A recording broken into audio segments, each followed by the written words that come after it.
Hey, what's up? Hopefully everybody doing well. Hopefully the weekend went well. Get off the screen. Neo's not here, sadly. Maybe he'll be back later. How you doing? SP was the first one in here. How you doing, SP? Wow, wow, wow. Wow, wow, wee wah. Bag, how's life? Bag's crushing it these days. Seeing the business do well, always good. Acute Melon, did you see TCC's episode? What's TCC? Oh, is that the professor? No, Tolarian Community College. Yeah, the professor's thing, right? Ashley was playing updated Raise the Past deck. Okay, cool. Interesting. No, I don't watch any of that stuff. Don't watch casual channels. What's good? Not much, man. You're good. Nice. I'm sick for the first time since October. Oh, man. Well, that's kind of shitty. I'm surprised you remember exactly the last time you were sick. I haven't been sick in a long time, but Tolarian Community College. Yeah. No, I got there. Yeah, I don't watch any of that stuff. That's partially why I don't know what TCC is. But anyway, cool. She's playing a casual deck. Raise the Past. I've seen some people play Raise the Past in challenges recently. I think there was a couple challenges that I saw a black-white deck with that card, Raise the Past. Hold on a second. But Riley said he just won a challenge yesterday on a Magic Online with a domain deck. So he wanted me to try it on stream, so I might try that first. Unless Ashlizzle won a challenge on Magic Online, I don't know. I wouldn't mind seeing it, but she's not a she's not a competitive player, right? She plays brews, which is great. Like, she does well. She gets mythic and whatever, but that's arena ladder, right? You can get mythic with a brew, but you're not going to see a brew win a 90-person challenge. I think on Magic Online, very rarely, unless it's CFT Sock and they're unveiling the next hottest deck that is going to demolish standard. What? Oh my lord. What? Riley. Okay. I want to get him in here so I can ask him some questions about this deck. I see way too many 3-ofs. This is not a tight list. Oh boy.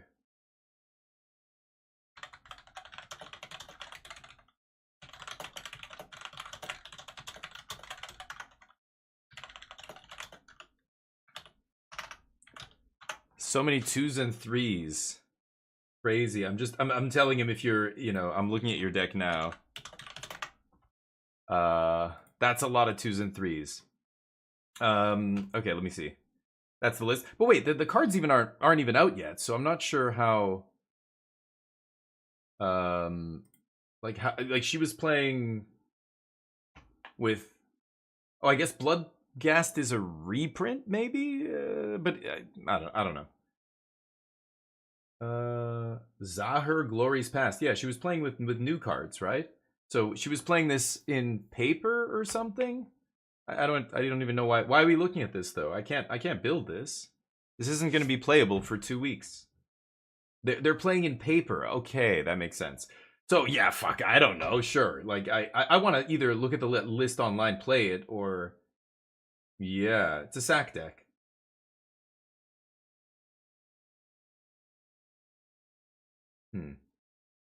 Yeah, looks interesting.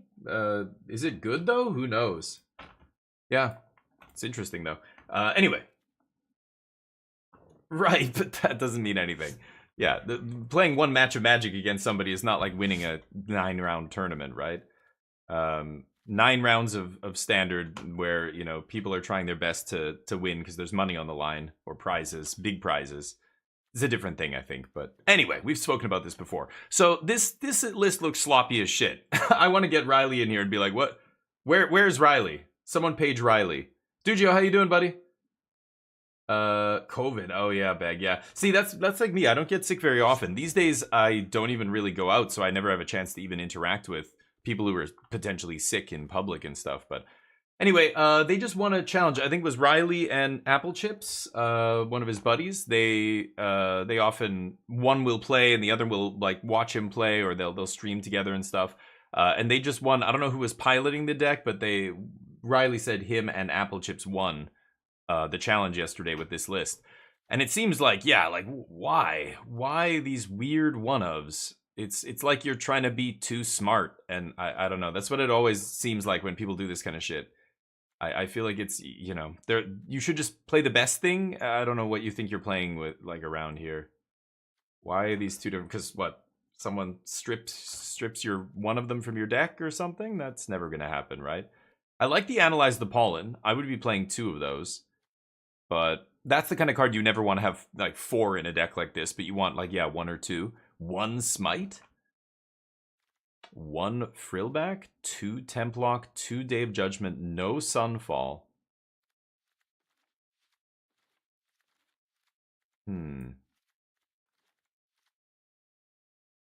That's interesting. I don't know. Could give it a try. 25 land. It's in the sideboard. Templocks with Authority of the Consoles is another interesting choice.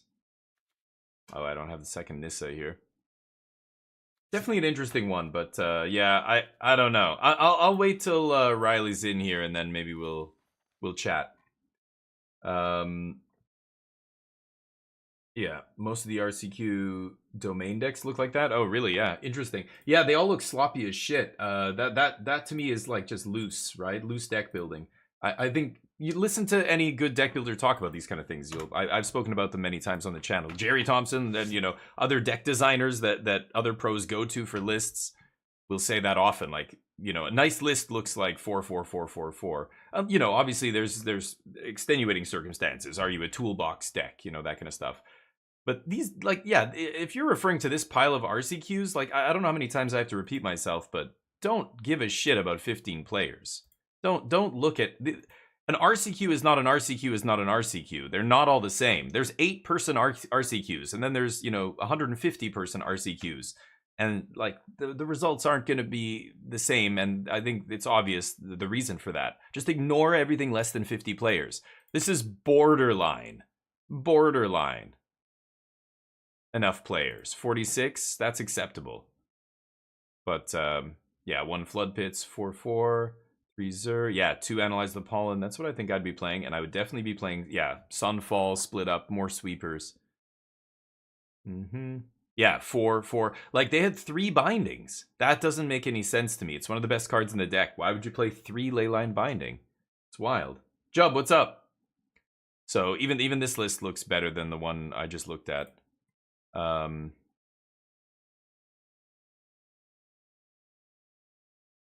Yeah, and 3 Overlord of the Mistmoors? I think I'd be on 4 too here, but sure.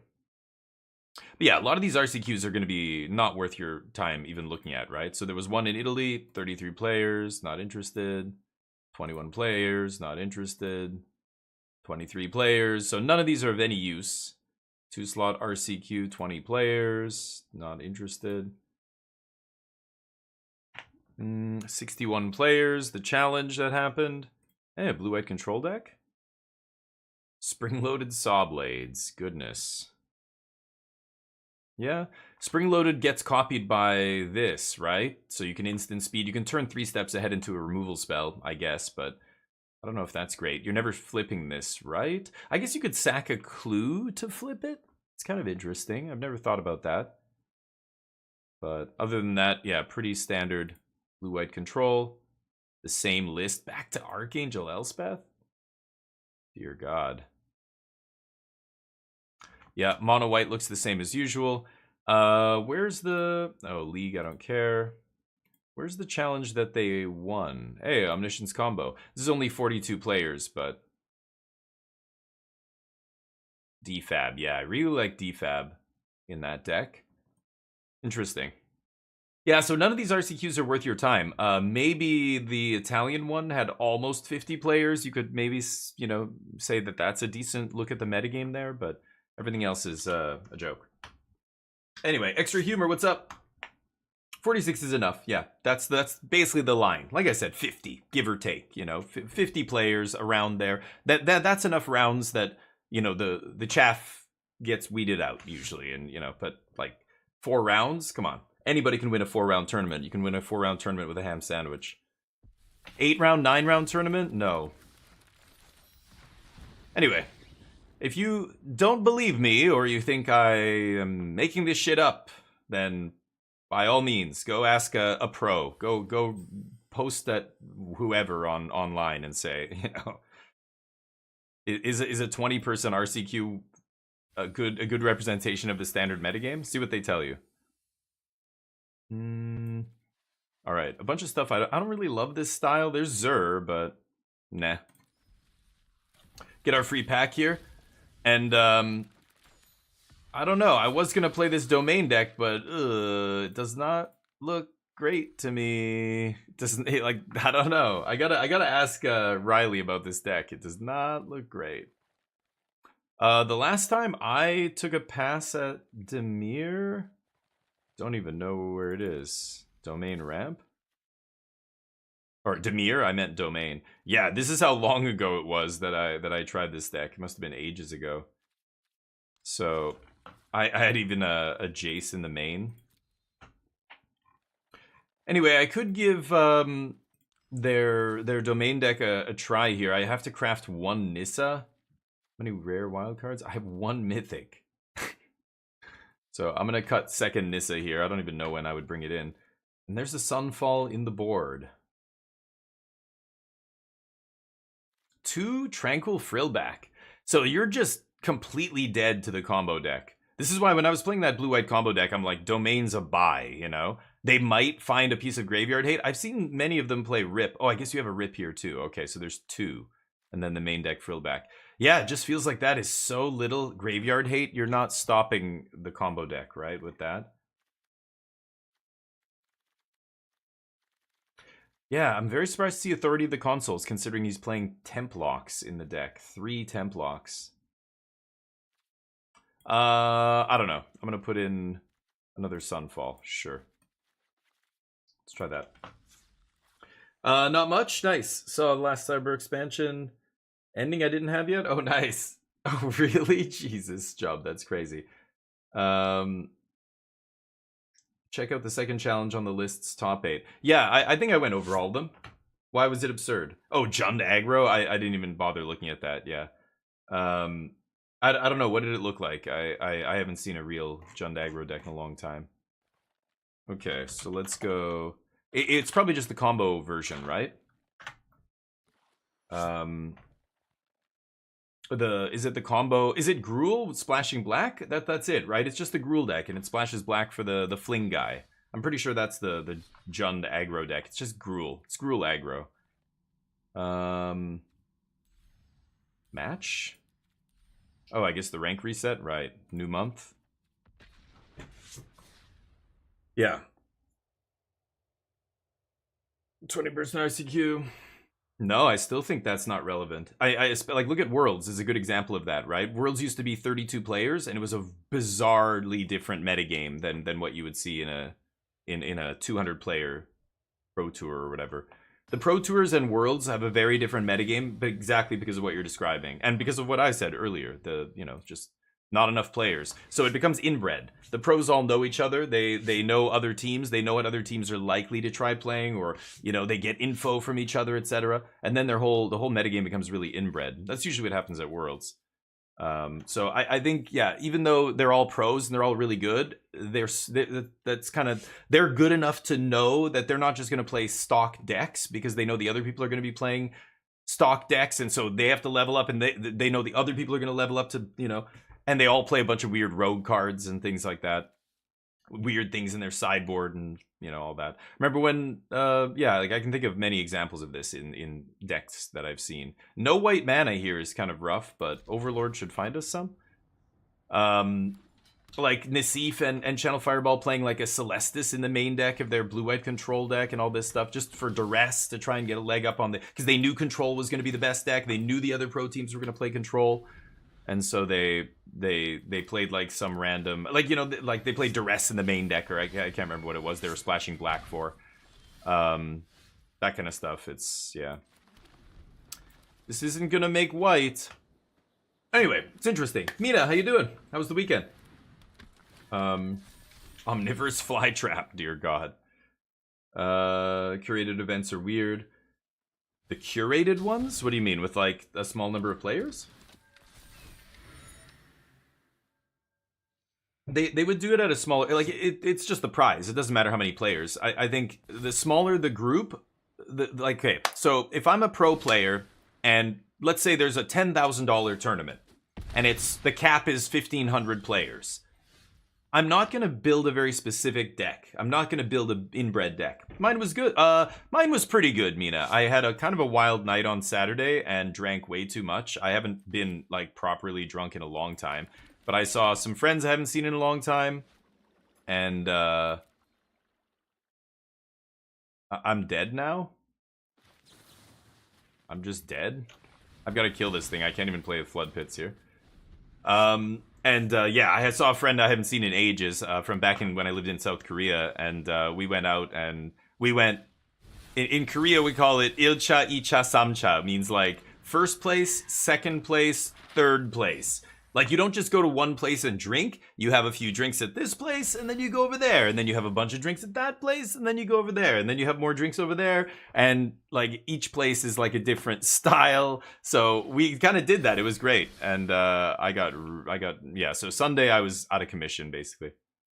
But small number and focused. Yeah, so if I was going to attack a big metagame, what I was saying earlier with, like, 1,500 players, you've got to play a deck that's good against the field. You can't start putting 1 and 2 of weird inbred cards in your deck. But if you say, I'm playing in a $10,000 tournament where the player cap is 30 players, and they all have to be, like, super high, they have to qualify through other means, or they have to be Hall of Fame pros or whatever, that completely changes everything. Same format, standard, but 1,500 player tournament requires a different approach than a 30-player tournament, you know what I mean? Oh, you're right. Thank you, SV. Hold on. SP, I mean. I forgot to turn it back on here. Am I dead? I am just dead, I believe. Block. Yeah, I don't think I'm surviving this, but there aren't enough sweepers in this deck. Domain needs 6 sweepers, I think, in the main deck. Let me go get the extension turned back on. Thank you for letting me know. I turned it off because I didn't want it on the screen when we were playing other games. There we go. And you will have to refresh the stream to have it come up, but it should be up now. Anyway, so my point is, yeah, the approach is different, Just like, if I was playing a 4-round tournament with, like, 12 players at my local, shop or whatever, little RCQ or whatever, I would bring Charbelcher. I would play, like, that combo deck in Standard right now. That's the combo deck that's kind of Charbelcher-esque. The blue-white, go off with Omniscience and blah, blah, blah. I would play that and be very, very happy. I would be favored, I would think. I would put money on myself to do well in a small number of rounds with a deck like that, because all I have to do is just dodge a little bit of bad variance and I win. Like, it's very hard to beat a deck like that. But a deck like that in 15-round tournament, like, I would never want to bring a deck like that to a super long tournament, because the more games you play, the more chance that variance is going to balance out. You're going to have the good and the bad variance in that deck is killer, that you're dead. You can't win, right? So it's, yeah. They're going to an RCQ, they probably don't know. It's gonna have a low turnout, right? Overthinking it because of a small sample, yeah. The Jun deck, yeah. Ren and Realmbreaker, yeah. I'm not a big fan of that card. This doesn't pan out, I can post my list. Sure. You mean for Domain? I know Nanoplasm posted his blue-white control deck in the channel, but well, I guess against Jeskai Convoke, I bring in Authority and Templock? I don't know, that doesn't feel right to me. Frillback sucks. I could bring in... no, I already have the Beza in there. Take out Flood Pits. Nissa? Nissa kind of sucks. I don't like spot removal like this. I just don't think it's very good against them. Everything they play makes multiple produces multiple tokens and stuff. I don't really want to one-for-one them. I want to sweep them. Oh, did I bring in Sunfall? Oops, I forgot to bring in Sunfall. You didn't drink alcohol before. Yeah, it can be fun. It's mostly overrated. I think people, you quickly realize it's not something you want to do a lot.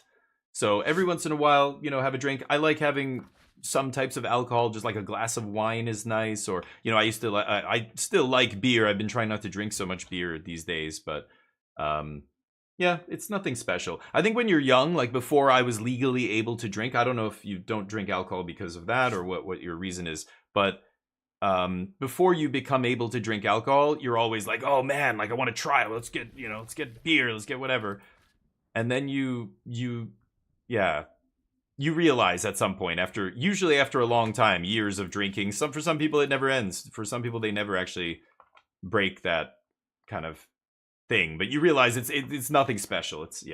But anyway, yeah, I think the Omni combo deck is good, but again, it depends on the number of rounds you're playing. So like we were talking about, right? So a pro would play, like, you would see a very different meta game in a 20-player tournament than you would in a huge tournament, and that's because I think this is not gonna, that is gonna make green, so I can herd migrate.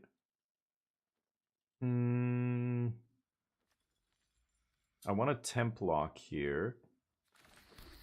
Okay, let's pass. I think I am going to cycle herd migration here. Gain the life.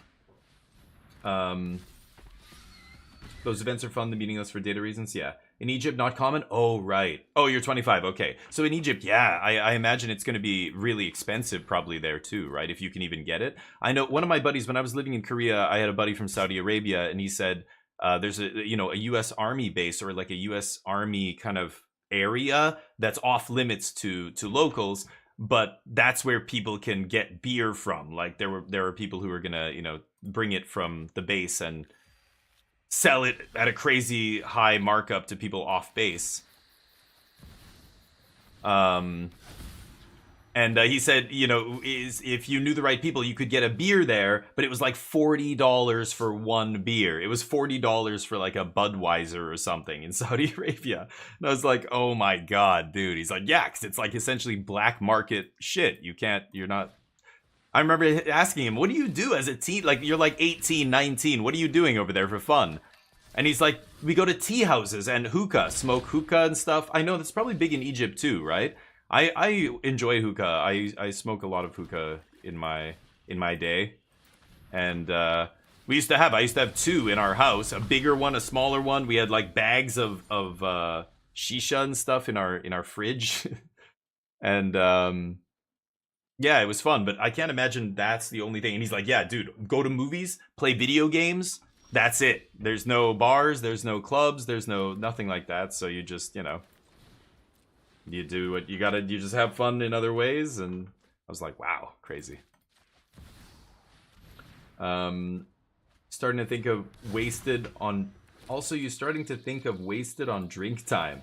Makes you sad and leave the next drink. Yeah. Well, and the next day you're like, I'm useless. Like Sunday, I didn't want to do anything. I was like, oh, I didn't feel good. And it just like, it's so annoying, it's very,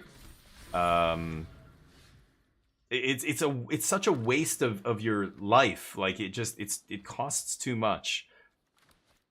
Beza make bodies, then lock? No, that's kind of dumb. I guess I'll just temp lock here. I'm gonna lose my tokens. I'm gonna get my overlord back, so should be fine here.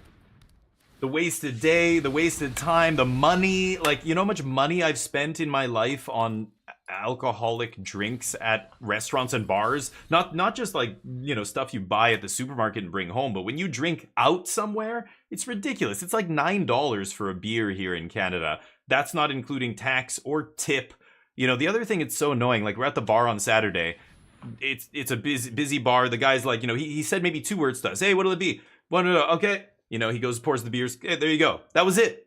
Didn't talk to him again until it was time to go, and we said, oh, just the bill, please, thanks. And then there's a spot for a tip, and I'm like, I don't know. Like, how much do you tip your barista at the coffee shop who pours you a cup of coffee?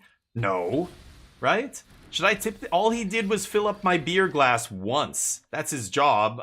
Am I supposed to tip for this? And people tell me I'm an asshole if I say, no, I'm not tipping. That's dumb.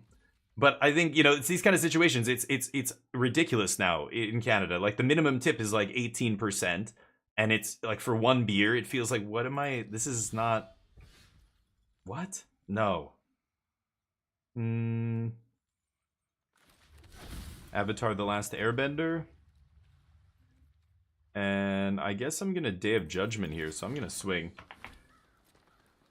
Sorry, do something else with hookah? No, not. Yeah, I can turn it back on, but it's, the YouTube stream, gives me copyright claim nonsense, when I turn it on. So I usually don't. Tipping is bizarre. It's like, yeah, companies don't pay a living wage. Read the history of tipping. Back in the day, you were shat on if you tipped people. That was absolutely never appropriate. In every country, almost every single country. Zoetic glyph. Wow. I don't really care. Yeah, I'll trade off here. People didn't do it because it was seen as crass. It was seen as you flaunting your wealth and turning people into servants. Like back in the day, tipping started because rich people would go to each other's houses and have parties, and they would, like, the servants at the mansion of whoever's house you were at, did a really good job. The party, they took care of all the guests really well, whatever. You would give them something. And then tipping became this way of, like, we're the master class, you're the subservient servant class. And this tipping is how it's clear, I am the one who has money, you're the one who serves. Here's a tip. That was what it was for. It was a tip because servants didn't get a wage. They were just servants. They, like, lived there and whatever else, right? So it's crazy that these days we have a whole industry that forces or coerces people into tipping. It's wild. There's a Through Line, a great podcast done by NPR. They did a great episode about the history of tipping and when it all changed in like the 20th century in North America and stuff. But initially in North America, US especially, they were very anti-Britain, right? After the revolution, and they separated from England. Anything that was seen as similar or like the things that the monarchy does was absolutely like, no, we are not a monarchy. We will never be a monarchy. So tipping, that's what rich aristocrats do in the monarchy. We're never allowing that here. And it was like, absolutely not. And then that completely flipped. Like, it was around the there's a whole episode. I'm not going to go into it, but if you want to know why and how it happened, go educate yourself. It's fascinating. But yeah.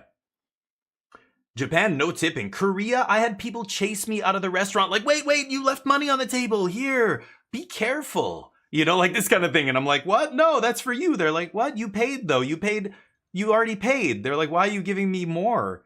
And I'm like, oh, just because it's, it was really good. The food was good. They're like, well, yeah, what, you think, is the implication that if people don't pay me extra, my food won't be as good? Yeah, my food's good because I pride myself on what I do. You don't need to, like, pay me extra. Like, people were absolutely, and it's insulting. It's like, yeah, I'm rich, here. It's seen as crass, but, there's a lot of crass people running things right now. Crass idiots. I guess I'm going to keep this the same. So anyway, it's interesting, and I think tipping's stupid, but once you leave Canada, I never thought twice. I always tipped when I grew up. And then I moved away for 15 years, and I traveled around the world, and I saw most places don't do the tipping bullshit unless it's a really touristy place, because they know that Americans and Canadians, people who do tip will come there and pay us extra. Might as well take their money. But no locals do it. Nobody does little spots that aren't super touristy. There's no fucking tipping. Anyway, we're idiots, but we live in a bubble, and here, if I say I'm not gonna tip, that doesn't make sense. What a selfish asshole. It's not even leaving a tip. It's like, you what? Do you know anything about... No, never mind. Just forget it. I'm not gonna argue with you. I guess I'll keep this. The document? Oh, I don't know. What document? I said podcast. Go look up Through Line. Go. You guys like podcasts, right? Podcasts are great. I love them. You learn a lot. Go look up the Through Line podcast. and find the episode on tipping. I don't know which one it was. It was probably like a month or two ago, so you'll see it's something about tipping. Listen to it. It's very good. They do good work there. NPR is a great thing to have, and it's sad that it's probably not going to be around much longer. But we'll see. They rely on funding from the public and from the US government, which is now being threatened, of course. Oh, Sunfall? Oh, I forgot to put Sunfall in? Yeah, you're right. Oops. That's okay.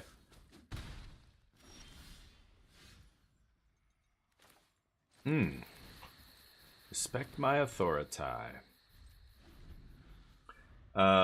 Yeah, Throughline is a great podcast. And yeah, just they have tons of great episodes. One of their episodes about elections and election reform in the States was crazy. They talk about how like elections used to be open. Like the ballots, it wasn't secret. The whole secret ballot started in Australia. Australia was the first country to say people are getting bullied at the ballot box because of the way they're voting. We should make it secret. And then it eventually made its way to the US and Canada and other places. Now we vote in secret and we all just, yeah, of course we do. What do you mean? Why would we not vote in secret? It used to be open, to, like, if people could see what you voted. There was like all kinds of shady shit happening around voting. Tons of stuff. It was crazy. They did a great episode on it as well. But Brazil, 10% fee? Yeah. It's added automatically, right? Yeah, they'll take it. Yeah, right. But it should be automatically included in the price, which means the owner of the restaurant should be paying their employees more and not relying on people to tip. That's the whole problem. But the minimum wage, like most restaurant workers in North America, they make less money than the minimum wage, which shouldn't be legal. But because it's supplemented by people tipping, the laws have never been, changed around this stuff. This episode of Throughline kind of goes into all this. It's really interesting. I don't think I need that. What am I going to do here? I've got the analyze. I could collect evidence here and get... Yeah, I think I will. I think I'm going to go get a big dude. Overlord of the Mistmoors here. Set up the Zur combo. Leave up my ley line past the turn. Alright. Yeah, it should be included. So, it's like a lot of stuff. And you go to other places, taxes are like this too. If there's VAT, most places have VAT, like 10% tax or whatever. It should be included in the price. It's very annoying. Canada, we're terrible for this. You go to buy something, and the price is never what it says on the tag, on the sticker. It's always, multiple taxes added onto it. It's just super annoying to try and determine, preemptively determine what stuff's going to cost. It's a pain in the ass, but... Brendan bar next to me? Yeah.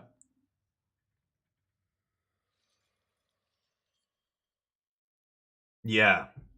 And your friend said, yeah, you go to a place so many times that they know what kind of stuff you like exactly. Like, yeah. That means you probably go there too much. Exactly, Morgoat. Yep. I know that. I know that feeling, actually. Unfortunately. I'm going to take another turn off. I could have gone to get a sweeper here, but I think I'm going to do this. I've got the ley line binding still. Okay. Let's see what they do. They're going to draw some cards. Okay, the Morgoat special. What was it, Morgoat? Now you have to tell us. What was your usual drink? Was it... The other thing is, let's say your usual drink is something really specific that not a lot of people usually get. Then I could see them wanting to, like, they know exactly, but... Adam Conover tipping video? Oh, interesting, yeah. Okay, I can't watch that now, but sure, that seems, yeah. I'm sure there's lots of people who've talked about this. There's some great videos. Another thing that I think a lot of people get very triggered by when I say this, but I was a big car guy, right? I built my old Camaro. I used to drag race. I used to street race all the time. I was obsessed with cars, even since I was a kid.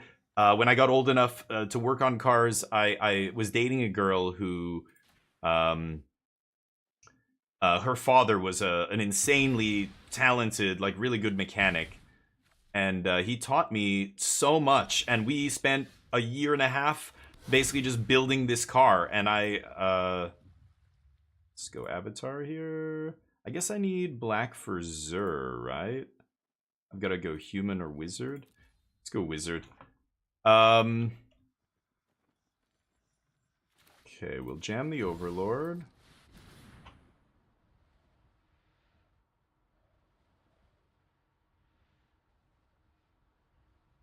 I want them to counter this if they have. They know I have Zur. Could have led with the other overlord, of course, but D-stroke. Sure.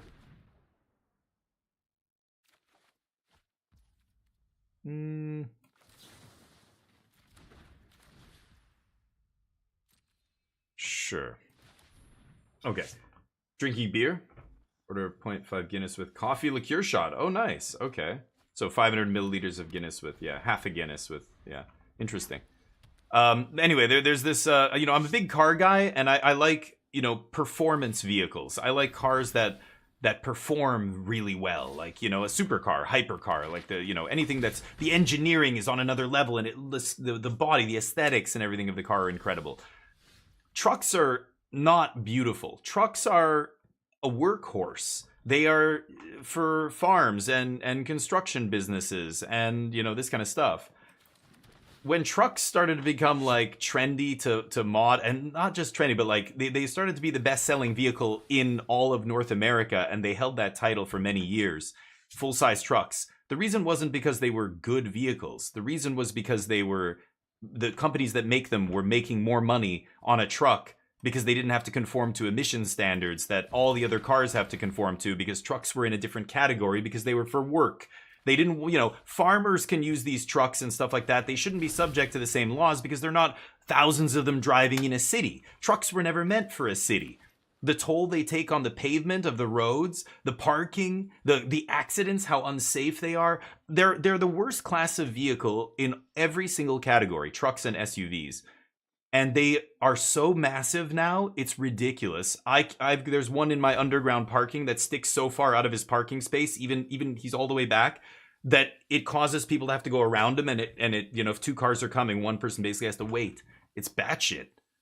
But yeah.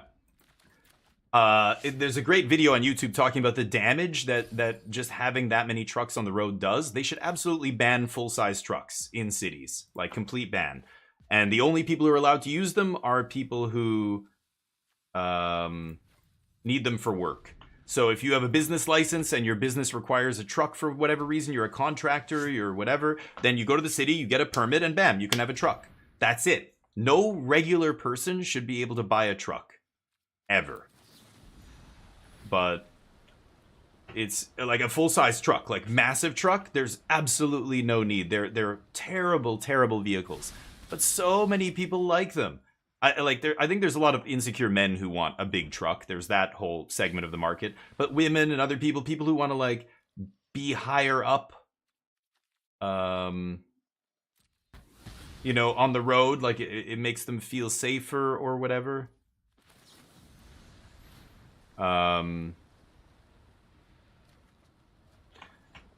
It's stupid reasons, like people who are just like the shittiest reason. There's no good reason to have a huge truck if you're not literally using it every day for work.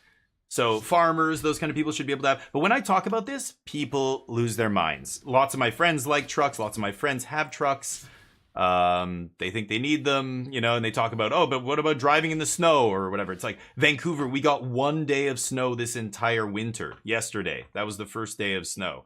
Don't give me that shit. Plus, tons of cars are all-wheel drive and have excellent traction in the snow, at least as good as a truck, if not better. So, what? Like, no, that's still not a keep trying. And just on and on and on. It's like there's so many reasons they shouldn't be allowed. They contribute to tens of thousands of deaths every year, unnecessary deaths, because they have huge blind spots. They're so heavy. You know, any small low-speed accident suddenly becomes lethal when you have a truck involved, right? Crazy.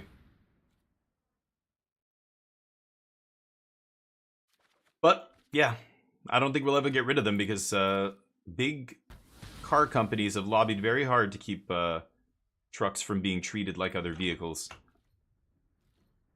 because they're on a light frame, a light truck frame, right? Like even the Hummer, when they made the Hummer H2, it's just on a Yukon frame. It's on like a large Chevy truck frame. And because of that, they could, you know, get under all the emissions requirements of certain states and weight requirements, size things, safety things. There's all these laws that have to be in place, but trucks are exempt from a bunch of them because they were supposed to be for work only. And, you know, here we are. It's crazy. What's someone's trunk will stuck? Oh, if it's stuck, you need another truck? Yeah. So, I mean, if there are places that have... yeah, like there are places that you need a truck for some reason, then you can have a truck. That I'm not saying trucks shouldn't exist. They're very useful work vehicles. They serve a very specific purpose. But when your truck is when all you're doing with your truck is going to pick up your kids from the soccer game and going grocery shopping, and yeah, every once in a while you'll buy a large object and use the trunk to haul it or whatever. Yeah, that, like, those situations come up, but you don't need a truck. Don't tell me you need a truck for that shit. That's bullshit. So I mean, a huge, like, they're all extended cab now. Extended cab, full-size trucks. That's what I'm talking about here. Not little trucks. When I was 1989, my Camaro that I was building, very different than, like, the trucks back then were very different than what they are now. Now they're huge. Back then, look at a Chevy S10 from like 1990. They're small, mini truck. That's what they used to be called. Little Nissans, and Japan's great for this. Japanese cars are so small. They're awesome. They're economical and everything, and still safe and whatever else. Go to Japan. Go to Korea. It's very different. Korea is very Americanized in a lot of ways, and everybody wants their full-sized cars. So all the Korean car companies make full-size sedans and stuff like that. They have like one or two hatchbacks or whatever, but you go to Japan, like, lots of people drive in very small cars. A lot of the Japanese manufacturers make very small vehicles. And it's because it's densely populated. It makes sense, you know? They would never allow giant trucks everywhere. Like, you'd have to pay a ton of money for that, right? So anyway, if people do want to, you know, have a full-size truck, they should have to pay out the nose. They should have to pay a ton of extra taxes and licensing and everything, fees, because of the toll they're taking on the road, right? Let's flip this. Okay. Well, we won our first game here, and I didn't even bring in Sunfall. Let's try again. People, yeah, Onion, that's what I feel like a lot of it is, especially the big, ridiculous, like, jacked up trucks. But even just the regular sized truck, it's like, you just don't need a truck ever. I think the kind of people who buy trucks thinking, like, you know, it's almost like a survivalist type who's like, yeah, but what if, you know, they create some situation in their head where only a truck could get them out of it, and that's why I need a truck. It's like, but you're living in a fantasy land. Like, you drive in the city. You drive in the city to go to your job 5 days a week. You, once in a while, every few months, maybe you go camping and you use your truck. Like, you could get a station wagon. I love wagons. I think, you know, a nice Audi. My brother's got an Audi wagon. It's fucking awesome. Tons of cargo space. All-wheel drive. Great in the winter. Great on snow and ice. Like, you know, economical. It's a hybrid as well. Safe, like way safer than a truck, right? I don't think people realize a lot of this. So anyway, there's a great YouTube video. Jub posted one about the tipping and all that stuff, and it reminded me of this other truck one that I saw that was just so eye-opening. And it's just all these stats. Like, look at the stats on these vehicles and how many accidents they're involved in and deaths, and like, people compile all this, and it's crazy to read it or see it then in video form. I'm gonna actually ditch Get Lost. Okay, let's draw some lands. Medium car, sure. Yeah, and small, like, tiny little cars. Like, I've been in a smart car. My cousin has a smart car, and it's not for me either. I will take that. It was so, like, the road noise was insane, and it was just, like, rattly, and everything felt flimsy and stuff, and it was kind of, yeah. But it was an older one and used, of course. But yeah, just a medium-sized car, sure. Or, like I said, if I have a family or whatever, if I had some reason that I wanted more cargo space, I would get a wagon. They're awesome. Go to Europe. Everybody drives a Mercedes wagon or a BMW wagon or some, like, nice Audi wagon. Like, that's it. You don't need giant trucks. It's bizarre. It's a very North American thing, and it's Well, it's a shitty thing. We don't need, but you know, it's because car companies have been allowed to get away with it. Like Ford pushes, they want people to buy the F-150 because again, they make more money on those vehicles than on anything else, right? Like that's because they get a bunch of exceptions for being a light truck frame, light truck chassis. Like in California, they have emissions laws. Light truck chassis don't have to conform to the same laws. It's crazy. But that changes. I hope they change some of that at some point. I think California might have actually changed something like that, but I'm not sure. Our fuel costs more, yeah, and I mean gas is expensive. That's the other thing. The guy downstairs with the truck that sticks out all the time in our parking lot. It's an electric truck. It's one of the new Ford Lightning uh, models that's like electric. He's always plugging it in. But it's an extended cab truck, and it's got like the full bed and everything, and it's just so long. It shouldn't be allowed to park underground. Like in our underground parkade, it's tight. They just should say, sorry, you can't have a truck like that down here. Like there's actually two trucks like that. One of them is this Lightning is worse than the other one, but both of them stick out of their parking spots by like a meter. It's crazy. Fear of missing out. So I'm gonna kill this idiot first.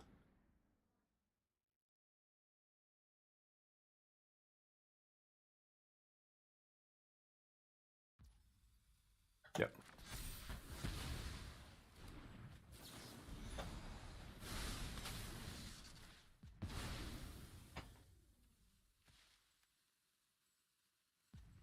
Pass.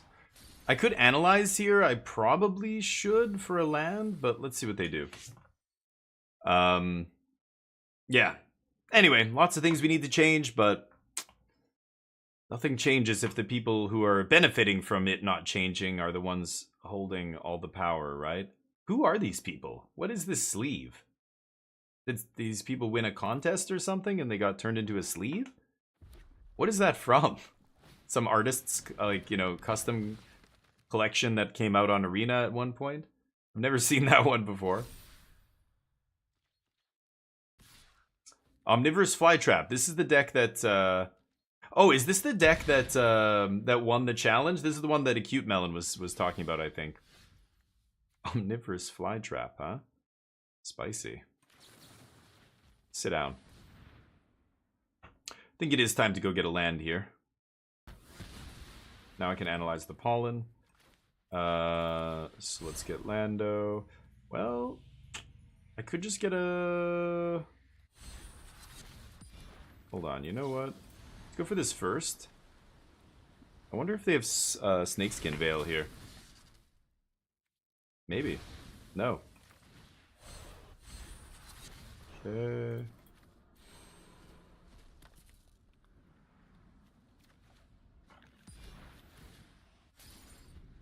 All right.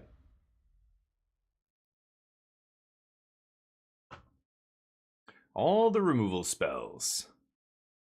Maybe I should have gone to get Day of Judgment or something, but I've got the Temp Lock here. Yeah, they're going to go for Paw Patch, and then I'm probably just going to lock it down here before I Overlord. Developer has cancer in his wife? Whoa. Oh. The developer of what? Developer of Magic? Of Arena? On Arena? That's who this is. That's what you're talking about? Wow. Oh, I've never seen that before. So who is it?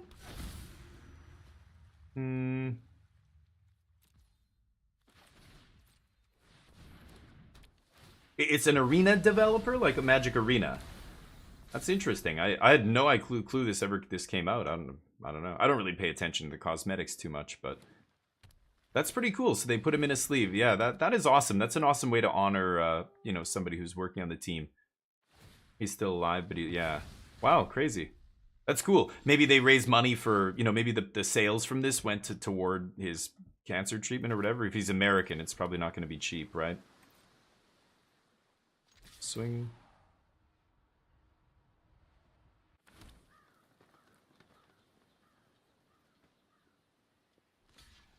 Chumping? You need 2 more things. 4 or more card types. Oh, okay. So this is going to get big.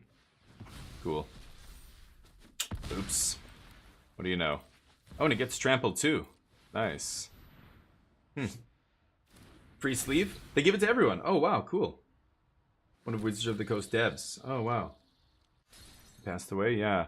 I'm not sure. That's really great then. Yeah, that's awesome. Awesome way to honor somebody like that. GG, I guess. Interesting. Keen-Eyed Curator. I think the only time I've ever cared about this card is when I'm playing a graveyard-based deck, so I've never seen it actually do that in combat. Kind of interesting, sure. Guess you can ambush people like that once in a while. See if we can get them in game 2 and 3. Still don't like this. This domain deck is... I don't know. I feel like not playing Sunfall in the main is batshit. Frillback? I guess it does blow up an enchantment. They played Fear of whatever and this thing. Templock. Templock's gotta be good here, right? Elspeth Smite? Beza? Oops. Not gonna go Authority of the Consuls. That's too aggressive. They go to Overlord and Nissa. Got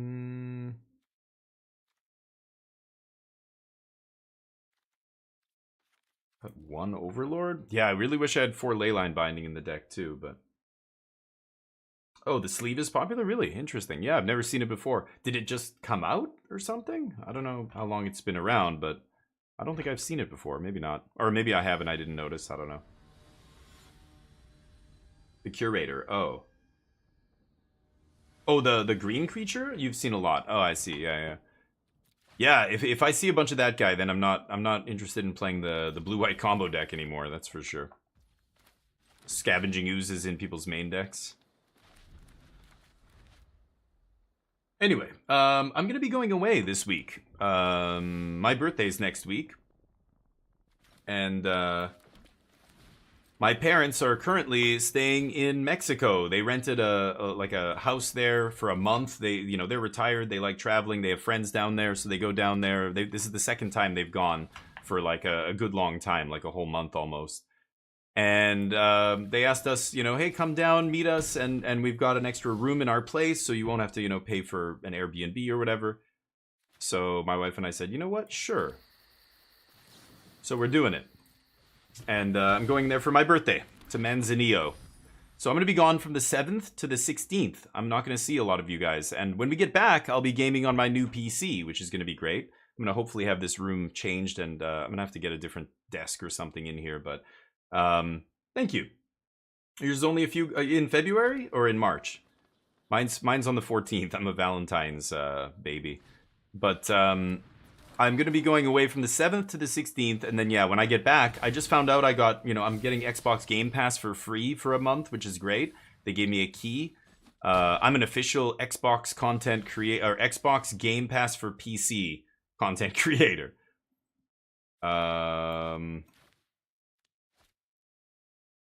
I guess I just bind this guy.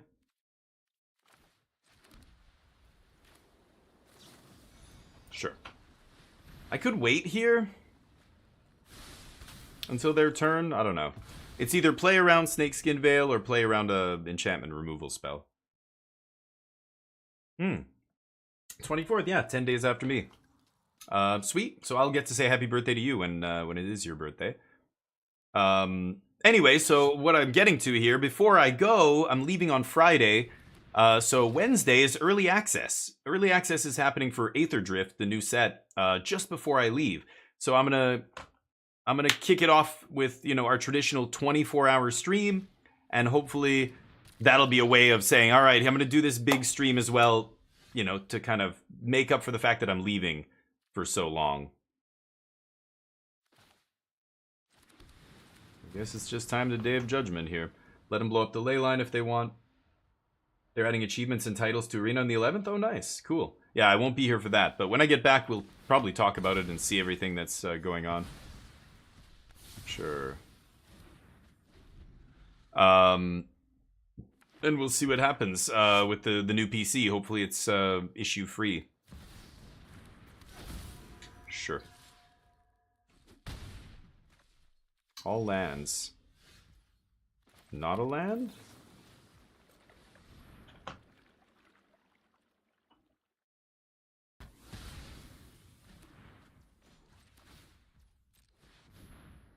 See if they have a spot removal spell. I think it would only be Paw Patch formation that would hit me here, right? It would have killed me already if they had it. That's interesting. I wonder what the achievements are going to be, though. Pre-release. Oh, nice. Yeah, yeah, yeah. I missed pre-release. I'd love to go to... Oh, they did have a formation. Okay. I'd love to go back and play pre-release someday, but... Sure. I lose. Welcome to playing Domain. That's why you don't cut your sunfalls. Anyway, I think I'm going to tweak the list here that they used. Because,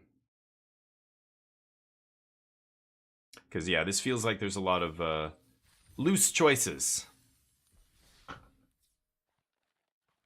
Yeah,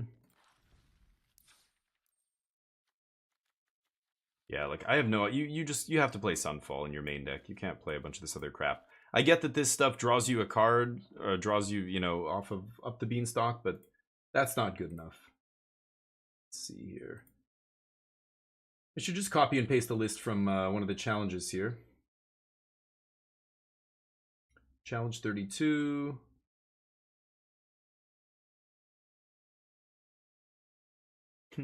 No Domain doing anything over here.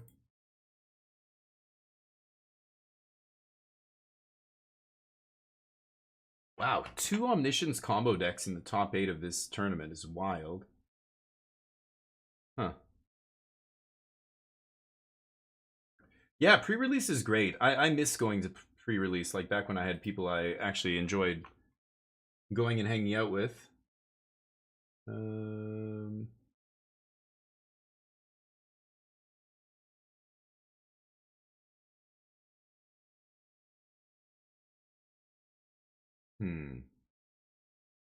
Actually, it's funny. I'm looking online. I don't see any domain lists doing anything at all. There's like no Magic Online lists. So whatever. I'm not gonna play domain. Maybe play some more combo. I want to see if I run into graveyard hate here. Let's see. Omniscience is the best deck. Yeah, I think Omniscience is very good, but I think if people are playing graveyard hate, then I don't want to be a combo player when everybody's graveyard hating main deck. This is going to be painful. Okay.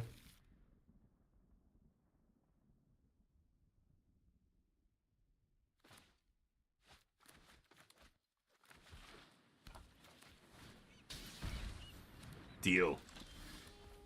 No green deck with Scavenging Ooze in the main deck? Easy peasy. Game 1 is usually pretty good against these decks. I just have to either get very unlucky to lose, or they have to have some kind of perfect curve here. Yeah. Thank you, buddy. I was wondering how I was going to get this in the yard, but Esper always comes through for me. Oh, we might lose to our mana base. This is what I was worried about, though. We didn't draw plains or an island, so now every time I tap for blue mana, I'm taking damage here.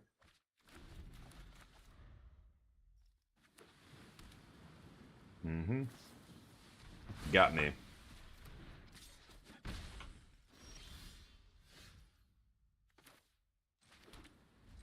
Pass, and this could be the game right here if I mill a Boiler's Awakening off this. See if they can stop me. Yeah, Domain's not great, but that's why Riley was like, oh yeah, we won, you know, with Domain. Okay, so that's 3, 4, 5, 6. So I'm taking 6 more. Yeah, it's fine. Going Diamond, nice. With Esper, yep. Sweet. I haven't played Magic since before the tick happened. Where the month ticked over. They reset. Yes. No awakening. That at least turns on my land. Okay. It's not good for me.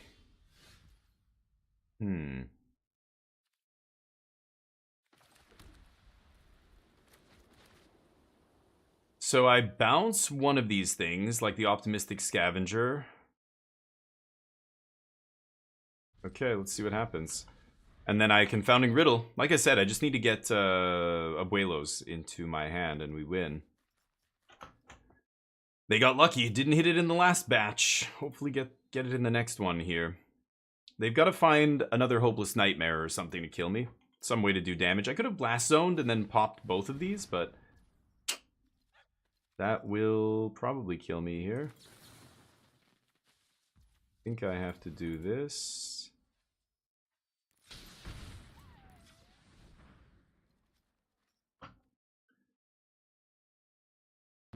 Oh, actually, what am I saying? Oh, I was supposed to counter the Hopeless Nightmare. Whoops. Yeah, that's my bad. Well, I go to 1 here. Oops. Yeah, I was going to counter the Nightmare. That's my bad. I'm not playing very well here, unfortunately. That would have I would have gotten to look 4 deep, 6 deep actually, right? That's unlucky. Not unlucky, but my mistake. I should have played that differently. I would have been in. Oh, and we wouldn't have found it. Unlucky. I think I would have been able to dig at least 2 more deep there, but if I had played that in the right order, but my bad. Defab, Misstep. Misstep's interesting here.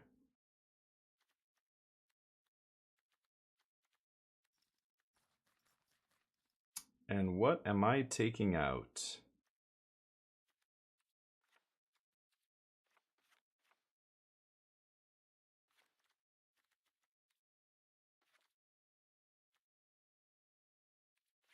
Okay, try that. Yeah, this deck's dead once Aetherdrift drops. Yeah, this deck's not going to be a deck. I don't know. As soon as Spell Pierce is in the format, you lose with this deck. You don't playing your own Spell Pierce doesn't make it equal to your opponent's Spell Pierces. Against this deck, the opponent's Spell Pierce is always going to be so much better than your Spell Pierce.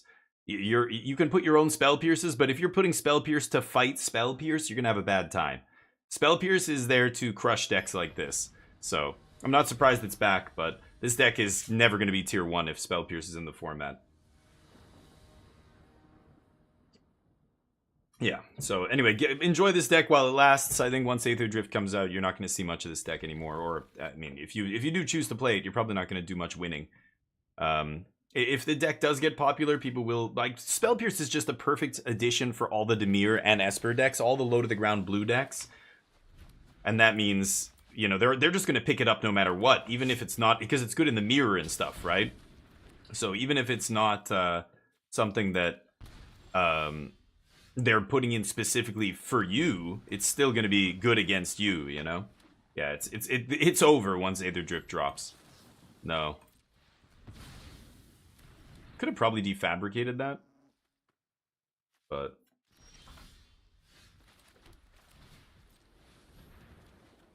Oh, for fuck's sakes. Oh, that's bad. Okay. Coworker playing MTG, yeah. Nice. Yeah, that's what I do too. I'll get Mythic and then I'll stop playing Standard. I just been playing Cube for the last few days. Cube is still up. I should go and try and get some Cube action going after this, maybe. Do a little Cube draft? Little cheese pizzas? Oh, nice. 3 settings, all turned out great. Nice, love to hear it. Templock in hand, Omniscience in the yard. Bada boom, bada bing. Just need to find that Abuelo's Awakening and we Gucci. What's ending? This deck is finished when Aetherdrift comes out. Ooh.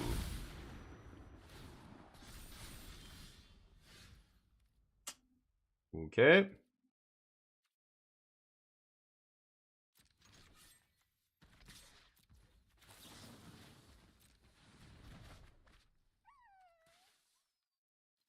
God damn it.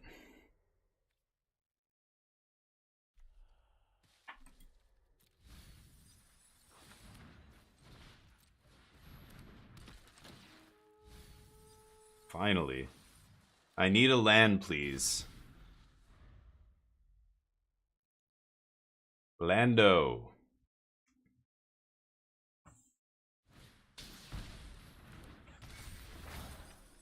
I'll give you a hint extra. It's blue and it costs 1. It's a blue instant. And it costs 1 mana. And it's the bane of all combo decks. Spells-based combo decks, like the one I'm playing. Okay, pass. Brainstorm! Crodal got it. Mental misstep. No. Yeah, Spell Pierce. Spell Pierce is the reason this deck is gonna... like, if there's no way. If those decks put 2 Spell Pierce in their sideboard, ugh, you're never resolving a 4-mana sorcery. In time. Like, you know, a lot of these decks that you play against put pressure on you early. Dimir and Esper and Gruul and Mono Red and all the aggro decks, like Jund and whatever else. And if you don't have the win on turn 4, a lot of times, or turn 5, like you've got to kill them turn 4, turn 5, otherwise you're done. Sure. And yeah, just being able to, like, having to go off into Spell Pierce is going to be impossible. Yeah. Yeah, it's in Aetherdrift. They just spoiled it.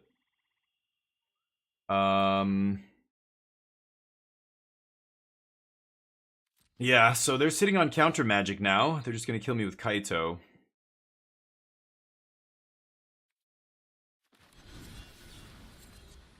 I can't really go for it here. I'm just going to play Picklock as a blocker, I think.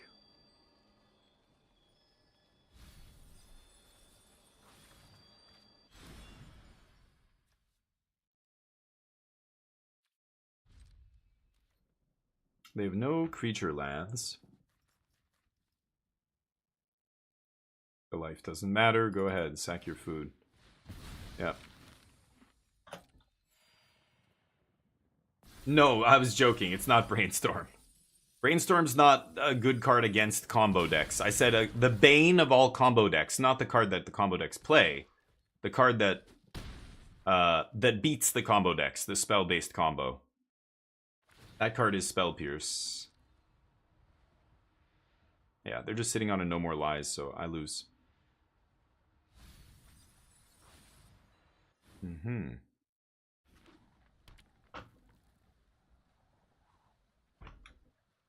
I think game 1, I could have won the game, or I could have given myself a couple more digs there, and I missequenced and lost. I don't know what I was thinking. So I punted game 1 away. That was dumb. And now I am going to die to this counter spell that I know is in their hand. And this is what I mean. Even now, they can have No More Lies and cards like that. And not to mention, once they get Spell Pierce, that's GG, right? Yeah, No More Lies. So this is a much worse card than Spell Pierce. As soon as they get Spell Pierce, that's what's going to go in for this, right? So anyway, let's try again. To dig for your Spell Pierce, right, exactly. How else are you going to find it? But yeah, the Spell Pierce is real bad news for this deck. So I wouldn't even try this deck. I don't know. Unless nobody plays Spell Pierce, but that seems like it's like Spell Pierce is going to be good against other decks. Like the cheap, you know, the early turns with that Esper deck. If you're the Mirror and you're or you're Dimir and you're facing the Esper deck, like having Spell Pierce on 1 for their Hopeless Nightmare is pretty good, or for their, you know, yeah, I guess it's just Hopeless Nightmare though, really. But even Storm Chaser's Talent, this town ain't big enough, all that stuff. I don't know. You know, Spell Pierce gets dead very quickly, right? I mean, it's not good for a long time, but AFK due to explosion? Are you okay? Explosion of what? I'm gonna keep that on top. What? Was it like a in your house explosion? Like something you left on the oven? Went boom? Or is it like something in the city?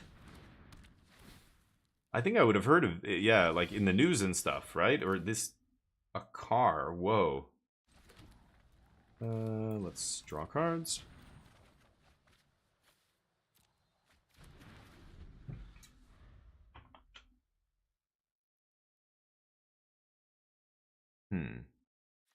Both of these are going to come in tapped on turn 4. I don't need 3 mana here.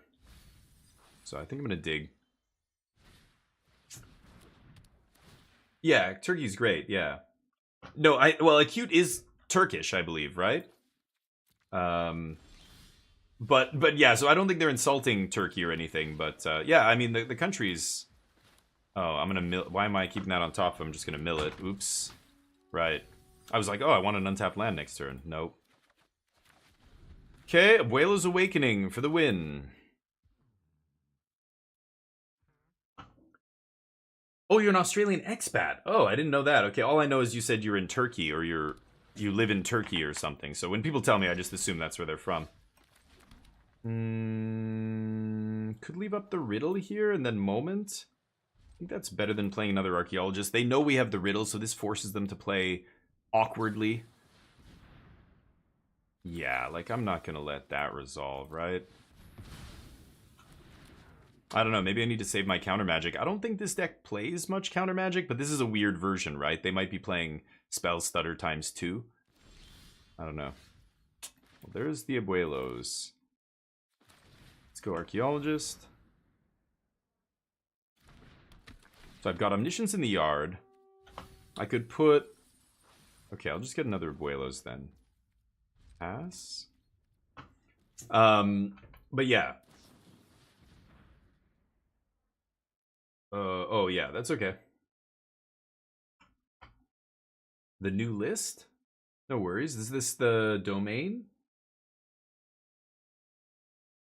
Yeah, opt. Yeah, this is domain. Okay, sure. Yeah, I'll check it out. Yeah, this looks almost exactly like what I used to play before. Yeah, that looks like a good list. Let me see. Export. Export to Arena. Thank you, Cute. Okay. Moment of truth. But yeah, that is something that, I don't know, weird shit happens often. Like that? I mean, that would be weird to me. Like an explosion suddenly, even if it was a car or whatever, would be very strange. It would be in the news almost certainly that evening or the next day after it happened. And, you know, because people would be looking online to see what it was.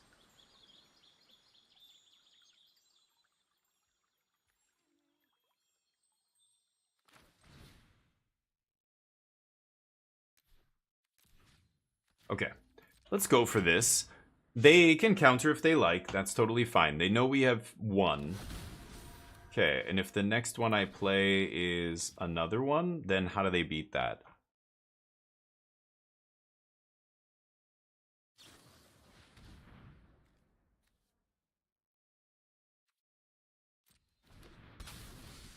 Okay, I'm gonna let that resolve. Sure.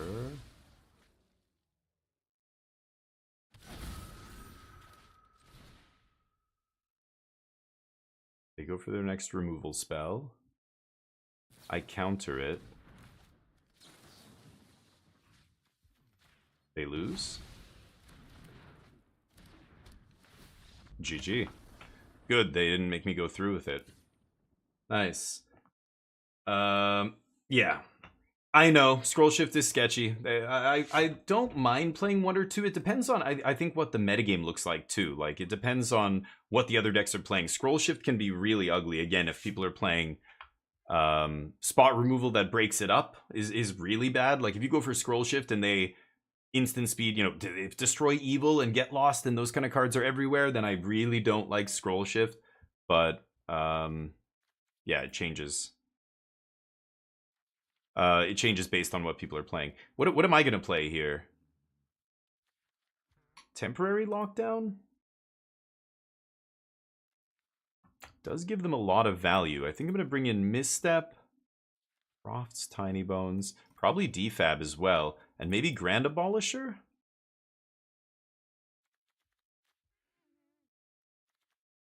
Let's try that.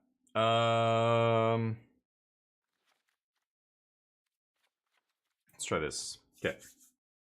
Flicker. Well, that was... Is that still in Standard? That rotated, right? This town ain't big enough, yeah. Because they have to go for it first. Yeah. I can keep this. They are going to let me discard this Omniscience, I hope. But we'll see. There's the chart.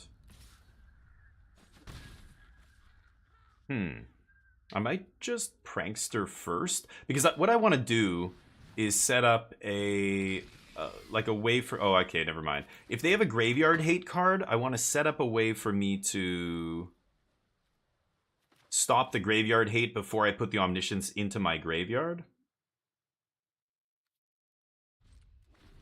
Okay, I think I'm just gonna pick lock here. Like, if you go chart a course on turn 2, put Omniscience in the yard, they untap, they play Ghost Vacuum. Now you've just, you know, now you gotta find another Omniscience, you gotta find another way to put it in the yard, what have you. Whereas if I pick lock first, give myself a turn to, like, get a Mental Misstep in my hand, or get a whatever. Then on turn 3, I can go chart with Misstep up. Okay.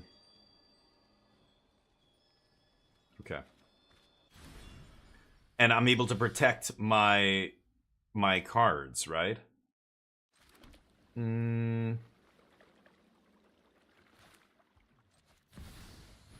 Let's see what happens if I play Abolisher here. If I draw 2 cards with chart, 7, 9, I go to 8, I still have the discard. It's not great, right? Sure. They can draw cards, but it doesn't matter. They need to find a very specific card. I don't know, maybe I should be setting up the turn 4 Abuelos just in case I top deck it. I don't know. It's tough, actually. D-Stroke, Negate, something like that I've got to watch out for in Dimir. Bouncing my dude. Yep, get those Prowess triggers.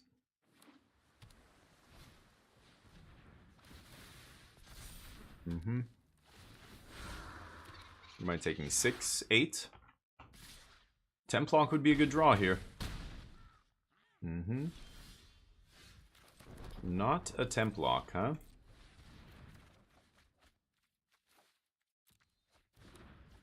The defab. Okay, I don't know if I'm going to survive this turn. They got to be on the play this game and had a nice quick draw. I hit a slow one. I could have tucked... I don't know, maybe I should have drawn earlier with chart and just played into the Graveyard Hate, but yeah, that'll do it.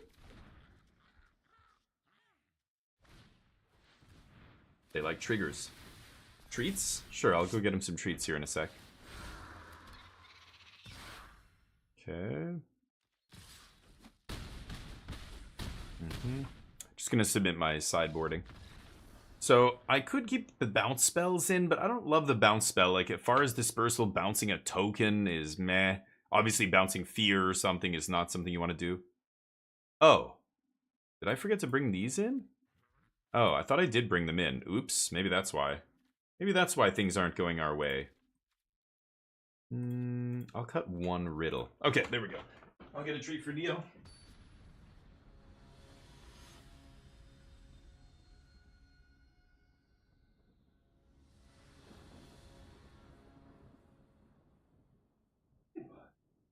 You boy?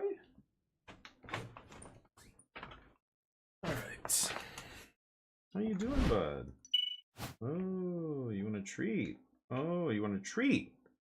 Okay. You gonna catch it? Catch. Good boy, bud. What? Huh? Yo, catch it. Ready? Huh? Here, that one. I'm not giving you another one. Don't hold out. No. He's such a baby. Did you see what he did the first one? He caught it, and then he spit it out. He just, like, dropped it. Because he's waiting. He wants me to give him his favorite treat. Which is not happening, bub. That's your treat. Eat that one. Those ones. You're such a baby. You know that? He wants a specific thing, and I'm not going to give in. I'm not giving it to him. I'm going to try this. It's awkward, but... He's like, are you crazy? Yeah, my dog retrieved from the headphones. Oh no, sorry, Dan. Shit, my bad. Yeah, the hearing on some dogs. Neo's got very good hearing as well. As soon as I got out of my chair, he was all the way on the other side of the apartment. He's in my bedroom probably, or my sister-in-law's bedroom, lying on the bed. Comes all the way over here. Immediately, he knew. But then he didn't eat it. He's being a little, yeah, little douchebag.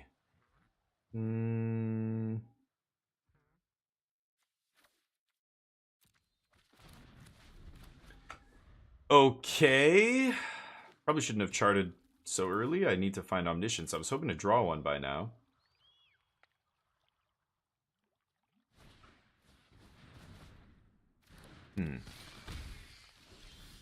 I'm not gonna eat it, not from the floor. Yeah, he's a picky one. Don't want. Okay.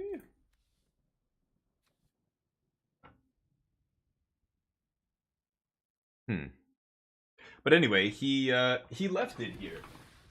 Little jerk.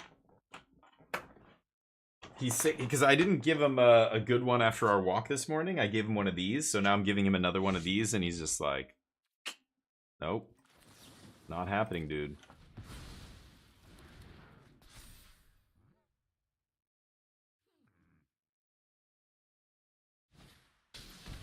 Great. Wow, it's so risky. Lucky I don't have it. If I had Omniscience, they'd win us the game here on the spot. Annoying. Omni, where you at?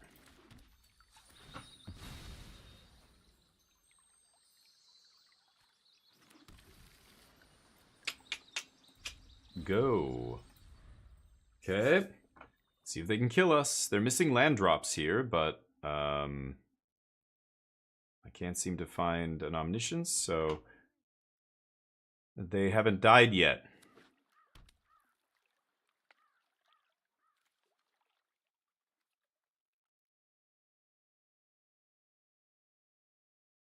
They're thinking. Maze Mind Tome? I mean, I could counter that, but I don't care. They're tapping out for Maze Mind Tome. So let's mill an Omniscience and end this.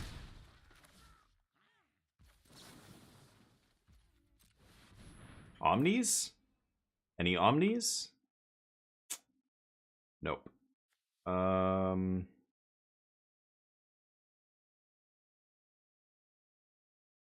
could take Confounding. This also mills 4 chart in case I draw stupid Omniscience.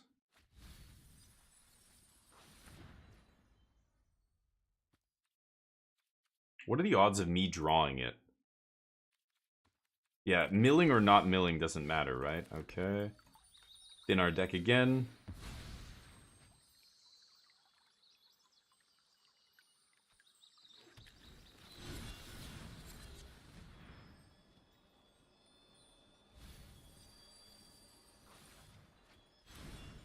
I could play Picklock here, but I want to leave up Defab. Let's pass. And then, they know I have another counter spell. But if they don't play anything into my counter, then I'll just Confounding Riddle on end step here. This is artifact or enchantment or triggered ability, right?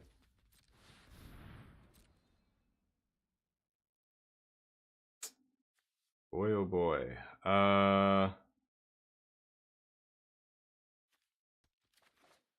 Okay, still no Omniscience. We're halfway through the deck. Okay. Pass. Charlie, what's up? They scryed top and it wasn't land. Oh, maybe they have a, yeah, graveyard hate card. They're waiting for me to tap out so they can resolve like a ghost vacuum or something. How you doing? Yeah, or counter spell, yep, something like that. Kill my dude. I'm at 3. I could fight over this. But I'm gonna let this happen. Sure. How's it playing Arena on new PC? Haven't finished it yet. New PC is still sitting over there in pieces. I was going to do it yesterday. Couldn't do it yesterday. So now I've got to do it. I'm going to take tomorrow off. I don't even know if I'm going to stream tomorrow. I've got a 24-hour stream on Wednesday, and then I'm going away on Friday. So I won't be able to play with the computer anyway till I come back. So I haven't really been in any rush, but nope. I was going to do it yesterday.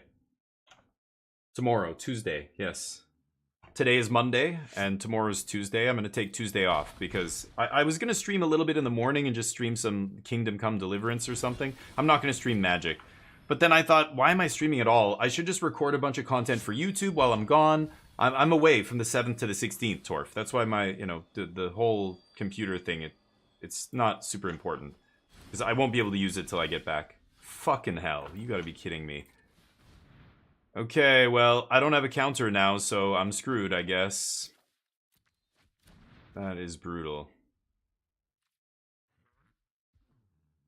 I'm at 4 life.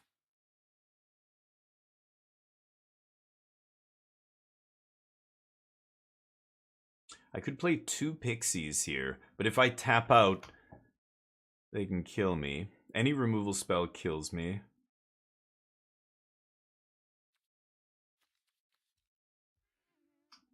Yeah, I can't counter a 2-mana counter here, so if I Awakening and they have anything, then I'm dead. So I'm just going to go Prankster. And I'm going to leave up some counter magic.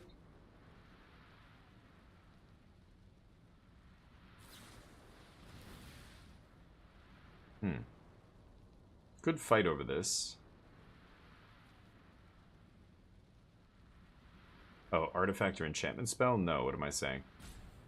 Okay. Artifact or enchantment spell? Creature enchantment spell? Why wouldn't they be playing D-Stroke or something? That is crazy. Okay. I thought I wouldn't expect that to be their counter spell, because that doesn't counter Abuelo's Awakening, right? Weird. Anyway, I'm sure I'm dead now. They can play anything to kill Picklock, and that's lethal. Sure. Yeah, it bounces, but that's great in other matchups. Like, sure, against another creature deck or whatever, yeah, you keep that in. But that's no good against us, right? Yeah, unlucky. Had to dig 40 cards deep before I found an Omniscience almost, so that's how the deck goes. Yeah, the self bounce is like, that's the first card I take out, I think, in this match, right? The self bounce is good against other value decks. You don't care about that stuff against this matchup, right? I think I would immediately change those out for D-Strokes in like coming in out of the sideboard or whatever they have in the sideboard, assuming they have something like that. Negate D-Stroke, something like that. Try one more with Omni, but I'm just surprised that that's the counter they leave in. Like, Spell Stutter, any other counter almost is better, but that one specifically doesn't hit Abuelo's Awakening. It's like one of the first cards I would cut. But yeah, that's what you cut for your negates or whatever, right? Because you're never countering anything good with that. A Picklock Prankster, like, I guess that ended up mattering on this one, the last specific turn in this very specific situation where I couldn't combo off. But if I had found the stupid Omniscience earlier, I would have comboed off, and if all they have is a get out, they just lose, right? I think I have to keep this, but do not love. Oh, that's a shitty draw. Try one more time. The old blue-white combo deck. It is a box of chocolates. Fairy Mastermind. Sure. Played against 3 Dimir decks. They all look different. The other one was playing Profts. The previous one was... or I was playing Domain when we played against that previous one. Oh, no. That's not good. Need land. Top 3. I was hoping to hit at least 1 land there, but... Maybe I should have played Philogy first, because if I find a land here, I want to keep it on top. Yeah, I'll keep that on top and take that.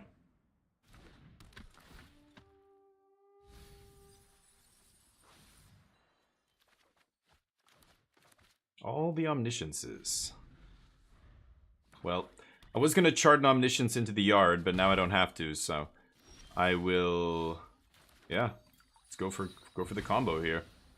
Spell Stutter's the only card that stops me, I think. If they have a bunch of removal, it's probably not good enough, because I've got double Omniscience in hand. So if they let this turn into a creature, hoping to kill it, I think I win the game. Yeah, nice. Oops. Why not another one?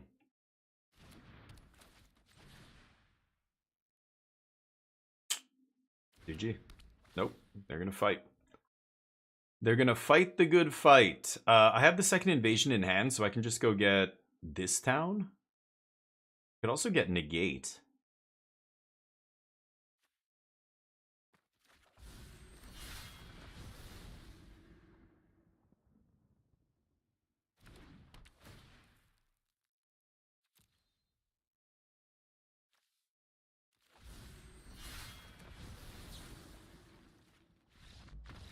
Thank you. With negate backup, not a chance they're winning that game. Demir mid-range, probably? Abolisher, probably good here. Exercise hits stuff. They're gonna bring in what is it called? Ghost Vacuum.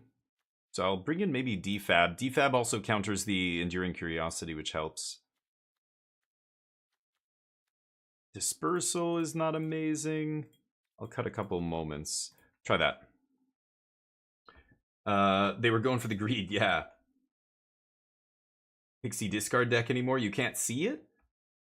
What do you mean? You don't see it like on the ladder? Like it doesn't, you don't play against it?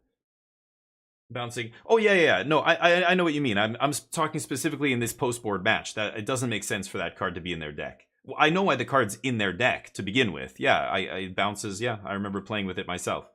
But it's the first card I would cut against blue-white. Like, it doesn't make any sense to keep that in against blue-white. The value from the bouncing is irrelevant in this combo matchup.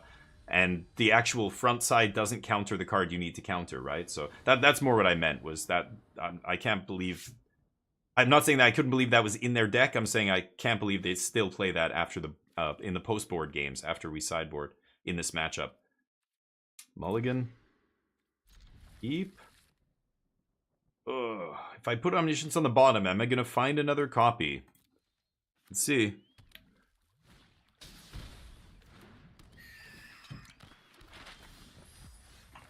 Archive. Yeah, I like land. Probably gonna Archaeologist here. I could disperse the Siren, I guess. I don't think I really need to. Yeah, let's just start digging. See what we hit. 3 lands. Okay. You hate HP? Like Hewlett-Packard? Yeah, I know. All that stuff. Yeah, HP is really bad for that. Oh, Unstoppable Slasher. It's been a dog's age. Let's see here. I think I'm gonna play... The odds of me milling another one... Like, so if I play tapped land here, I can only cast Moment or a bounce spell. If I play untapped land, I can cast both of these, but I can't turn 4 Awakening, because then I'll have the tapped land on turn 4. The thing is, I don't have Omniscience in my yard, and after just drawing one, I know there's one at the bottom of my deck. That means there's only 2 left. That's like 4%. It says 6, but one of those is at the bottom. It's like 4% or something. So I'm gonna bank on, assuming in the top 5 cards, I'm not gonna hit another Omniscience. I won't need the 4th land. I could always Moment of Truth into an untapped land too, so I think it definitely makes sense to double spell here.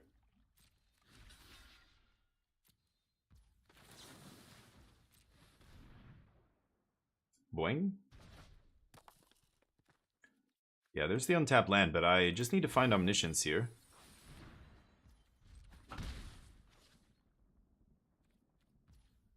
Oh, now they're scared. No Slasher, huh? They've got to leave up removal and hope it's good enough here. Grand Abolisher's interesting, but I kind of have to take this, I think.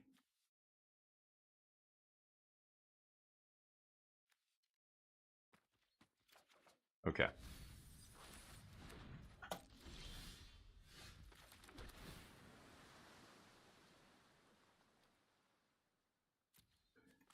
Okay. No attacks. You're gonna flash in, yeah, Curiosity. Okay. You get to draw a card. Yeah, putting the Omniscience on the bottom, kind of annoying, because now I can't find another one randomly. Did I keep Day of Judgment in my sideboard? I think I did, right? No? Did I take it out? Darn, Day of Judgment would have been great here. I'm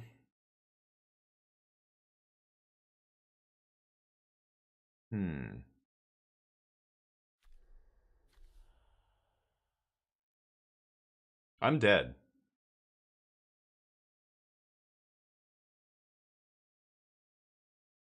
I am very dead. If I tap out for Invasion here, I will die. 8. I think they can kill me with Slasher? No, I guess 8, 10, 11? Whatever. I don't know even what card I could possibly get here to... Like, I have to get a chart the course and then hope to draw an untapped land, and then how am I... That's still not enough. I can put Omniscience into play with no card draw in my hand. So, I'm very dead here. Yeah, let's just go on to the next game. Okie dokie. Yeah, that's a counter I expect to see post-board. I used to have a Day of Judgment in the sideboard, and I guess I don't anymore. Sag.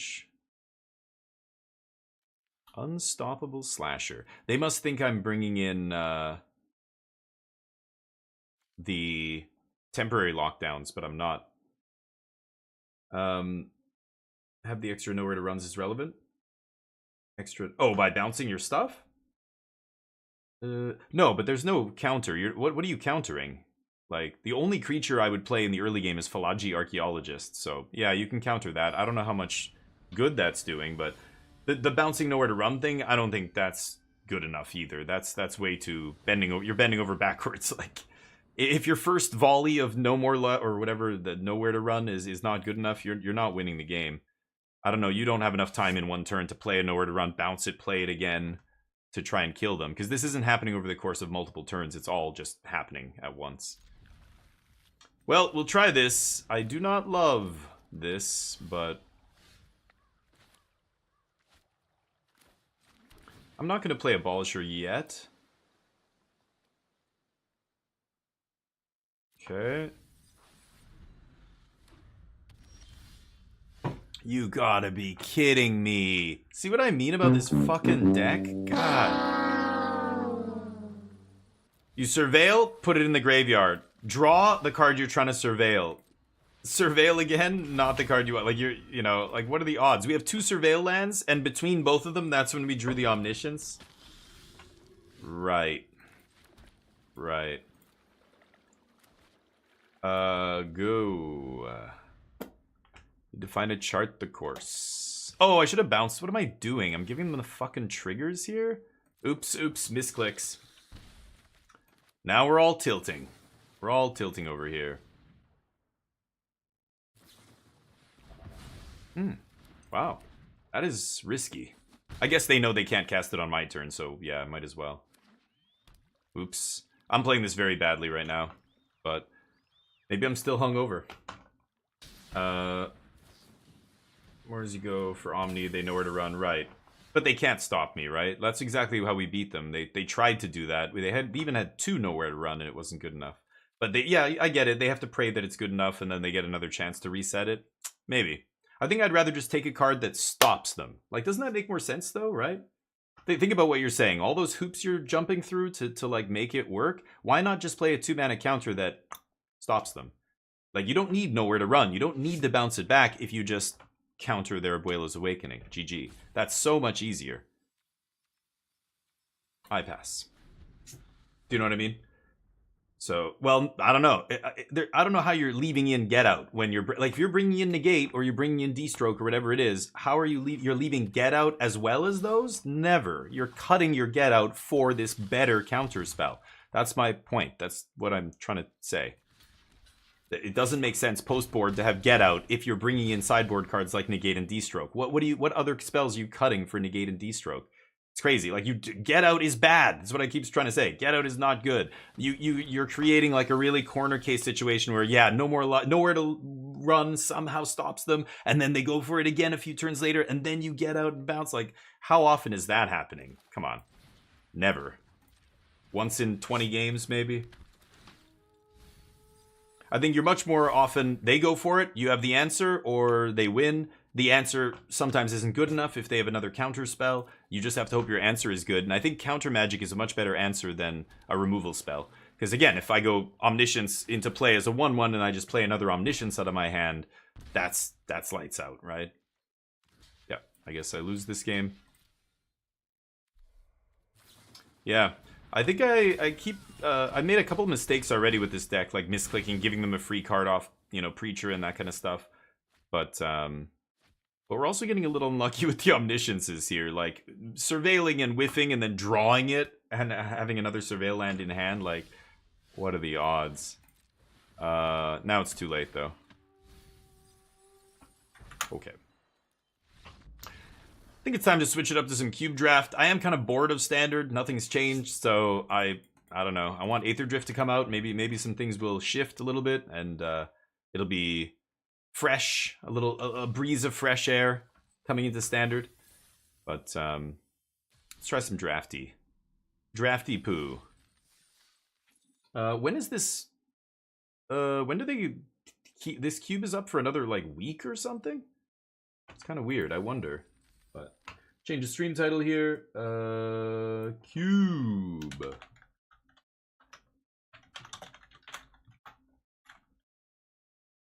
Bam. More counters? I disagree. I mean, again, like, yes, you want more counters. That's not a counter. That's my point. Get Lost is not a, or Get Out is not a counter. It's a bounce spell that only bounces your shit. It's just a worse, this town ain't big enough. Because again, my point is, you can't counter the actual thing you want to counter. Bouncing a removal spell and then trying to do that, that's not a count. You're not countering anything. You're just trying to find a way to still make that card useful in the games where it's, you can't counter Abuela's Awakening. That makes it not a counter. That's my point. Cube is usually until the new set drops? Oh, okay. Yeah, I don't know. I feel like they cut it off sometimes early and it's some other wacky set sometimes. I don't know. What do we take here? None of these cards are good. Could start with a 1-mana Ramper. Solemn is fine, but it's not a bomb. There's no bombs here. I mean, what? Liliana wins the game! No, you know what I mean. Like, this is Cube. All these cards are a dime a dozen, very interchangeable. Elite Spellbinder might be the best card here. I could start with something like that. I haven't done like a white aggressive or low to the ground, but there is no aggro deck in this format. I think I'm just going to take Pilgrim. This guy's a 4-mana Rampant Growth, which sucks. I don't want 4-mana ramp here. I'm going to start with Pilgrim. Solemn's fine too, but 1 drops. Spellbinder, yeah. No, I don't think so in this cube. I don't know. No Thalia, no 1 drops, no aggro? There's no aggro decks in this cube, so that makes Spellbinder a lot worse. Your first play of the game can't be Spellbinder. You've got to curve into Spellbinder. There's Caretaker's Talent. Crabomination's kind of insane, right? So is Great Henge. If we're going to do the ramp thing. I love Crabomination, but the Reanimator decks are a joke. They're not a real deck.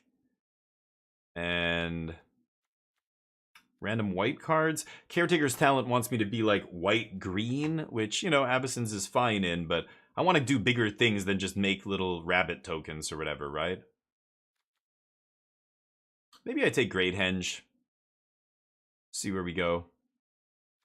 Abomination's hard to pass, but Genesis Wave. My Reanimator, I've drafted a few different Reanimator decks. They're all very mediocre. I've never seen another opponent have a good Reanimator deck. I've seen some of them that are playing cards that reanimate. Wow, Path to Exile.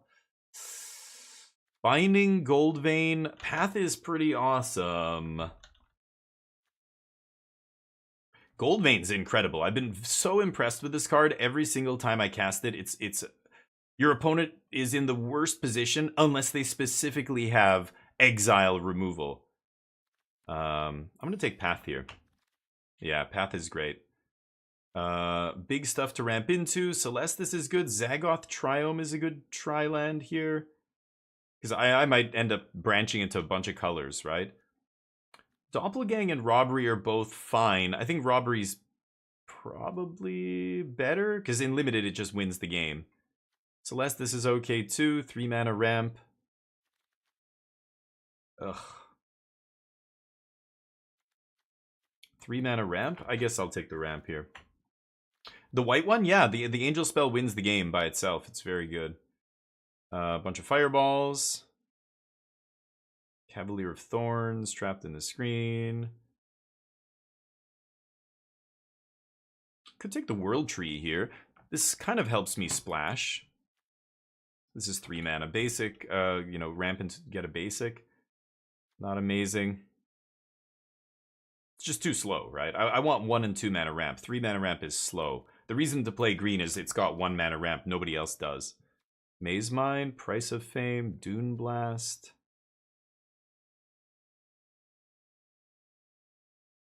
I take a black removal spell. Maze Mind is not what we should be trying to do here, but I really don't want to take a 7 mana Wrath. Maybe it's just Blood Chiefs. It's cheap, it's efficient. Yeah, I don't know. Already branching into a third color. Ooh, Vista's nice. A lot of Sultai lands going around. That's a good sign. The Angel spell, yeah, it could have been a white. It could have taken the white card for sure. Coma's pretty good. Tough to kill. So is Surgical Metamorph. I'm very, very impressed with that card usually as well. But white-black duel here. I'm taking a double blue card.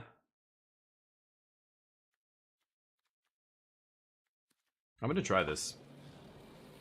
Sanctuary Warden? Why do you want to play white so bad? I don't. You keep talking about white cards, but I don't think I like any of the white cards I've seen. Path was the only good one, but there's no reason to go into double white card for what?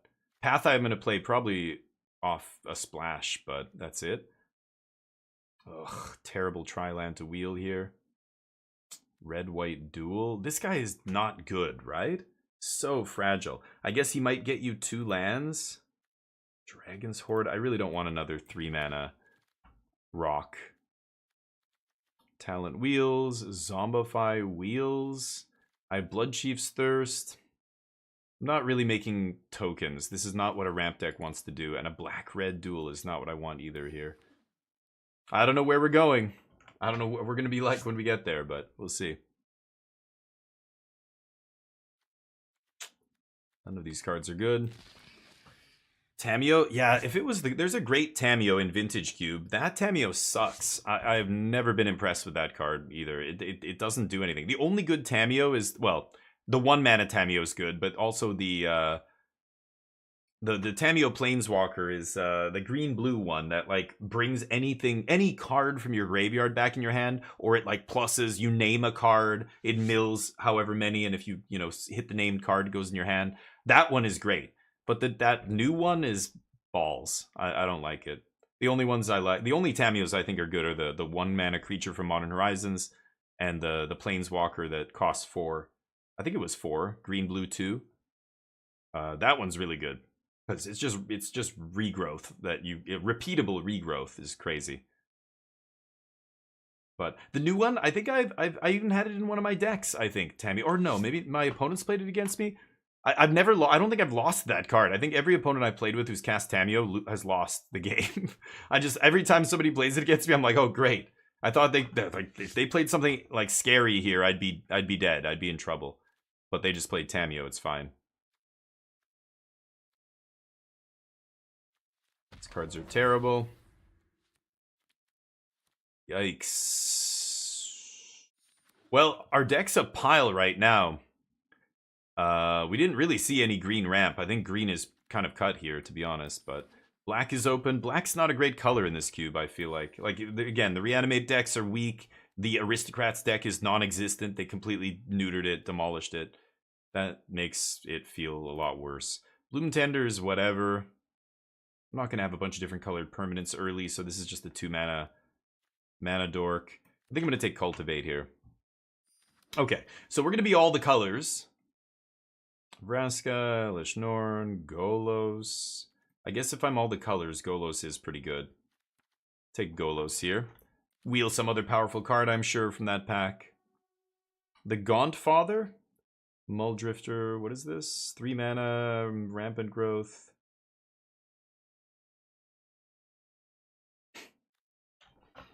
Three mana Rampant Growth or Gaunty Sultai Land?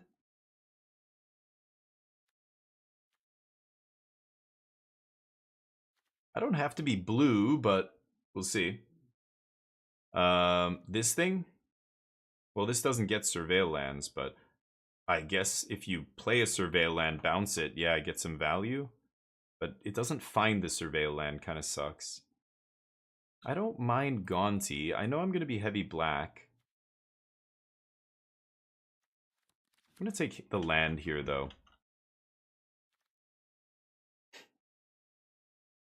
Yeah, we're probably not going to end up playing white, but I have the World Tree, which fixes... but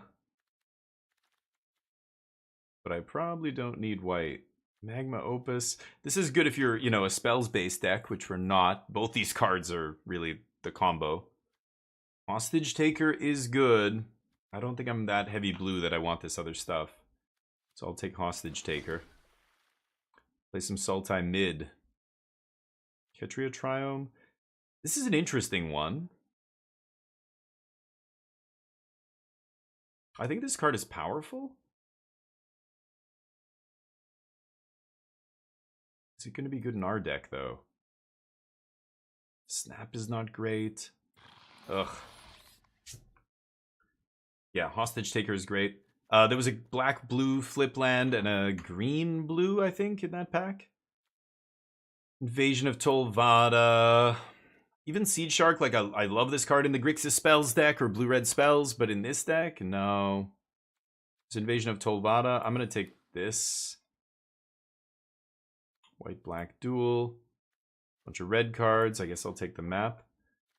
We're Sultai, but... Yeah, I'm gonna be 5 color just for Golos at this point. I just think World Tree is gonna have to do a lot of the heavy lifting. Great Henge looks like shit. Rough. Am I gonna take Karn?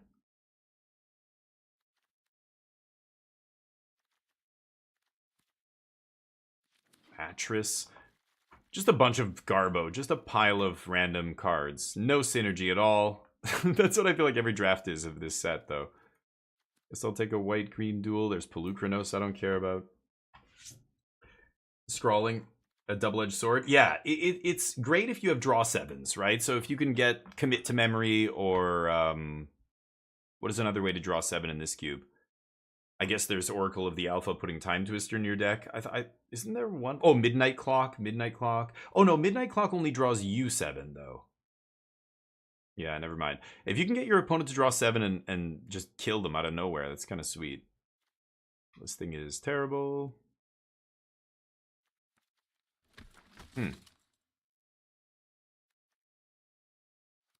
guess I'll take Mulskis here. Just the Sultai good stuff deck. Probably not doing zombify things. Wow, both of them wheeling, huh? Riverglide Pathway. Psh, no love for the blue cards. I'll take Mockingbird. I like the clones in this format. They Prismatic Ending probably actually not bad in our deck. The clones, you know, obviously with a million things to copy, are usually pretty decent. So speaking of which, there's Clever Impersonator. I could take the Goose Mother or Mythweaver Pock. It's kind of insane. I like this. This guy is ridiculous, right? It doubles your land, like the number of lands. Every time you play a land, it copies the land. That's wild. Once a turn. It's like super ramp. Let's try it. I've played with it before and it's been good, but it, you know, the fact that it was huge ended up being irrelevant because it doesn't have trample. It just gets chumped all day and it dies to everything, right?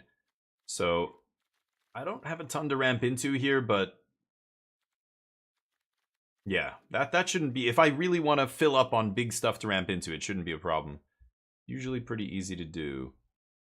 Timeless Witness is pretty good. Make Your Own Luck is good too. Spara's Headquarters is probably the thing I have to take here, though.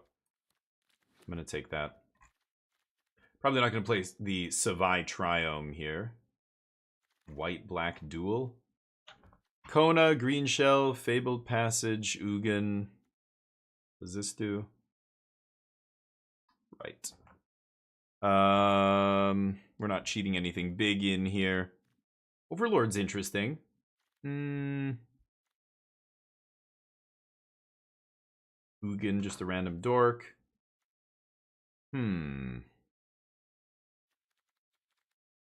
Liliana? No. No, we're not doing she's just reanimate. That's all she is. She's a, what was that 5-mana sorcery that brought back a thing called whatever with flashback? She's that. Unholy something. I'll take Fabled Passage. She's just a reanimation card, and we're not doing reanimating. There's the big thing I was after. Ooh, Nantuko Ornithopter is good too here, but definitely going to take a Titan. Works nicely with Great Henge. Temple of Milady. Come Back Wrong. Sylvan Primordial. There's the Swarm Saboteur. But I guess I only have one drop. My ramp is atrocious here. Saboteur doesn't really work well with Crawler. I might not even play Crawler. We'll see.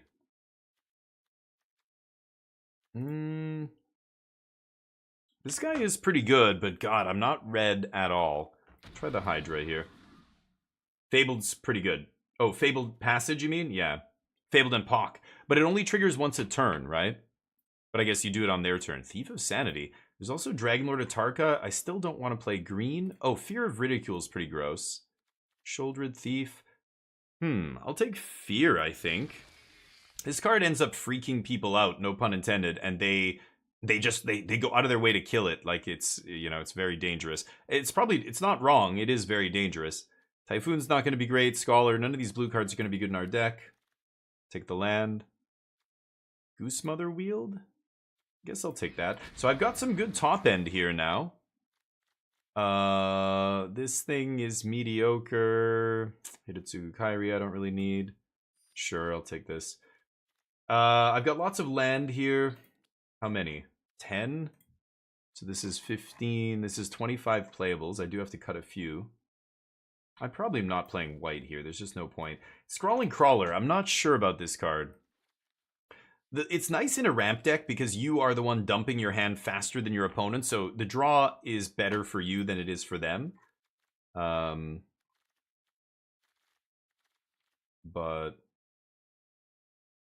yeah. Yeah, we'll see. I'm probably not going to play Triome here.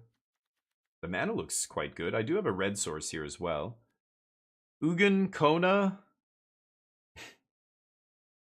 I guess I'll take Ugin. Kona's not doing anything for us. Yeah, this is a weird one. What does this do? Oh, right. Null Priest is a random reanimation spell I guess I could play if I really want. Primordial, I don't really need another giant dork.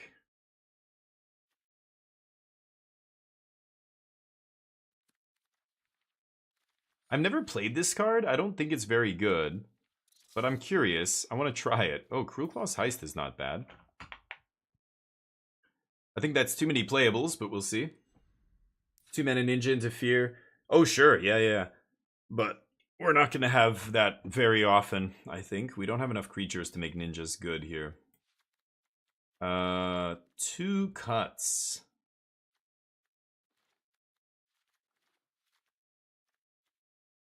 Yeah, I'm not going to play that.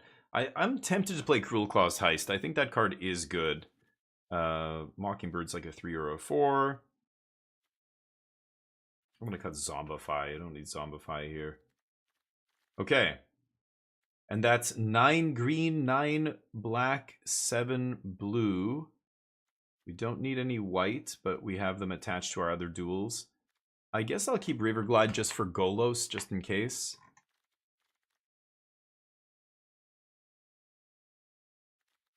Yeah, sure.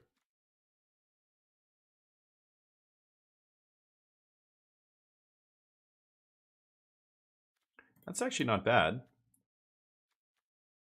There's nothing in my sideboard I want to play here, so I think it's going to be this. Sultai, random stuff, as is tradition. Green, blue, or green, black, blue stuff. Here we go. 2-mana ninja, yeah, it can be good, but you got to put it in the right deck. Like, it doesn't really make much sense in a ramp deck or like a control deck, or you know, you're gonna draw it late and it's gonna be terrible. Or you know, if you draw it early, you need to have other creatures. Ideally, you don't have to ninjutsu it, but to put pressure on them. You can't just spend your turns, you know, making them discard. They just make their land drops, and then their last card is something big, and all that discard didn't matter because the big thing just kills you. I'm gonna try this. I could get the black with prismatic just to turn this on. Let's try. I think I'm gonna scry first here.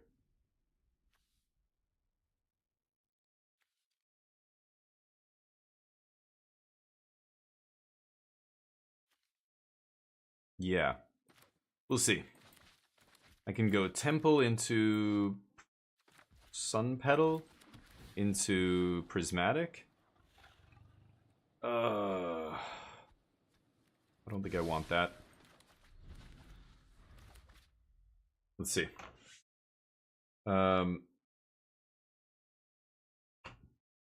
Unconditional removal? You mean the rat? The ninja guy that makes rat? Or the ninja that makes beetles, right?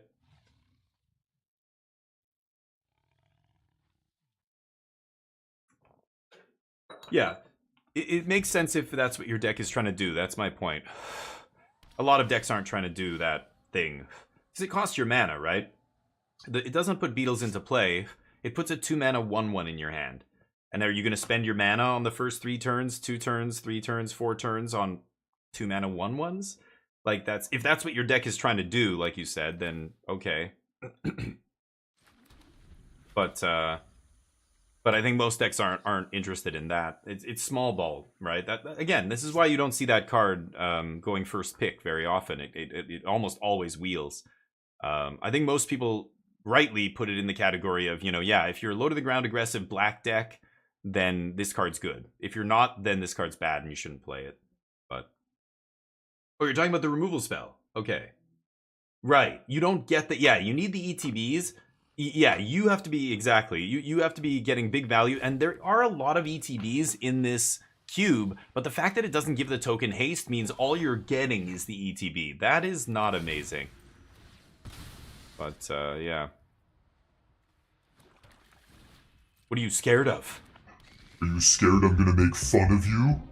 I'm gonna ridicule you, you're weak deer chasing.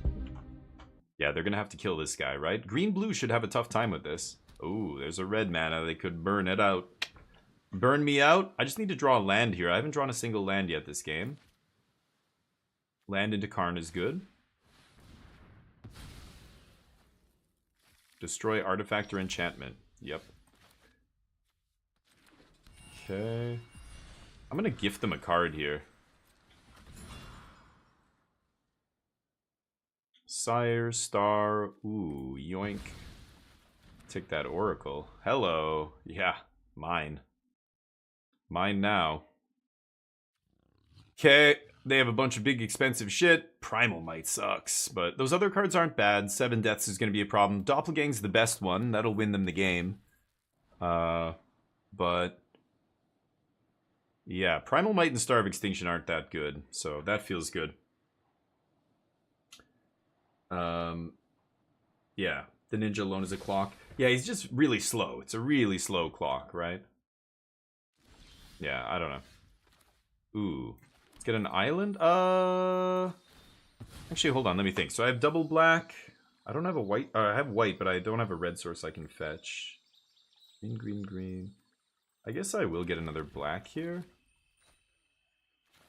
And let's do this.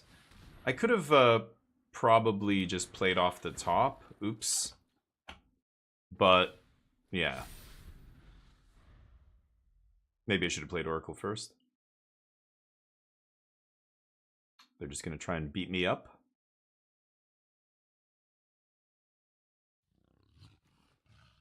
I can play a land. If I can play an untapped land off the top with Oracle and then cast Hostage Taker and cast Tender Guide in the same turn. Tender Wild Guide.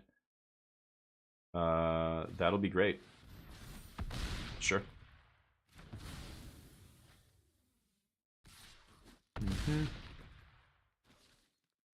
Could Golos here as well.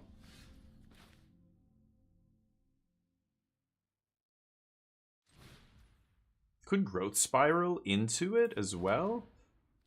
Let me think here. You know what? I'm just gonna Golos first, I think.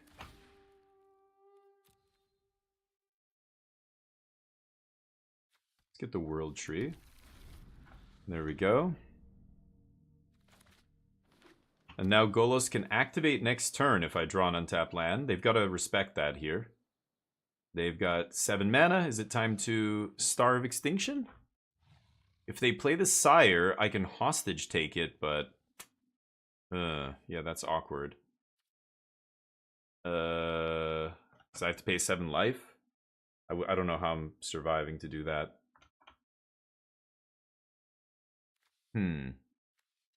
Can't exile it because it's got to be at least 1 color. So Sire of 7 Deaths I can't even target with shitty Ugin here.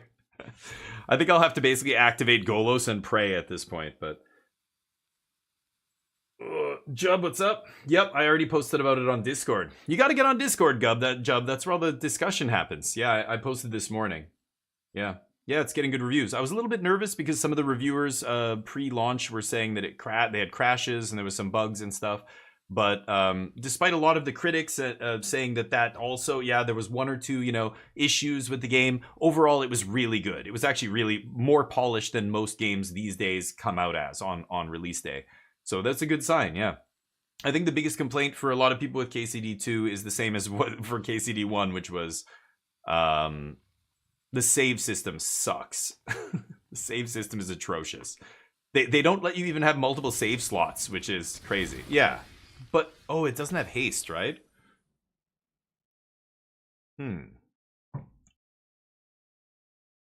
So I play Hostage Taker. I steal this. I pay 7 life. Does not feel great.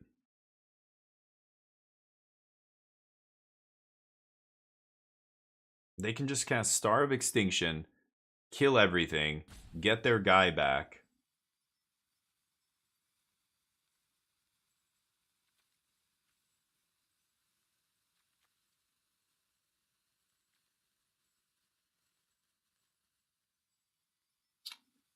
Wow.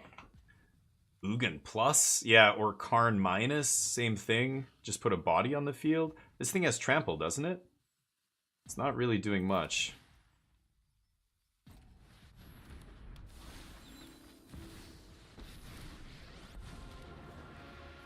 Maybe they get distracted by Karn here. I don't know what that even does. Because they can end Karn here. I can just let Karn die. And then I can activate Golos. Star of Extinction in their hand. This thing isn't legendary, which is crazy. Because now they can Doppelgang copy it as well, right? So, I'm in trouble here. I don't know, I need to hit something big. I don't have a sweeper in my deck, do I? I don't think... Oh, I have Finale of Eternity? That would be a good hit. Not off Golos, but if I top decked it... 1, 2, 3, 4, 5, 6, 7. So X is 5. I kill 5 creatures with... What is it? Toughness 5 or less? Is that... Yeah, I don't even think I can target... And I would have to target Sire. Yeah, I don't have an actual sweeper here. Coma wouldn't be bad. Or Titan of Industry, something like that. I think I'm probably just gonna have to bite the bullet and kill this guy. Hostage Taker doesn't do it because I can't cast him in the same turn. Oh, okay. Random clunkiest sorcery ever, but perfect spot for that one. Yep. Yeah, finale no good. GG. Doppelgang. Yeah, I think I would have Doppelgang, but they have a sweeper. They know they can kill my guys if I play Hostage Taker.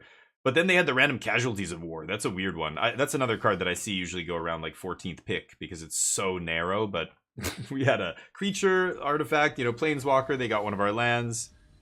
Perfects. The perfects. Everybody's deck's like this, acute. It's not. The irony is, it looks weird, but weird is par for the course. No synergy, just a bunch of pile of cards like my deck. This is how everybody's decks look. My opponent's was the same. It's just a bunch of random cards. They're playing a bunch of fixing and ramp like me, and whoever's big swingers line up better against the other person usually wins, right? I'm going to keep this. It's almost like, what's it called? Momir. It's like playing Momir or something. We're both just, like, throwing out huge things. I haven't seen a real synergy-based deck yet. But, yep. Exactly what I was just describing. So, I could go fetch something. I'm just going to play this for now and see what we draw. This thing requires double green, so I probably need to get another green source here. Yep, more ramp. Maybe I'll draw a 3-mana ramp card.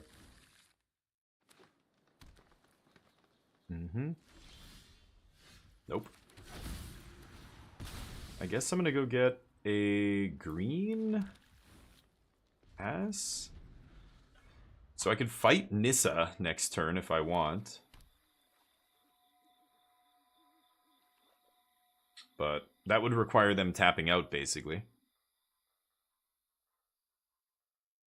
We'll see. I would die, though. It's fight, not punch, yeah.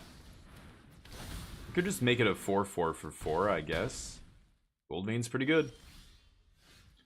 I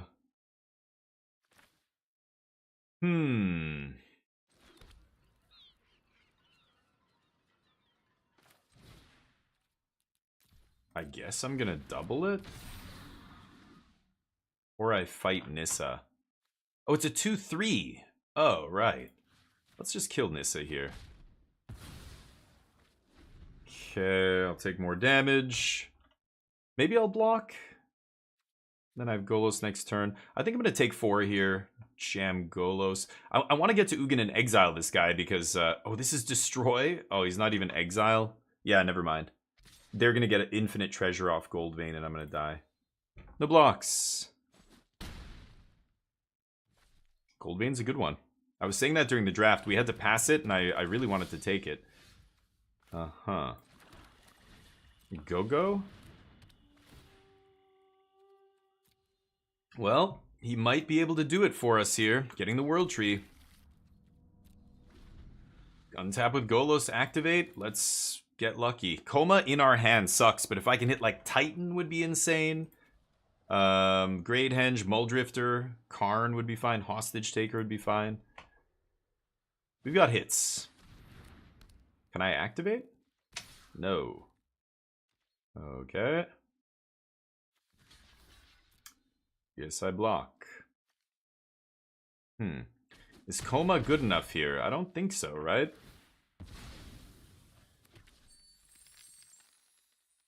My opponent has a removal spell. Oh, Titan pretty good too here. Yeah, I can free up Golos. So let's go Titan. I want to gain life here, but I'm just going to go 4-4 plus blow up artifact enchantment.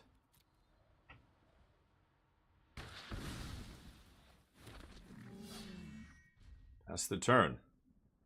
Next turn I can play Pilgrim Coma, but I probably... Actually, I don't know. What can I hit off Golos here? Not a ton, right? My big stuff's already in play. Or in my hand. So I don't think I'm going to activate Golos here. I think I might just go Coma Pilgrim, or should I Ugin kill the Gold Vein? 6, 7, 8. I mean, they could have Crater Hoof here, and I'm probably dead. Yeah, I'm very dead. But let's hope they don't have the nuts. Field, no. Can you believe that, Jub? No Field of the Dead. It's like all the archetypes that were in this cube before got watered down or just taken out completely. It's weird. There's no Aristocrats deck? That's bizarre. Like, Black always had this sacrifice-based, ping you to death kind of deck. Yawgmoth and, you know, the new Blood Witch or whatever from the Foundations. And, you know, a bunch of sack effects, Meat Hook Massacre and Bastion of Remembrance. All that is gone. It's wild. Or I don't know, maybe I'm mixing up Arena Cube and Chromatic Cube, but I feel like Chromatic Cube the last time around still had a lot of synergy stuff that you could do. But now it feels like there's none of that. I don't know. There were still insanely powerful individual cards, but... Okay, what am I doing here? So my opponent passes. This is uncounterable, so I feel pretty good. They do have 2 blue up here.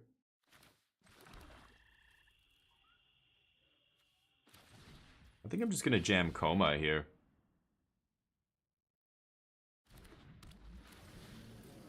Ward 4? It's going to be very tough for them to kill it.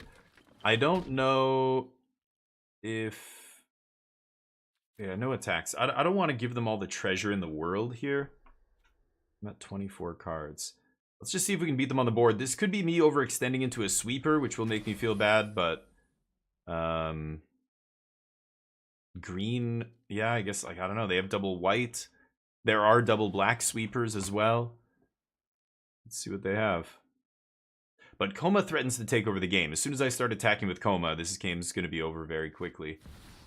Another Star of Extinction. Right. Killing the land that was fixing all my lands. Okay. Well, time to Ugin them, I guess. Yep. Land off the top, good. We have a Restless Reef here as well. What does this say again? Colorless spells cost me 2 less, right. They start at the top. Definitely tempted to... Yeah, I'm definitely going to reef the top of their deck now. Pretty good.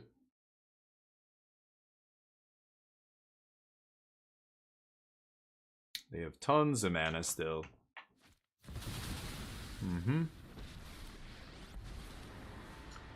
Kill me?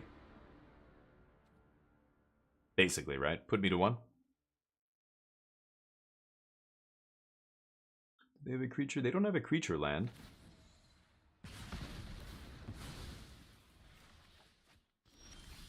Okay.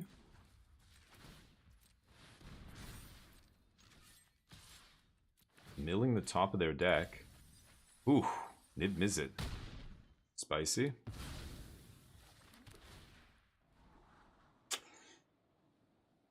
Oh, that does dig me to more stuff. I'm going to keep that on top. Pass the turn. When I can cast X's 10, I get all the creatures from the graveyards back into play. So I have 1, 2, 3, 4, 5, 6, 7, 8, 9, 10, 11. I'm getting very close to 12 mana here to cast that. That will win me the game. They don't have any creature lands, and I've got Restless Reef still punching them in the face here. Ugh, okay. Well, I do want a Finale of Eternity, but... Wow. I can't do it for X's 10.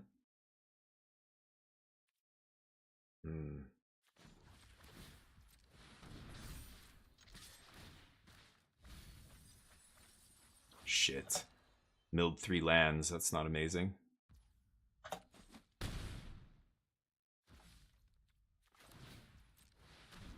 Okay, I'm gonna pass here. If I draw an untapped land, I can bring all the creatures back. It's pretty crazy. They're gonna get 1 hit off Thief, which is pretty good, but I'm well ahead of them on cards. They're not gonna deck me with this thing. Man, it would be crazy if they had a counter spell here, but I can't play around a counter. I can't play around anything. If this isn't good enough, I'm gonna lose the game. So they get my best card from the top 3. Ooh, they didn't take the... I'm surprised they didn't take the Duress there. Or the Thoughtseize, whatever you want to call it. Mulldrifter, okay. Pretty good. That probably means I can win this game. We'll see. 1, 2, 3, 4, 5, 6, 7, 8, 9, 10, 11. I need to draw an untapped land here, and I get to go off. I'm 30% to hit a land. They're going to play one more thing. If they tap out, that's great. This makes a lot of food. So what is this? X? Create half the food. Okay, so I have 11 mana here. Should I just full bore this? I need to leave up 2 mana for the food. So I'm going to do X is 7 here. Is it half rounded up? Yeah, rounded up. Okay.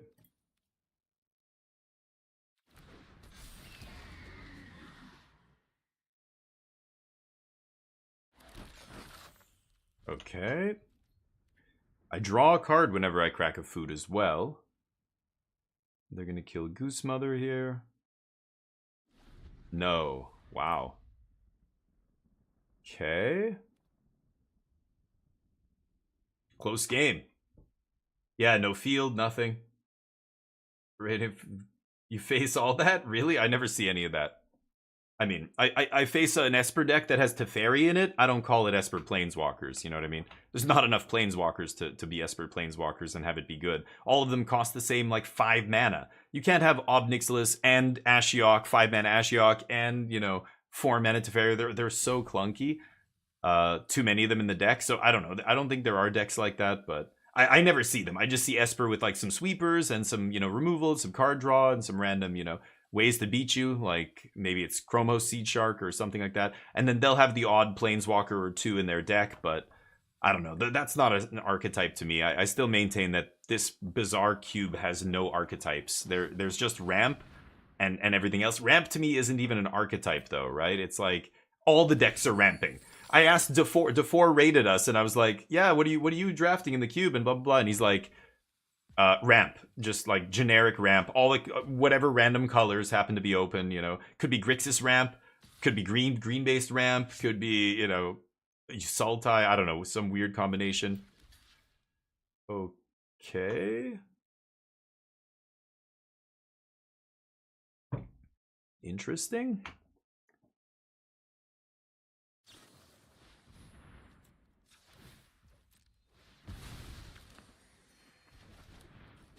Wait, don't I draw a card? You may... Oh, when it attacks. Oh, my bad. Right. Sure. Okay.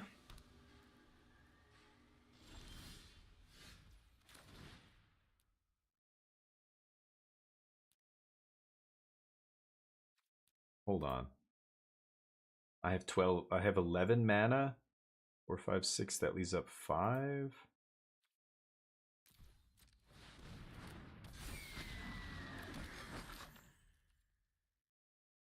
Pass.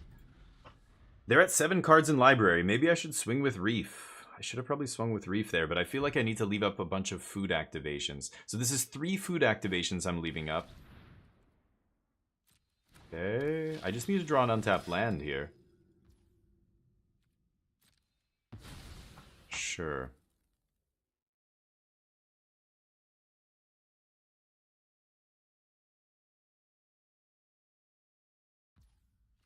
Mm-hmm.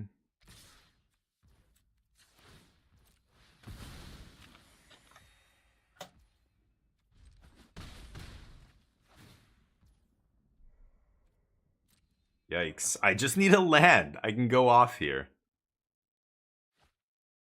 Hope they don't have a counter spell. I don't have any counter spells in my deck, so I don't have to worry about this. They already got rid of my discard card. Mythweaver, sure.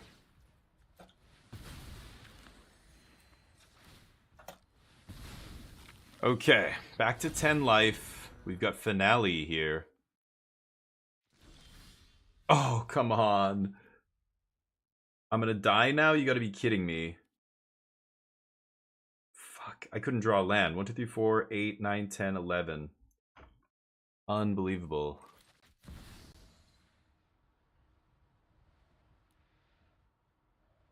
With toughness X or less? Oh my god.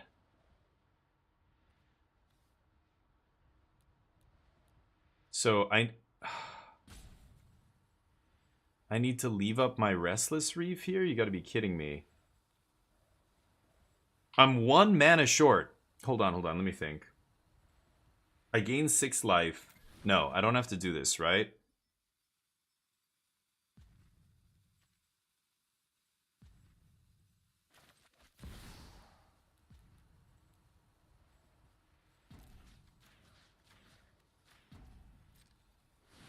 Crazy. I have to do this, I think, and then just kill them with Restless Reef. They're not going to have enough damage to kill me through the food before I deck them. They're at 6 cards here.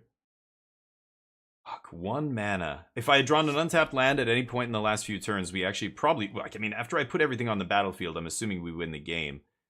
But all the creatures from all the graveyards back on the battlefield? Now I could potentially lose this game still, if they have an answer for Reef. But we'll see.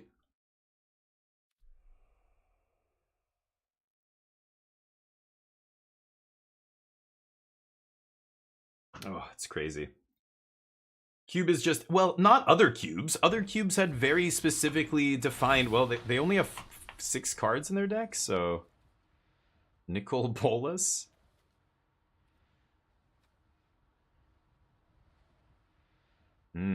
That can deck. That can deck me. 1, 2, 3, 4, 5. How many cards can they take here, though? If they take more than 1 card, I kill them with Reef. They have to have an answer for Reef here. None of these are an answer for Reef. This is Treasure? 1, 2, 3, 4, 5. Wow. Crazy. They have to be very careful. If they take 2 cards, I kill them here. I don't know if they should know that. They should realize that. Let's see. This one, yeah. This one is weird, but yeah, usually cubes have very specific archetypes. Even these ones, even the previous chromatic cubes, I felt like had some pretty defined... There was the Blink deck, and it was, you know, white and blue, and they had Teleportation Circle and Thassa, and you could see the engines were there. That's all gone. You know, are there blink spells? Yeah, but they're not they're not like repeatable blink spells. They're just like Arresto Angel, and you've got this other random card that bounces. It's like, what are we doing here? Yeah, they only take 1 card.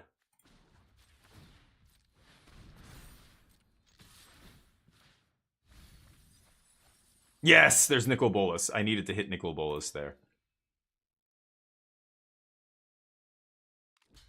Okay.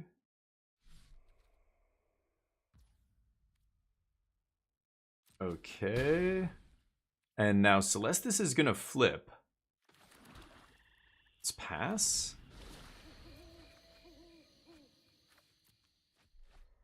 Okay, I'm at 10 cards. They're at 0. I can gain 6 life here. This is super close. Nicol Bolas can plus and exile the rest of my deck. If I get unlucky and hit 4 lands in a row, just like take out half my deck. So milling the Bolas was clutch there. They knew they couldn't take more than 1 card. I think they should have taken Bolas though. Then they untap here, they play Bolas, they swing.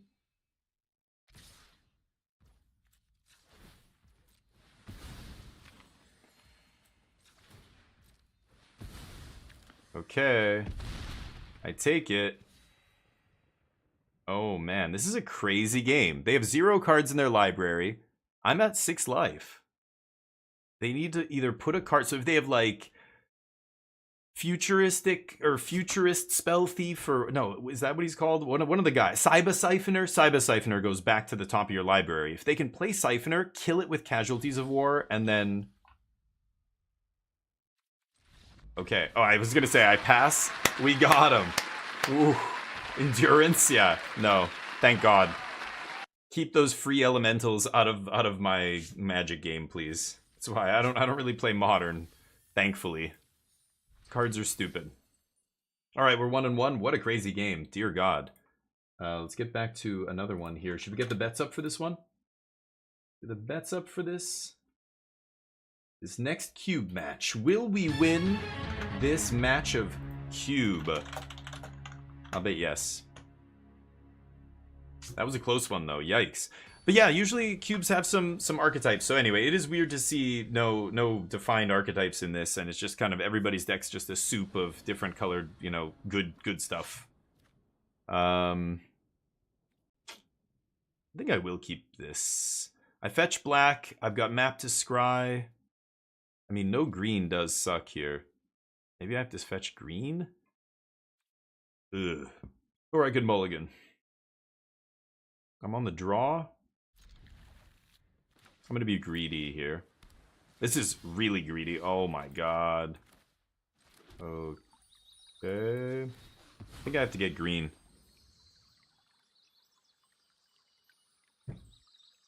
And we've got more black than green in our deck anyway.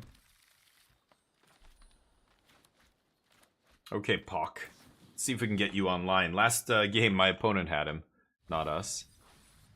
Milling a land. Okay, green-blue spells. Probably some ramp in there. I expect to see a 2-mana ramp. Like, nobody does anything in the early game except ramp and draw cards. Like, fix your draws. Ass. Oh, I guess I can't scry, right. Maze Mind I could scry on their end step. Not with the map. Yep. Card draw, huh? It's a lot of card draw for a green deck. It's a very controlling deck that wants to play that much card draw. Okay. Awkward.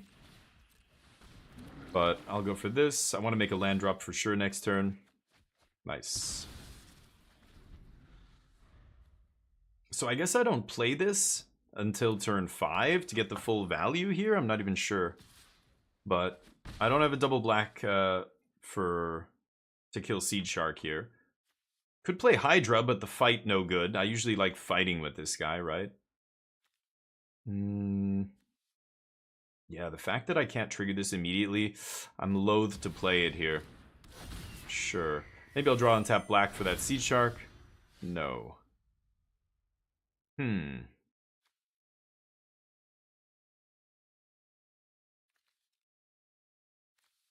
guess I could...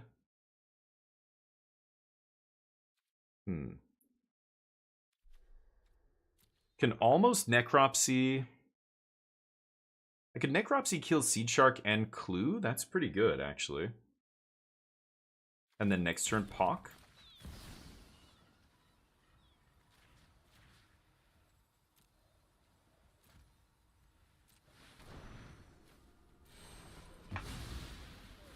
Yeah, let's get Seed Shark out of the way. So next turn I can go Pock, land, and then... map, I guess? Do they come in untapped? Wow, they come in untapped as well. That is crazy. Okay. Yeah, they get to scry. They have the power 9 in their deck, so they could get lucky here now. Slot Machine is enabled. See if they have a counter spell here, I guess. I assume they're going to counter if they have one. Unlucky. Okie dokie. Lonecrafter is not a very good card. I can just kill Oracle with my Hydra here. Getting close to Coma as well. Multiple Hydras. Oh no, he's a Serpent, right. Never mind. Scry. Ooh, maybe it's a good one.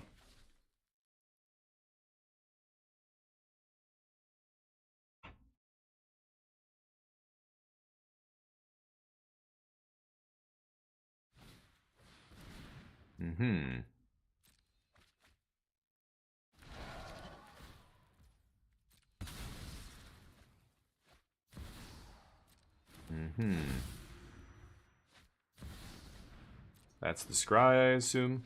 Sure. Not doing very much, though.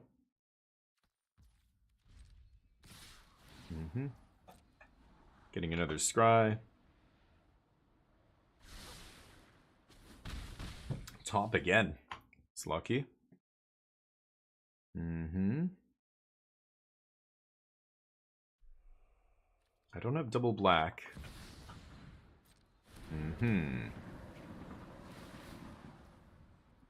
That thing having this hard, like, artificial line going across half the screen makes it seem so unnatural and fake. I can't stand it.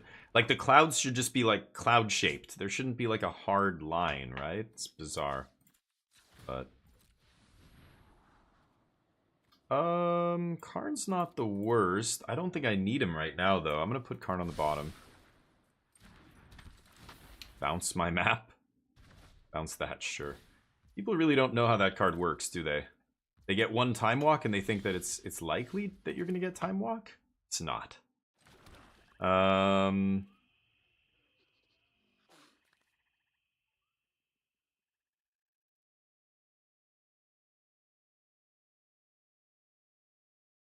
Am I gonna Hydra fight here? I'm gonna go Coma next turn, right?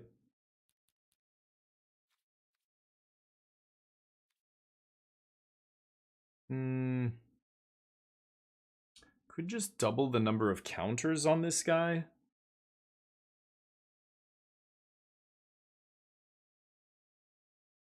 I think I'm just gonna do this and fight. Pass. Hydra's underwhelming, but Coma is not. We get to play Coma next turn. They don't have sweepers in these colors, so hopefully we get to kill them with Coma. We shall see. Oh, did the bets close? Too slow. It was only me betting, so I can close the bets here. But now that the game's halfway through, we can't open the bets again. Have to wait till next game.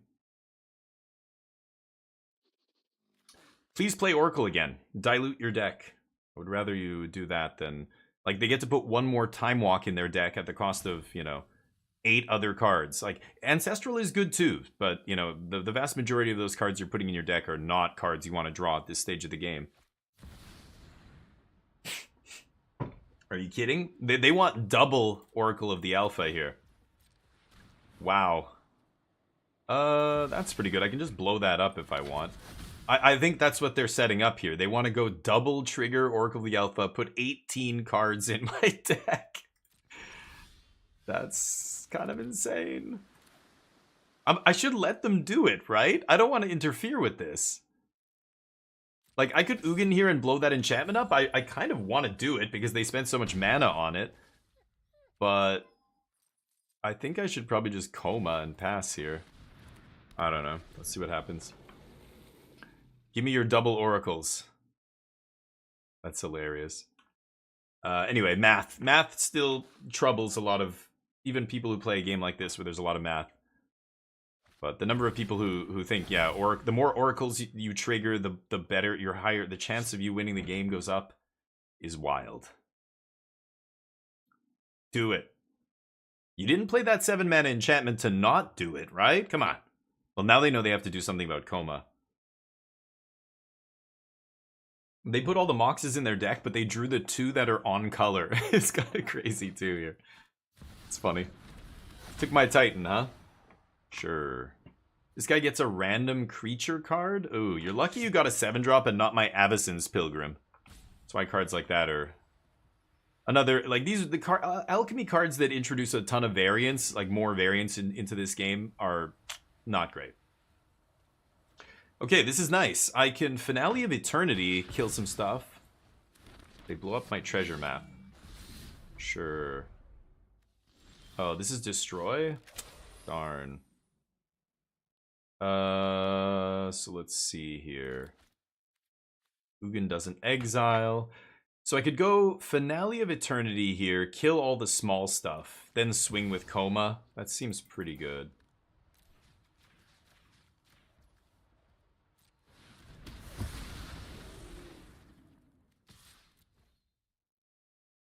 That's going to trigger Coma. Ba-boom.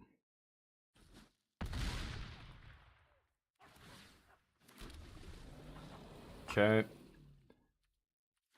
Well, now it feels like it's going to be tough to lose. They need Cyclonic Rift or something here.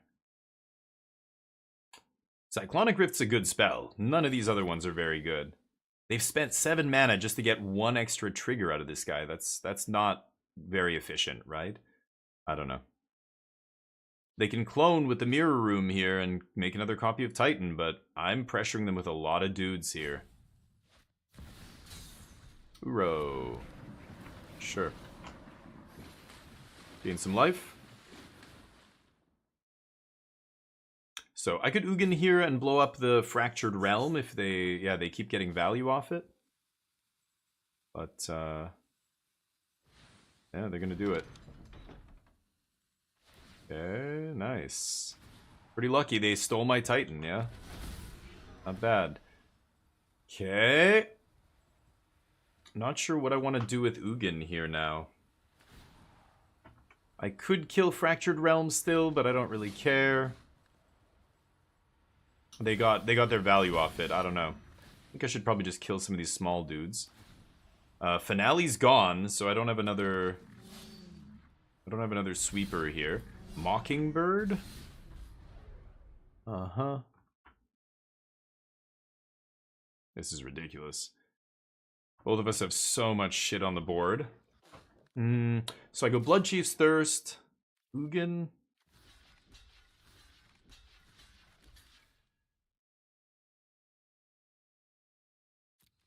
Sure.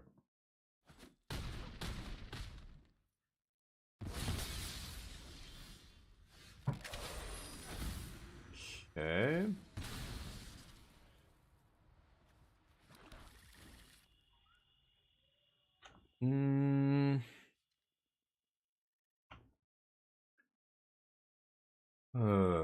Let me think. I can only kill 2 of these 4/4s.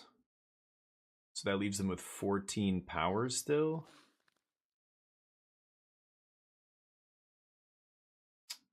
That is too much power. Or toughness. I can't get a hit in with Coma here.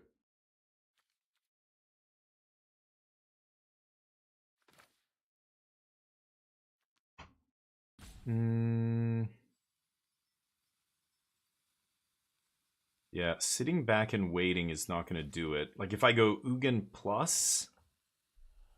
We have 23 cards.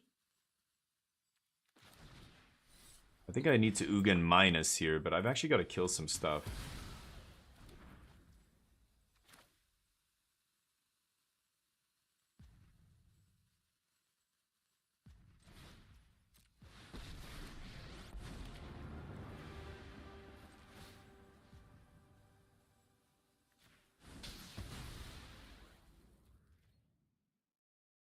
They're at 23.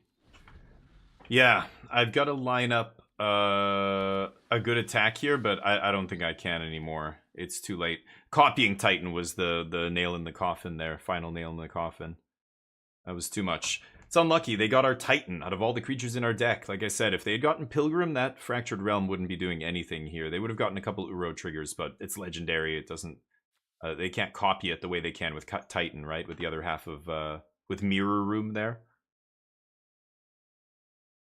Titan was the best card in our deck to get, so... Okay. Take the L there. It's unlucky. Let's give her another whirl. Take a random creature from my deck. One random creature. Had to be Titan. Oh well. Let's get the bets up here. Will we win this match? Get your bets in 2 minutes or you will miss it. I'll bet no this time. 10k. See if we can do her. Give her. Yeah, our deck is not great, so I'm not surprised. I wouldn't be surprised if this deck went 1-3 or 2-3 or something. Sure. Yeah, I don't know. I'll keep it, I guess. Growth Spiral. That was a good draw. Need a second black here, but...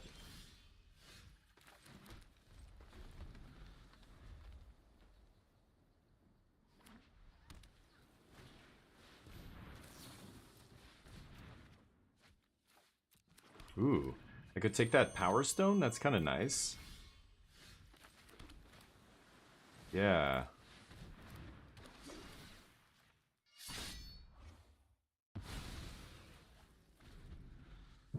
Very nice.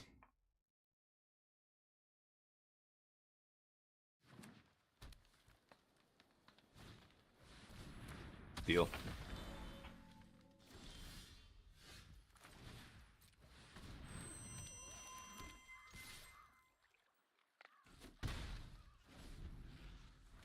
Okay. 5, 6, 7. I could slam Great Henge here. It's not bad. Well, not if they kill this guy.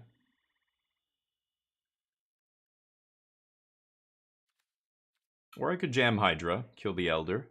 They've got 3 cards left. They've got a bunch of mana just like us. So both of us could just start slamming huge things here. Whoever gets lucky and has a big one in their hand that goes over the top of the other person is going to win. Great Henge, I think I like getting going as quick as possible here. That way we just start drawing cards off everything. Ooh, that's a good one. Like I said, 7 mana cards. They're powerful. They get to put Hostage Taker into play for free. That's not that crazy. Normally you want to copy a 7-drop or something and play it for free, but maybe they just put the Power Stone into play. Not even sure. They did it for X's 6 for some reason. It's a little weird. Let's get one more green source. That way I can cast Titan of Industry if I have to. And... ugh, I can't double spell here. They have Hostage Taker? So they're going to Hostage Take my Great Henge if I play it, right?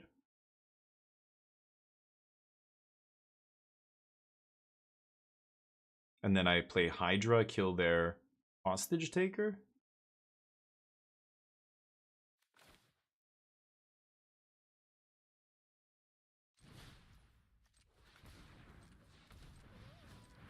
I think I'm just going to go Golos, threaten Golos. This forces them to Hostage Take the Golos, I think.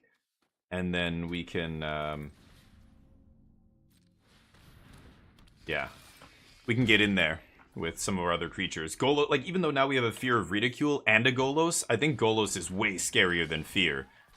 So, let's see what they do. They can't let me untap with Golos here. Oh, they're gonna double Hostage Take? Sure. Voracious Hydra will break this all up. Fabro Elder taps for 4 mana. That's kind of nice.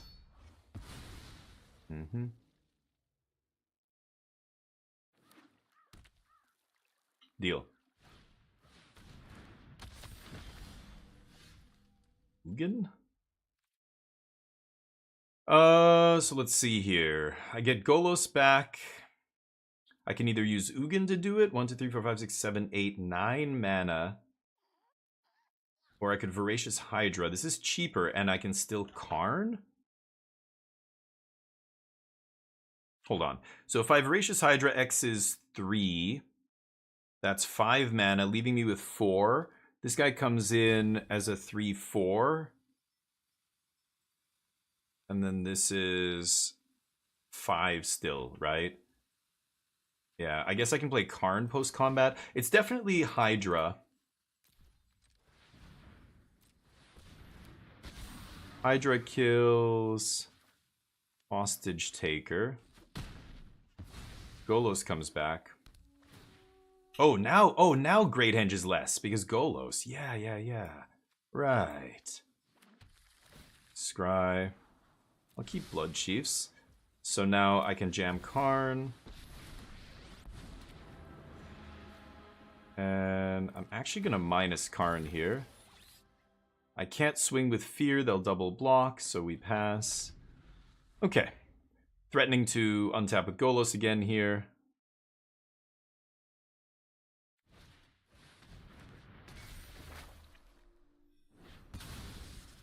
Easy sack. Eldest Reborn not super impressive here. I could activate Golos main phase, I think. Let's see. They take Nashi. Nashi comes into play. That was them sacking their dragons, whatever, horde, buried treasure. Discover 5, right. Sure. They dump their hand, milling a Sphinx, just all over the place. Okay, 1, 2, 3, 4, 5, 6, 7, 8, 9, 10 mana. I think we start with a plus on Karn.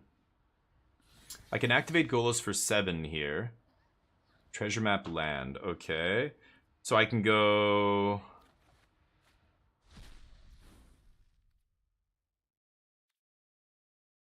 I mean, I think it's just got to be Golos, right? We have 20 cards, so they're 25.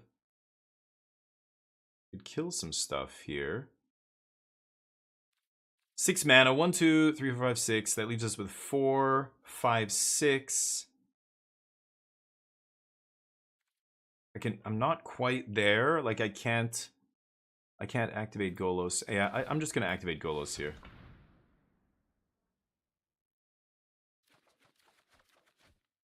Nice. I already played my land like an idiot. Fuck. Oops. Did I? No, I didn't. Beauty.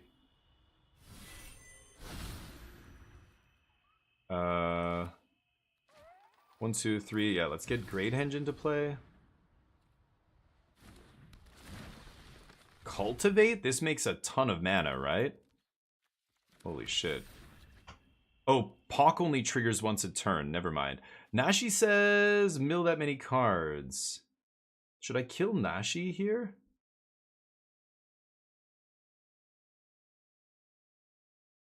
Discard. Yeah, let's kill Nashi.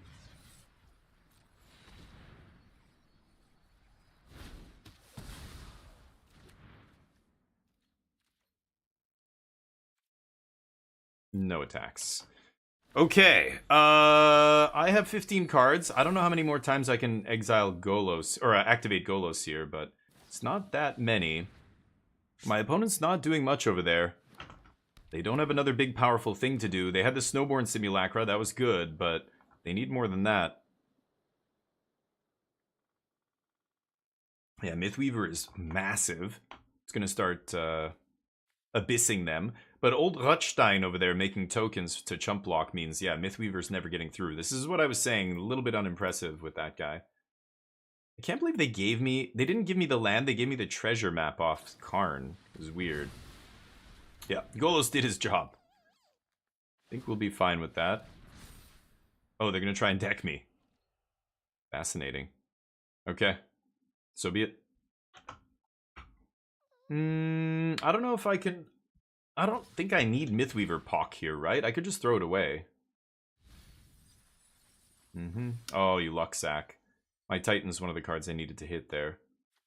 Should I throw Pock away here? Yeah. This is what I mean about fear of ridicule, not being good enough to get through. Like, a lot of times, it's only good in the early game if you're playing an aggro deck, right? Oh, is that a good draw? Putting all the creatures back on the battlefield? 1, 2, 3, 7, 9. Oh yeah, we definitely have enough. What do I kill? Hostage Taker, Rutstein, Feyburrow?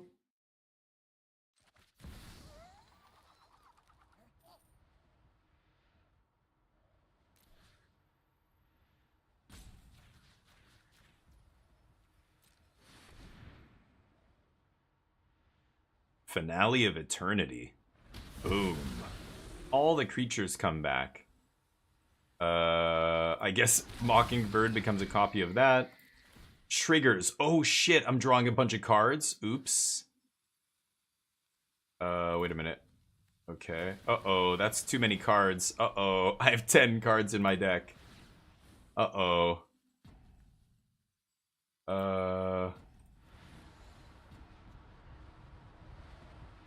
Oh god, Great Henge might kill me here. Okay. Triggers, come on. Trigger, trigger, trigger, trigger, trigger, trigger, trigger. It's wasting my clock while it does this. Oh god. Oh god, I have 4 left. Okay. Karn minus swing. Okay, 1, 2, 3, 4, 5 mana here. I could have just killed that guy, actually. I probably should have done that, but let's pass. 13? I probably should have killed that little guy, right? Oh, and if I played Fabled Passage, I think I had lethal there, to be honest. Anyway, let's see what they do here.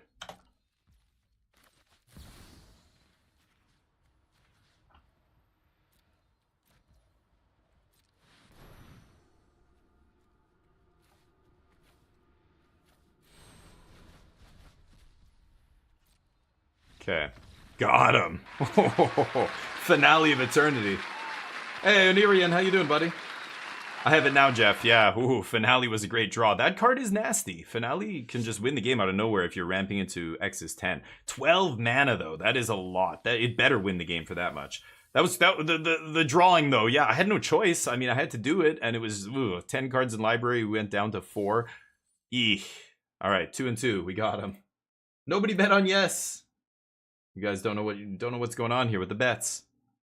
All right, here we go. 2 and 2. Let's keep rocking it. I don't think I missed any messages on YouTube here. Just check the chats. Will we win this match? Get your bets in. It's easy to bet. Exclamation mark bet space yes or no space however many wings you want to bet. I'm gonna bet 10k on no. So you guys bet on yes. Bet against me. Oof, I can't keep this, I think. This is good. I want something to ramp into, so I'm not crazy about putting Ugin on the bottom there, but I think I can do better. Ugin is not good. Like a lot of he's like Obnixilis and Kaya and all these planeswalkers. They aren't that amazing. They feel like a 5 mana spot removal spell most games, or 6 mana in Ugin's case. Ugin doesn't even hit, colorless stuff, which is brutal. Ooh, I could Necropsy that, but they don't have a creature yet, so no need. Could Goose Mother X's 3? That's not bad. Make it a 5/5. Play a little dragon here. Make some food. Okay. See what they do. Ramping really nicely here. This is turn 3. We've got a 5/5 already in play that they get to O-ring, so I might free that up. Okay. Yeah. Oh, but then it comes in as a 2/2? But then it still draws me cards later, right? Let's pass.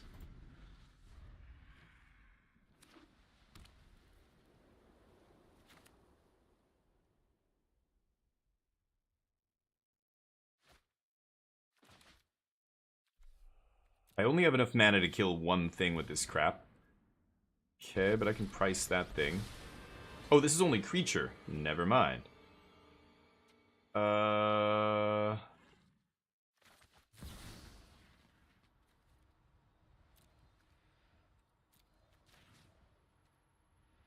Yeah, I have to exile 6 mana worth of stuff, right? So I can only hit this thing.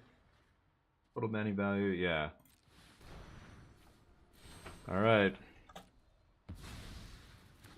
Get this guy on end step.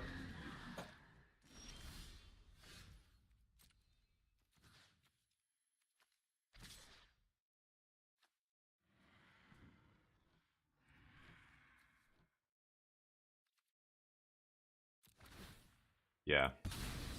Draw a card. Okay.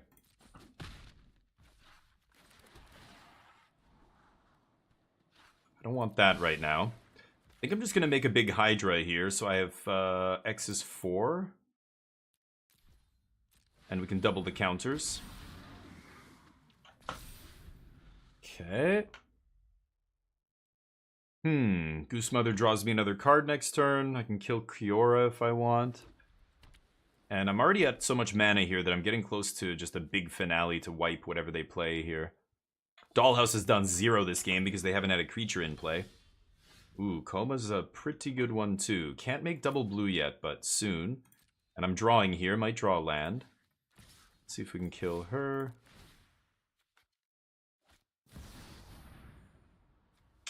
Darn. Can still only target a creature here. Could target my own creature? But it's kind of silly, right? Sure.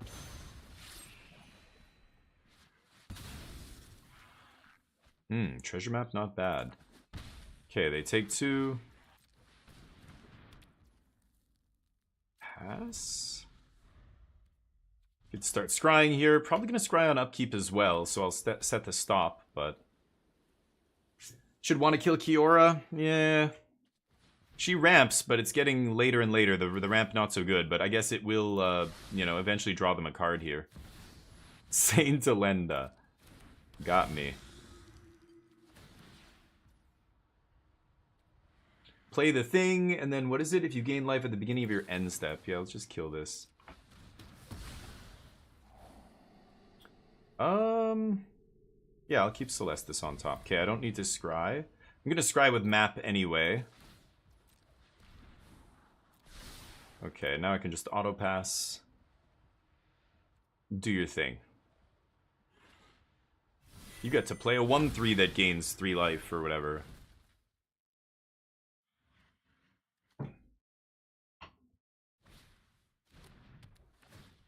Deal.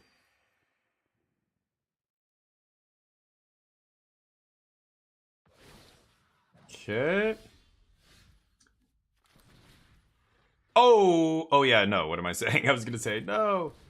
I forgot to scry, but no, that's not the case. I'm gonna hit Emperor here, I think. Pass. Now I might actually scry on my upkeep, we'll see. I could hit the Planeswalker, but I would rather hit the O-Ring and get my Goose Mother back there. Not bad. The Warden. Yours drawing him some cards now. Okay, sure. I would like to see, yeah, let's see if they can beat Coma here. I can also crack my treasure map, and I'll start drawing cards off that soon enough. Finale of Eternity is Destroy, which is really shitty. It doesn't get through the, thing have lifelink? No. Doesn't get through the shield there. Yep.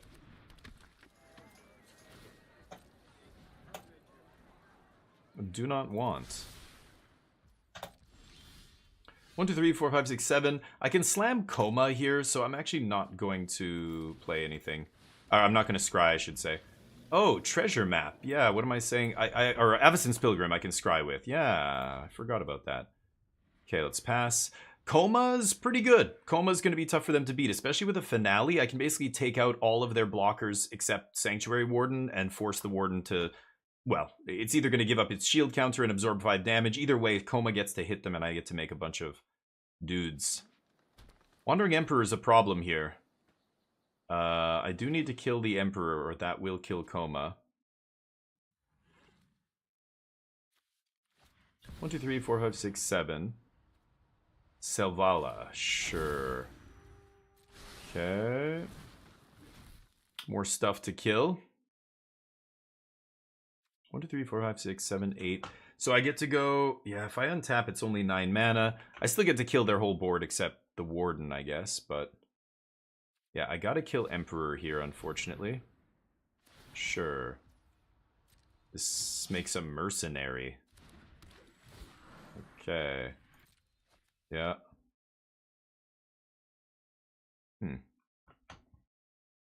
They're all too small here. They're not going to be able to block Coma. Not after I wipe a bunch of them, right? Holy fuck balls. Okay. Sure. Well, that is going to be enough to stop Coma. That's annoying. Oh, except they minus the Emperor? Well, that was not smart. Okay, nice.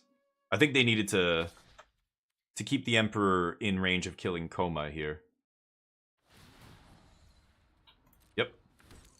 I take it.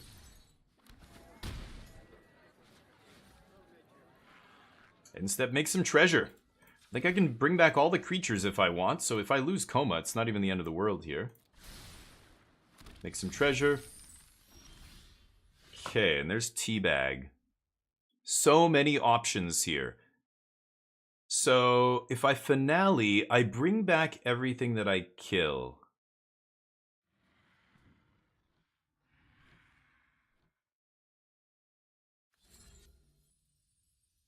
Yeah, they're going to do that thing, right? So I could Titan. 1, 2, 3, 4, 5, 6, 7, 8, 9, 10, 11, 12 mana. So I could X is 10. And I'm killing Selvala, Missionary, or a Visionary, and a random token.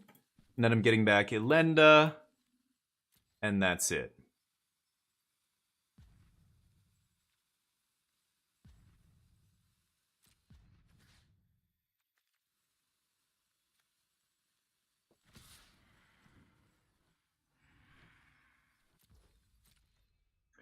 Let's see what happens here. This is an 8-12. They're going to take it.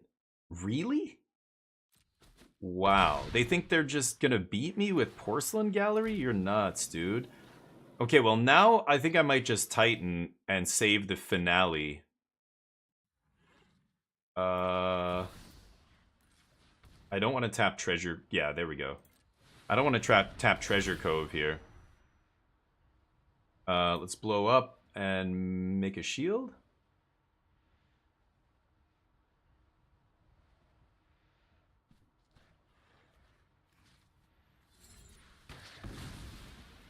Okay.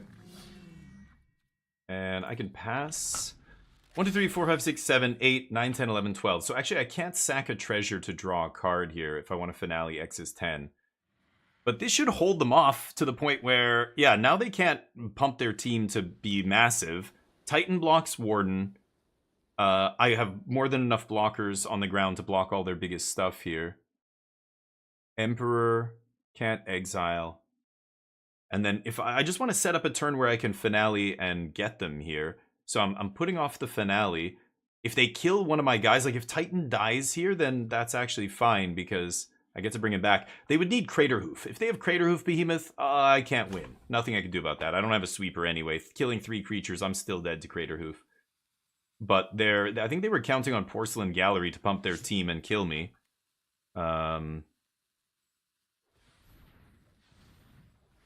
Let's see what they've got. Hey, Nano, how you doing, buddy? But yeah, I do want to kill, yeah, Kiora, obviously, but I'll try and kill any... Oh, that is super annoying. You gotta be kidding me. Ugh, that is obnoxious. I need them to kill my creatures, not put it under some shitty enchantment. Oh, it's obnoxious. Okay, yeah. Finale's still good here, I think. Yeah.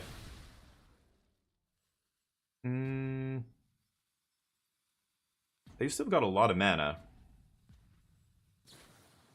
Selvalla's tapping for a ton of mana here. Oh, nice. That's what I want to see. Okay. That guy comes back now off finale. They can't kill me here. Yeah. But losing my Coma to an exile effect is obnoxious as hell. I was hoping they were going to kill it with something, but... Can't block the Angel. So they get to come in for 5. I could draw a card off the treasure, but again, I think I need it to do the thing. To finale for X is 10 here.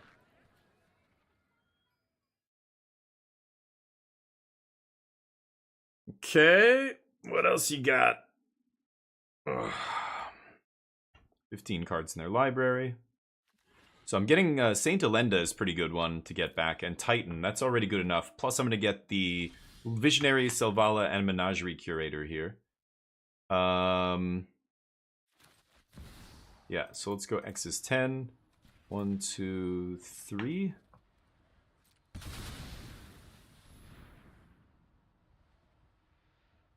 Bam. They're adding a bunch of green mana.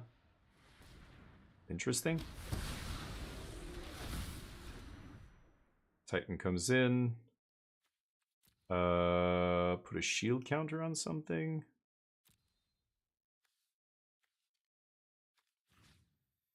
Could shield up my Titan. I think I'm just going to gain 5.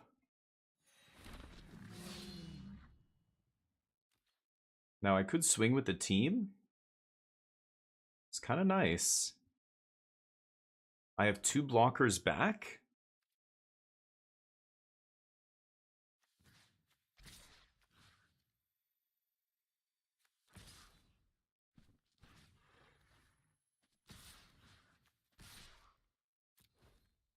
I'm going to leave 1 snake back here. They've got to block 4 things if they want to keep their guys alive. Okay. They do. I pass. Not much else I can do here. Okay. It's weird. I thought I would get the you don't get the creatures back that you just killed. But hold on. All creature cards. Oh, from your graveyard. Oh, I thought it was both graveyards. What am I thinking? Oh, right. My bad. No, I forgot. It's only your graveyard, yeah. Oh, yeah, I forgot. I should have blown up the enchantment. You're absolutely right. Oops, I'm an idiot. That's a punt. Yes, that is absolutely what I should have done. My bad. I completely forgot about that. I was looking over here like, yeah, no enchantments, artifacts. I forgot about the one under their land. My bad. My bad. Yeah. Yeah, it's your graveyard, yeah. Yep.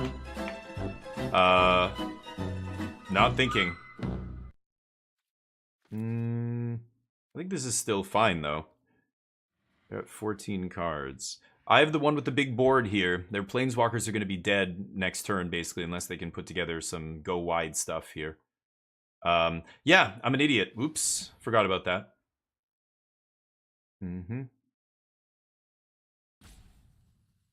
What else you got? I blame the arena interface. But when you play enough lands and your lands start getting really tiny, I just forget, oh yeah, there's a thing over there with something under it. Voracious Hydra. No more coffee. You got me. Let's see what I rip. Ugin, Golos, Hostage Taker would be pretty good. That wrecks the Sanctuary Warden at least. 1, 2, 3, 4, 5, 6, 7, 8, 9. I have 9 mana. Yeah, we'll see.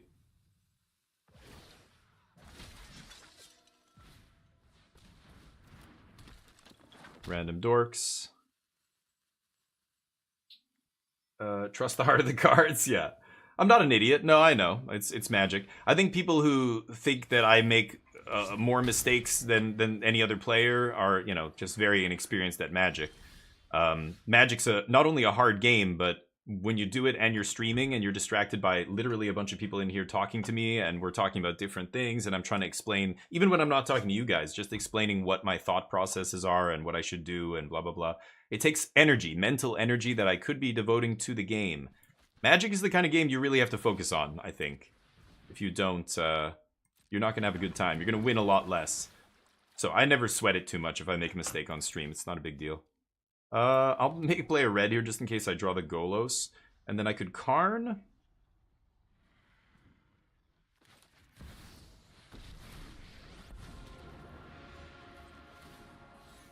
See what's on top. Blood Chiefs is not bad. They're not going to give that to me, of course, but I can get it next turn off the Karn. Ugin also pretty good here. He eats the Hydra as well. And...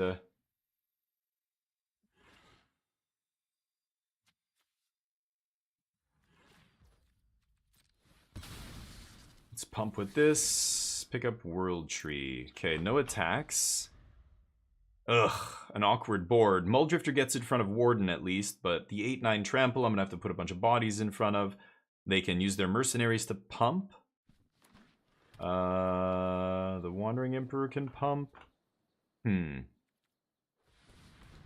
see. I think I feel pretty good here, though. I can get Blood Chiefs and have basically 2 removal spells next turn. But the Sanctuary Warden with the shield counter is a problem. I hope it bounces off Muldrifter here. We'll see. Yeah, so I know. I'm saying I'm an idiot just because, oops, I missed it. Like, that's a brain fart, but I'm not upset. I'm not like, oh, God, Damien. I don't look in the mirror later and feel bad about stupid little mistakes like that. Who gives a shit? But that's why most people, I think, like watching streamers. You know, it's nice seeing LSV or Reed Duke or somebody like that make a mistake because you remember, oh yeah, this game is super hard and they're just like people like us who, you know, things slip their mind. It's crazy when you see it at the Pro Tour or something, but even on videos and like when they're creating content, I always see people like Nassif or whoever's just like, oh wait, what? It costs 5 mana, and you're like, this Hall of Fame pro didn't realize that blah blah blah costs 5, and then you're like, yeah, because of course he's gone through so many tens of thousands of Magic cards over the years, he doesn't remember. Like in his mind, that card is just another one of this kind of. It's just another Muldrifter, and this one costs 6 instead of 5. Like, oh yeah, I forgot. You know, like those kind of little things. Gold Vein is an 18, nice. That should do it. Nice. 18's a lot. Don't think I'm surviving that. GG. Alright. Ugin can get Koma back, yeah. It doesn't matter. They had a big swinger. GG. That deck was trash, but I haven't had a single deck so far that I felt like was amazing, except maybe a couple of the blue-red spells decks. The one that I went 0-3 with, that one was probably the best deck I've drafted in this format. And but of course we went 0-3. And got, you know, wrecked by the uncertainty, the variance. Anyway. Yeah, it doesn't matter. Let's just jump into one more. 230. Can definitely do one more draft here. I did lose that one. Congrats to those who bet on no. There we go. Yeah, maybe Koma would have made the difference there. Yeah, I don't know. Maybe I punted that game away. Whatever. It happens. And the nice thing about Cube is you're not even wasting gems. Like 4,000 gold. Who gives a shit? I don't really care if we go 0-3 in every one of these. I'll spend all my gold and then I can stop. But the perfect, yeah, I know. It's frustrating when that happens. The last Arena Open I played, I think it was Duskmorn? Duskmorn, yeah. I had the most insane pool I've opened in many, many sets. It was green-white. I had Overlord of the Mistmoors. I had Tyvar or whatever. Is it Tyvar or not Tyvar? Like 3-mana green dude who pumps the team and gives them trample and you can make him indestructible. I had like 2 or 3 on-color mythics and rares that were like the biggest bombs in the entire set. I think Overlord of the Mistmoors was actually the highest win rate card in the entire set, pack 1, pick 1. But promptly went like, yeah, 1-3 or something. I can't remember. It was atrocious. The deck was insane. That was the last time it happened and I just went, what? No. But it's happened to me in real life too. Like people who blame Arena or whatever for that, they just haven't played enough Magic. I've had pools like that in real life. They were nuts and just could not draw lands. Could not, like, I just mulliganed every single game and it was just, oh, it felt so bad. I'm shuffling like crazy trying to make sure I'm not, you know, nope. Just get mana screwed or mana flooded and that's it. And you're like, no. Or your opponent just has a great curve out, you know, wins the die roll, great curve out. And you're just like, oh, if I'd only drawn like the other half of my deck, I would have won this game. Should I start with Oracle? Do some goofy shit? Sire's been impressive. This card's been super obnoxious to play against in many decks, many of my opponent's decks. I like Timeless Witness, Necropsy, I don't know. We'll take Oracle. It is powerful. Ooh, Cyclonic Rift's perfect to follow it up. Love Cyclonic Rift. This is the kind of card that just wins you the game when you have no business winning the game. You know, that your opponent's got a massive board, or, you know, it's a board stall. You're behind, you're ahead. It doesn't matter when you play this card. It wins you the game from almost any position, and you can even burn it early to just bounce and stay alive or whatever. Case is interesting. I think this card is crazy. I played it in one deck. I drew it one time. The turn after I cast it, I immediately drew a legendary homunculus, and that was it. This turned into Future Sight, and it was insane. The other time I saw this in play, my opponent did exactly the same thing. They played it, then immediately drew Fibblethip, flipped it, and I lost. It was like, I don't know. This card's, I think, pretty good, but I think my limited experience with it, I just got very lucky with it. Definitely going to take Rift here. That other one will probably wheel, but fuck the Arena Kaja. Haiku, how you doing? Case of the Lost Witness. Yeah, it is not bad. I've had good experience, but I only played it once, and yeah, it was good. Okay, this is where we have to split. I'm not taking a blue card here. So I could take just a random land. I could take a big thing. I'm not really ramping. This is the start to a good kind of spells deck, but there's nothing like Joint Exploration. I would rather take World Tree or something. This is good with Golos, fixing your mana. It just makes, you know, yeah, putting together a complicated mana base easy. Binding is good too, but it's 2 colors that I'm not. I really like Binding of the Old Gods. There's Overlord of the Hauntwoods, but it's not super impressive in a, you know, cube deck where you're not playing 4 copies and you can cast up the Beanstalk into this on turn 3 very consistently. It's kind of a mediocre late draw, right? Titan is good, but I'm not going to mess with it. I'm going to take World Tree and let's see what happens. Lulth. Lands. Chart. Hedron Archive. This card is not amazing, I think, but I've lost to it before. I've beaten it a bunch of times. I think it's just too expensive. 7 mana is just way too much. Rock Veil. The lands aren't amazing here. I guess there's Charta Course. I like Lolth a lot, and I could easily be a blue-black control deck. I find black is often very open in this cube. Maybe it's one of the worst, you know, colors. I'm not sure. Collective Brutality. There's Indatha's black-green. I should probably just take Temple. Deduce. Collect Brutalities, whatever. Not amazing. Price of Fame. Xander's Lounge is good. Dragon Lord. Caretakers. Could take Price of Fame as well. I haven't seen much blue here. After those first couple picks. Yeah, Lolth is very powerful. Like, if you remembered playing with her in Standard, you have to respect it. You know how good it is. Rewind as I like hard counters in this format because everybody's just ramping into big swingy things. Counters are really good. But the 4-mana counters, I'd rather have the 3-mana counter, like 3 steps ahead or deduce. No, deduce. Whatever. There's the blue cancel. There's Caravan here and Rewind. I think I'm going to take Rewind. I don't want a ton of 3-mana rocks. If I'll end up with 1 or 2 almost guaranteed, just they'll get passed to me. Thunder Trap's good here. I like Thunder Trap in a control deck, in a spells-based deck. So we've got, the start to a good blue-black control deck here. Might not play green. Might be Esper, might be Sultai, might be Grixis still. I don't know. I did see some red burn go around there. There was Royal Eruption and Play with Fire in the same pack. Maybe Grixis is open, but I don't go into red for a shock. I want to go into red for something like, whoa, there's Chandra, pick 7. Like, okay, that's... Yeah, I'm probably just going to take the green-blue land here. I do like green with blue and black, the Sultai colors. You saw Finale be pretty insane in our last deck. There's Karn, there's Eldest Reborn. This is clunky and slow. I could take Finale. 5 mana kill 3 things is always solid in the early game or mid game. Karn is fine too, but I'll take Finale. Finale's whoa. Okay. Finale's much better in a late game deck where you're ramping into big mana stuff, obviously. Joint Exploration's interesting. I think I might take it over Titan. Titan's a triple green card, and I'm looking very blue-black here.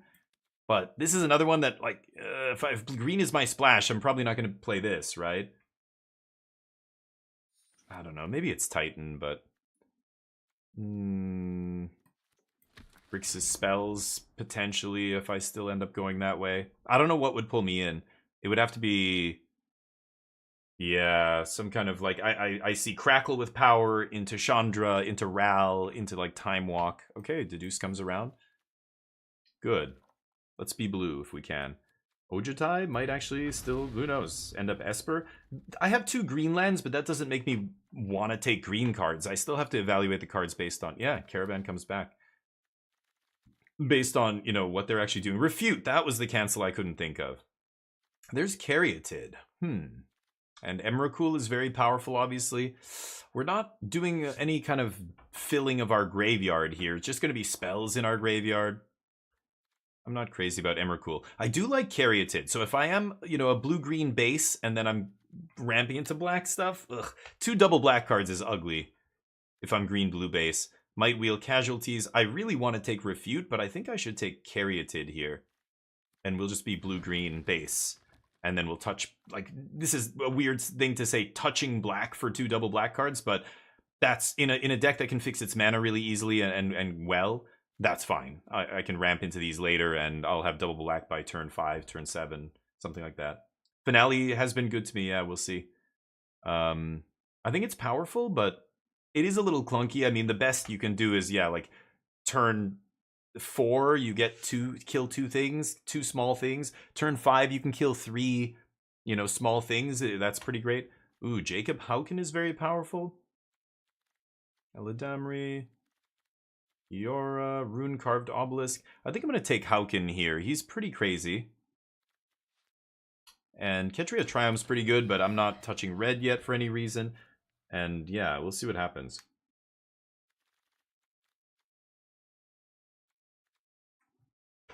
Hauken is really good with big stuff. Big swingy stuff. Like if I flip this for 6, I want to cast a 7-drop that turn for free or bigger. And then this is, immediately getting good value, and you're going to get future value off of it. Temple of Epiphany, Victimize. Could just take a counter spell here. This is a very clunky counter. There's another pseudo Cyclonic Rift, except this is a sorcery. Bounces all your stuff too, which is not that great. Could take a blue land here. I don't know. This lets me splash Ojutai if I want. I don't really want to splash Ojutai, and I have no red cards I want to play. I guess I'll take this clunky 5-mana counter. I don't like that card either, but take the land here. Junji's whatever. Actually, I'll take Forsaken Crossroads for sure. Right Replication's fine, but not amazing. Build Great Worm. Not a lot of green here, is there? Hostage Taker over Metamorph? Probably. Yeah, this is the other Tamiyo we were discussing. I just feel like this card doesn't do anything. It doesn't draw you cards. They have to attack you, so they can just choose not to. You tap their stuff, and then like you got to be punishing them with an aggro deck, a tempo deck, to take advantage of that. That's not the kind of card I would play in a tempo deck, so I just find it really awkward and weird, but I haven't seen much green at all here. Sidious Fungus is kind of cool. There's Ral. Ashiok's another one of these 5-mana Planeswalkers that I feel like is just a 5-mana Doomblade most games. I don't know. I don't love it. Ral is interesting, but yeah, we haven't really seen any Fireballs or anything yet. Shark Typhoon is going to be good in my deck. I like Treasure Map too. Shark Typhoon's a good pickup though. Electrolyze. Augur of Autumn is not amazing. Yeesh.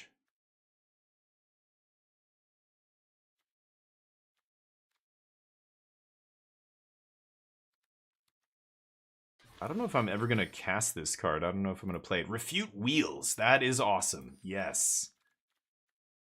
Okay, blue-green duel. I like Obelisk, but Roller Crusher Ride's a good sweeper, too. That's a card I would splash. I have a red land already, plus World Tree. It's kind of like Finale of Eternity, right?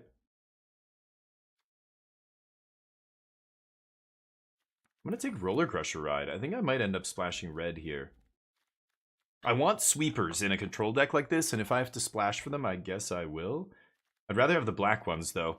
Blasphemous Edict and all that stuff. Yeah, there's a blue-red duel. Good. Okay, so we have 3 duels here that fix. This comes back because it's bad. I guess I'll take it, but probably not going to play it. You can copy any permanent, not just yours, which is nice. Tamiyo, I'm not going to play white. I'm not playing a bunch of creatures. Choose one of me games, yeah? Are you going to splash both Wreck and black? Red and black. Yeah. I might just be, honestly, I might just be blue-black at this point. Yeah, I'll take Ral. I don't think I'm going to play this. These are, yeah, I guess I could, yeah. Copying Finale's kind of crazy, but I'm probably not going to play Ral here. There were a bunch of Fireballs in that pack, too.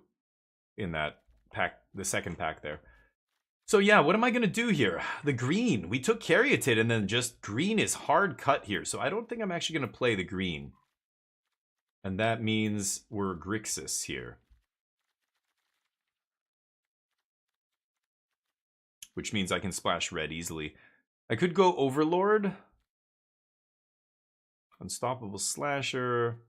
Hullbreaker is good too. In this deck it should be very good. I just don't know if I need another big thing. Over Massacre Worm? Or maybe Massacre Worm is better? I have Rite of Replication. Hullbreaker might even wheel, actually. We saw a couple blue cards wheel. I don't think there's that many people playing blue. I like Silumgar's Command a lot. Our curve is very high here, though. I have to be a little bit careful, but again, it's just the nature of this cube. Could take Wayfarer's Bauble, I guess, but not over this. This is better. Copying it with Ral is nice. There's the other shittier Ral. Mizzix's Mastery, if there is the whatever going around. Now we're seeing green. Ooh, and there's a Time Walk. I have Ral. Yeah, I'm going to take Time Walk here over Mizzix. Mizzix might wheel. If we see Magma Opus, I'm definitely going to take the other thing on the wheel. Red-blue duel over another big X-Spell clone.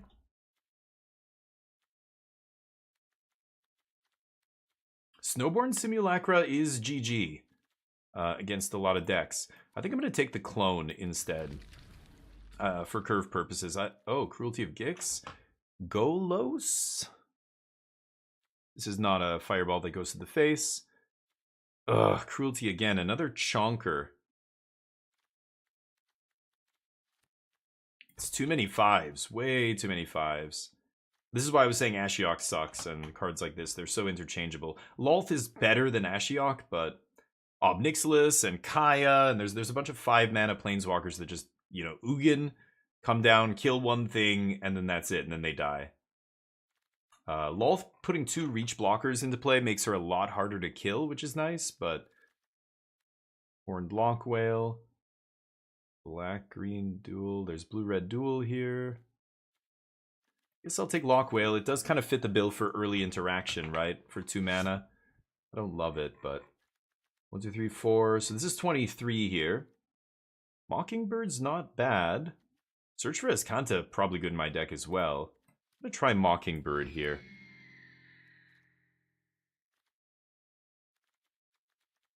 Yeah, I need to start cutting stuff. I don't want to play Ashiok. I don't want to play this clunky ass counter spell. Rite of Replication? It's 9 mana to kick. That's a lot. We have some decent ETBs. I'm not sure if this red splash is worth it either. But I didn't get another sweeper. Unless you count Massacre Worm, kind of.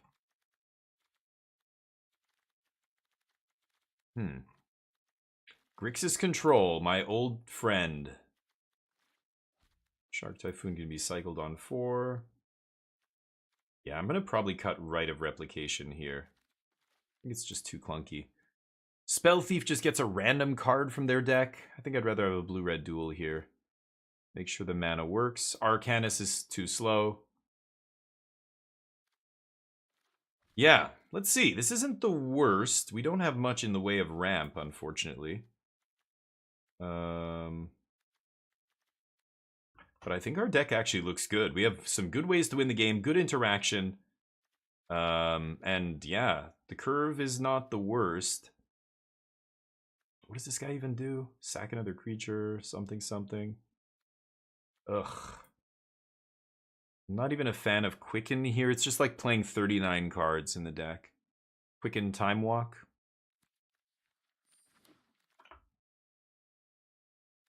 Black-blue duel, I guess? I don't really want any of that crap. That's not bad. Actually, Painful Truths isn't bad either here. But I would rather just play... Oh, and there's the Simulacra Wheeling. That's actually insane. That card is very powerful. So now I've got to think of which powerful cards do I want to play. Golos all the way around.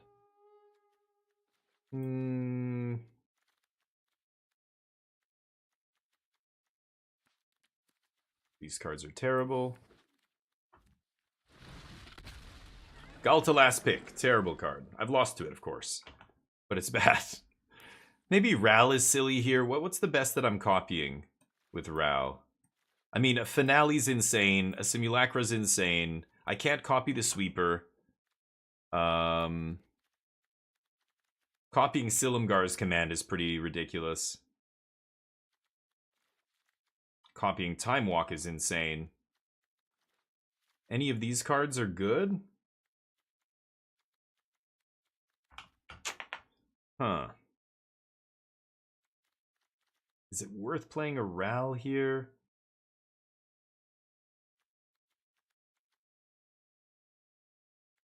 What would I play? Ashiok instead?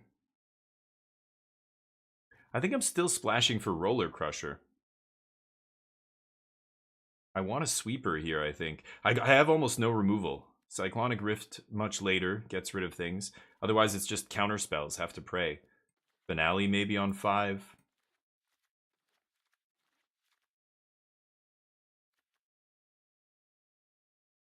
Yeah, if I'm not fireballing people out of the game, I don't think Ral's good enough here. So what am I going to play instead? Random Planeswalker? I guess so. Okay, this is 11, 10, 4. 4 is enough for Roller Crusher. 5 if you include Caravan, right? Man, we have some bangers with Ral, but we only have like 4 good copy effects, so I'm not going to do it. I think Clever Impersonator is going to be really powerful, especially Cruelty of Gix and a bunch of Planeswalkers. We can even, you know, drain out a Planeswalker, then just make another version of the Planeswalker, activate again. Let's see if Grixis control is good enough. Comfy Kiwi, how you doing? How was the weekend? Hopefully it was good. Thank you for popping in. You're always popping in and saying hi, and I appreciate that. Don't say anything else. You just pop in. Hey, how's it going? And then you're out. I like it. I wish I could do more of that myself, but blue, black, red control. Here we go. With the people on the Discord and new players to the game, I try not to use like the Grixis and Bant and like, you know, whatever. Jeskai. Newer players are like, what? What are you talking about? I'm like, oh, blue, white, and red. They're like, oh, can you just say that so I know what you're talking? Like in articles, when I write articles, I try and actually, you know, stay away from using too many of those terms. The jargon, some jargon I do use, but yeah, I want them to be accessible for players who aren't, you know, entrenched. Should I keep this? I have 2 Scrylands. I think I'm going to try it on the play. See what happens here. Yeah. Anyway, so yeah, I think green was definitely the color that didn't belong. So yeah, blue, black, splash red seems like the best spot to be. It's weird that I'm splashing red. I am aware that it is, like, you know, it's odd, but I think it's going to be worth it. I think the sweeper is going to be so important that it will actually make a difference here. We'll see though. Hello. Take some hostages? Sure. Should be looking for a 5th land. Putting one on the bottom there might have been sketchy. But, can't do anything yet. Clunky hands in my clunky deck. I do have a lot of low curve stuff, but I kept a clunky one.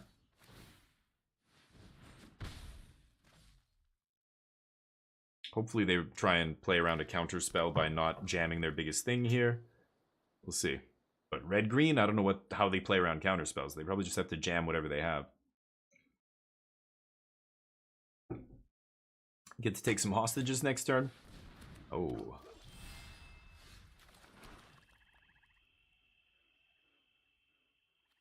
So I could leave up double counterspell. I think I'm just going to do this.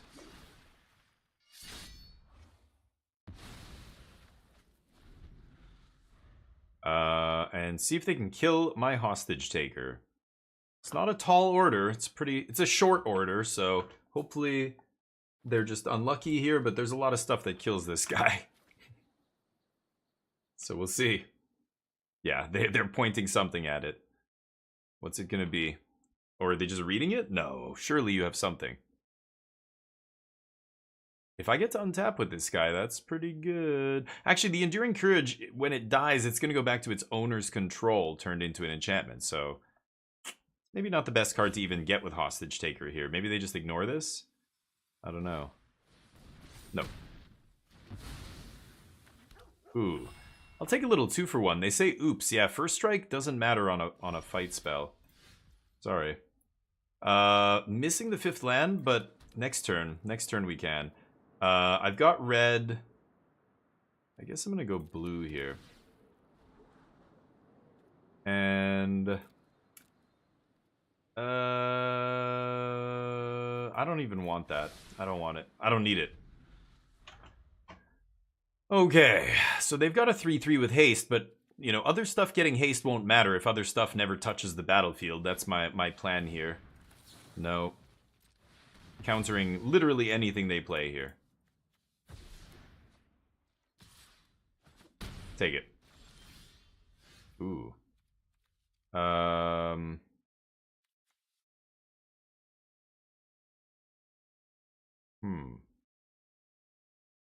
They can't recast this. They don't have double red. So what if I go Ashiok Bounce? Let's see what happens here. Might be able to strand that in their hand. And if Ashiok dies, I don't give a shit. That's the thing. It's totally expendable. If I get a couple Planeswalkers in play and then I get to Time Walk, that's probably the game, right?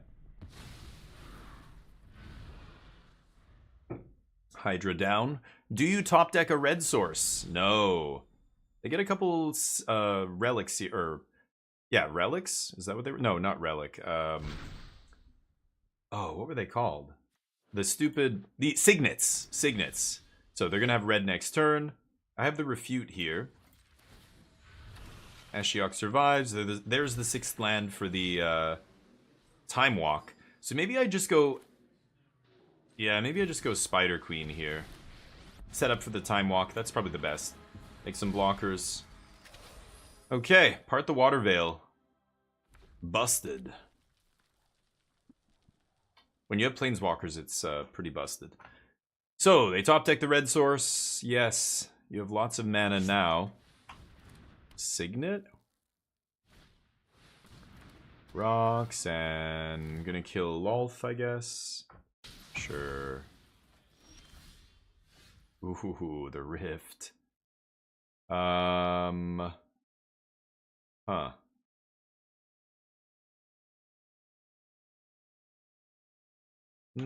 I could definitely Time Walk still.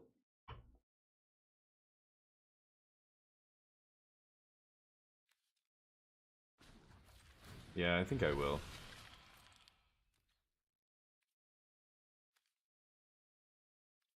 Am I gonna attack? Yeah. I am gonna exile 2 cards here, I think. Oracle and Rotisserie Elemental. Okay. Take a walk on the wild side. Could bounce and discard? Ooh, there's Oracle of the Alpha. I like Oracle plus Refute here. I think that's good. So am I going to minus Ashiok? I guess I am, because I'm going to refute this Roxanne on the way back down.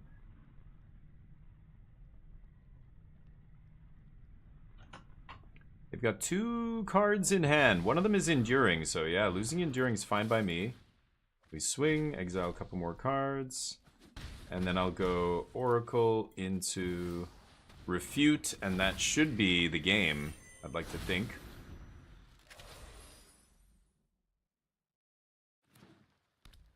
It's going to be Roxanne, I'm sure. They top deck something. That might have been the Forest there, and they kept their best card. That's what I think that is. So we still haven't seen their best card here. They discarded the Enduring to keep whatever was in their hand. Look at this, just a bunch of random stuff. Yeah, red-green stuff.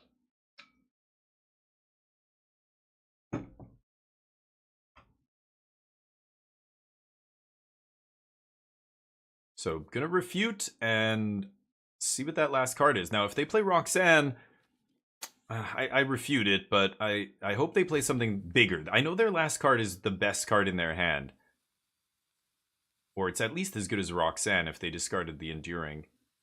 So what are they going to do here? It's Roxanne. Yeah, I do have to counter it. I don't need a jet, but it gets me to Cyclonic Rift, so I guess I'll keep it. Oh, that's the one. That's the one I like to see. They say good game. I won. Oh, I was going to show you the Ancestral. I won the Oracle lottery. Anyway, GG. Alright, Grixis. Oh, we didn't get the bets up? Darn. Let's get another match going here with Grixis Control. Nice. Yeah, that was sweet. We took care of their stuff. Ashiok ended up being good. They didn't have a way to kill it. Lolth was the better Planeswalker. They killed it. But that Time Walk, getting to double activate the Planeswalker, you know, put more pressure on the board and just out-tempo them by bouncing as well as, you know, making the body the turn before. Like, all of that happening back-to-back was backbreaking. We get to 7 there. They didn't even see the Rift. They didn't see the Ancestral Recall, but that's almost certainly way better than whatever green dork they had in their hand. So GG's. Control is usually good against basic forests, so will we win this match? I'll bet yes this time. You guys can bet no if you want. See if we can get our next opponent. Oh boy. That is a clunky one. I think I will mulligan that. Okay. Do I put Shark Typhoon on the bottom? Or Lulth? I want to ramp into Lulth here if I can. Oh, Jacob Hauken's pretty good. Found a 2-drop here.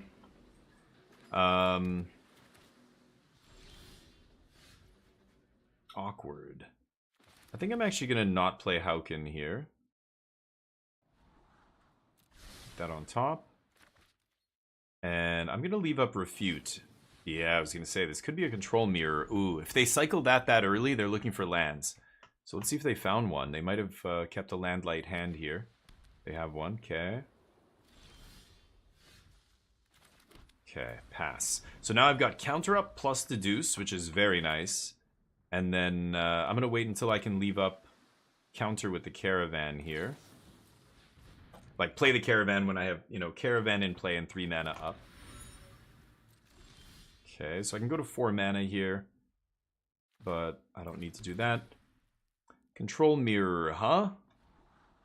Yeah, I'll keep land. Pass.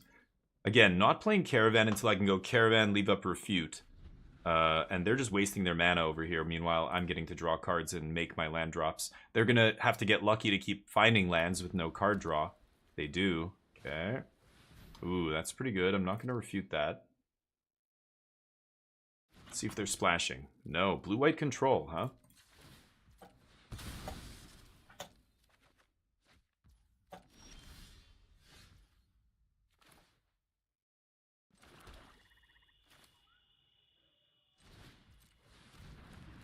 Ooh, that resolved instantly. That means they don't have a counter spell. So next turn, I think I'm going to go for Cruelty of Gix. But either way, this is the point I wanted to get to, where I get to play Caravan, leave up Refute. Now I'm untapping with 7 mana. Like, I'm going to play a land and have 7. I can either go Cruelty Jacob Hauken. I'm waiting maybe for 8 mana here, so I can leave up Refute. So I could go Jacob Hauken Refute, threaten to flip Hauken next turn. That's pretty good. Mockingbird, sure.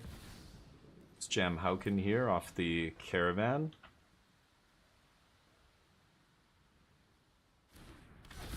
Pass. I don't think I'm going to Cruelty here, but I could have gone for Cruelty into all their open mana. It's a little sketchy, though, especially if they have Spell Stutter, not Spell, what is it called? Spell Swindle? Spell Swindle, and they untap and have like 15 mana, 10 mana, whatever. I'm in deep shit. But,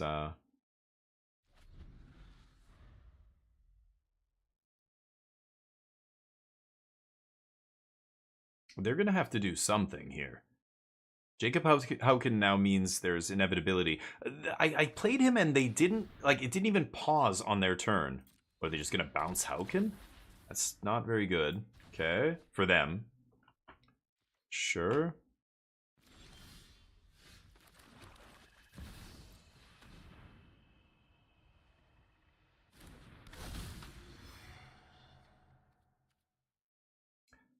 Could have gone for the Cruelty there with Refute up. It's tempting, but I feel like there's no rush here. We keep making our land drops, and Hauken's going to be pretty good. I'm going to try and flip the Hauken here. 1, 2, 3, 4, 5, 6, 7, 8. If I draw an untapped land, I can even leave up Refute, which is insane. And then I'll go flip Hauken, cast Cruelty for free with Refute up still. Lantern of Revealing. Look at the top card. If it's a land, put it in your hand. You don't, put it on the bottom of your library. Or no, so if it's a land, put it into play.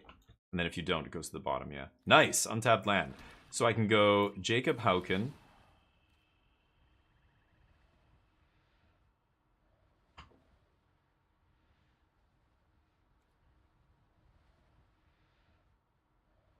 Doesn't matter what they have here.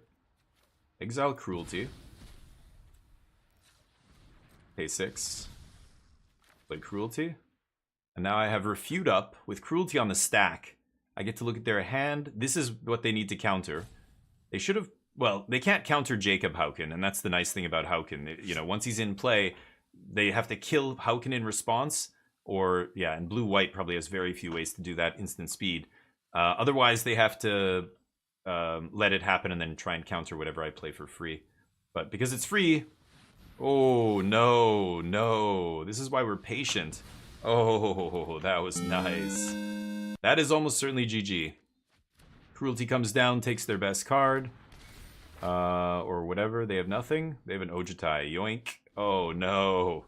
And then I get to DT here. I'm going to go get Time Walk. Not Oracle Time Walk, Oracle of the Alpha. Like, actual Part the Water Veil Time Walk, which I can kick and make a 6/6 land, I think. Ooh, Rift. Nice. Oh, yeah, they showed me Rift just now. Right. That's fine, too. Reset all my stuff here. I could just Cruelty of Gix back the Ojutai right now. I don't think they're going to have a way to beat Ojutai, are they? So let's go like this. Could DT for the Time Walk as well. There's so many things I can do here. They have Commit to Memory. What if I just bring back... Should I DT first, or should I bring back the guy right now? Maze Mind Tome.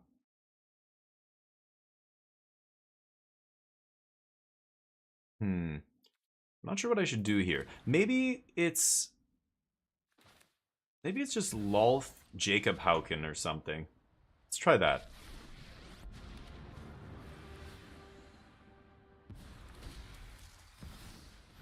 And Jacob can do the same thing he did last turn. Again, next turn. They top deck. They have a commit in their hand. So they could respond to the Jacob Hauken, commit Jacob. We'll see. They seem to be holding counter, yeah. That was a Tomahawk, yeah. Yeah, the Planeswalker, yeah, like, oh, what did they top deck? A land? So they can activate Lantern, they can draw cards with Maze Mind. They've got ways to find answers here. They're not out of this yet.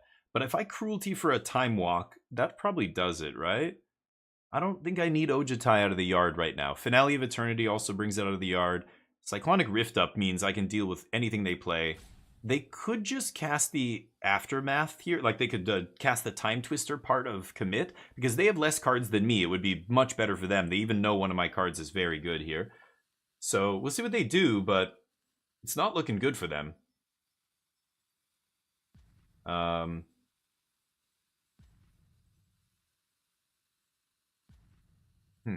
Yeah, we'll see, I guess. They're just gonna, yeah. Are they gonna Time Walk right now? 1, 2, 3, 4. Yeah, they can do it. This is what, or time Twister. I mean, yeah. This is exactly what I thought they might do, and I like it because I have 4 cards to their 0 now, so they actually are benefiting, I think, from that. We redraw Cruelty. Ooh, I get another hard counter though, and the downside of this, of course, I get to use my cards first, but I drew a nice hard counter here. Nice and hard. Ugh, like those hard counters. Draw a card. Not amazing. Doesn't really matter what I name here. Can I untap this? I think I'm going to scry. Do not want. 20 cards in deck to their 20 cards in deck, huh? So let's lead with Cruelty again now that they refilled. And I've got my Silumgar's Command up still to counter whatever they do. So get the info first. Snapcaster, they've got nothing in the yard, 3 steps ahead. This bounces something? If it wasn't a token, they get it. Yeah, that doesn't do anything. This is interesting. Should I just take the Sphinx? And then I leave up my counter spell. So should I attack? They have the duplicator bounces one of my tokens, so I think I'm just gonna pass here. I can even threaten to crew Caravan in response if they try and kill my stuff here. They have no creature lands. So yeah, they just have the 1 removal spell. They could also 3 steps ahead copy the duplicator to bounce my second one. That would be annoying. Or I could Silumgar's Command. I can't counter the duplicator here, but I can counter the 3 steps and kill Baron. Let's see what happens. A good game so far, but I still feel pretty favored here. I can Snowborn Simulacra, copy a bunch of stuff, and like cast like Cruelty for free here. They're activating that. Yeah, that seems good. Okay, lots of mana for both of us here. I think they're looking for a way to kill Lolth. They have to get Lolth off the battlefield. She's currently the biggest threat on the battlefield. Nothing they have in their hand can touch her. So they have to try and get through here. They go to end step. Wow. Okay, well, we're not going to play anything. Untap, draw. Let's get the time walk here. I know they have 3 steps. Hostage taker's interesting. I could take their map. I think I want time walk. Shark Typhoon?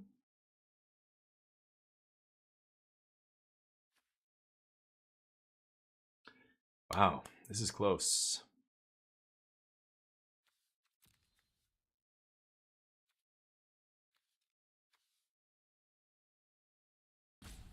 With power less than Warzone Duplicator's power. 1, 2, 3, 4, 5, 6, 7, 8, 9, 10, 11 mana.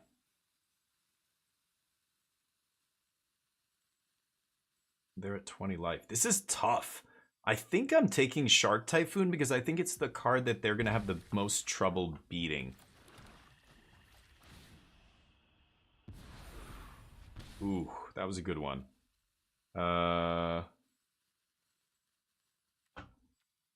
Okay, I know they have 3 steps.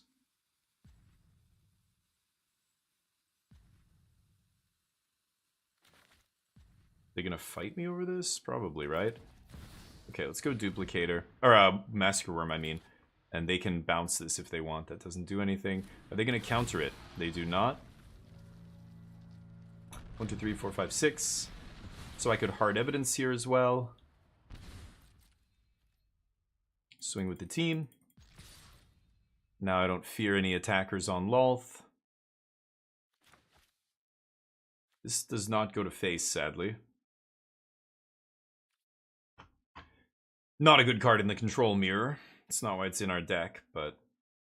what do I do here post-combat? I guess it's... destroy all creatures. So I could counter that. They can counter back. So this is fine. Lolth ticks up.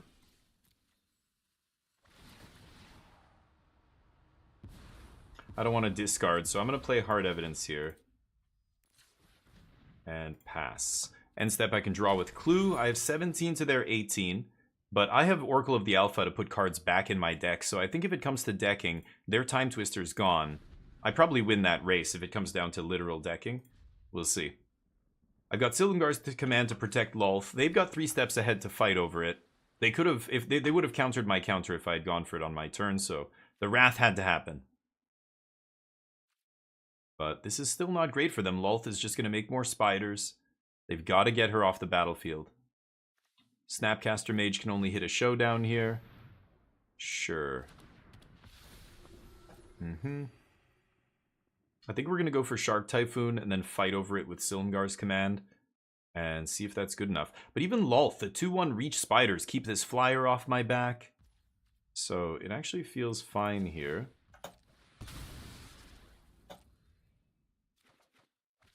Mockingbird. Okay. Massacre Worm's back in. Off the Cruelty. Nice. Okay, so land, and then I could hostage take the Maze Mind Tome. It's very tempting. I wonder if they fight over that.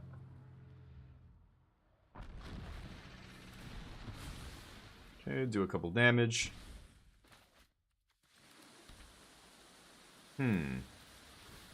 Make dudes. And if they go for Snappy here, I probably just counter it, right? Why don't we go Shark Typhoon?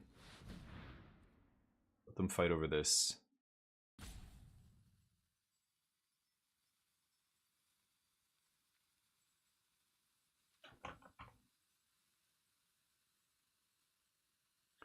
And they're going to spend all the mana to kick it twice. They can do it. 8 mana. See if they do it. They could go for all the value, right? 3 steps, copy Maze Mind. No, they're just drawing cards.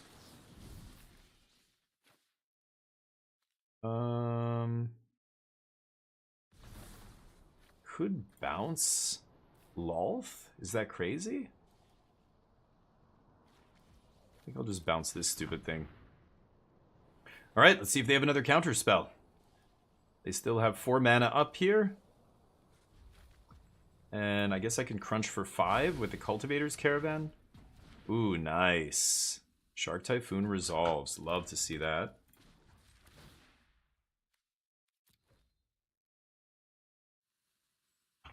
Crunch.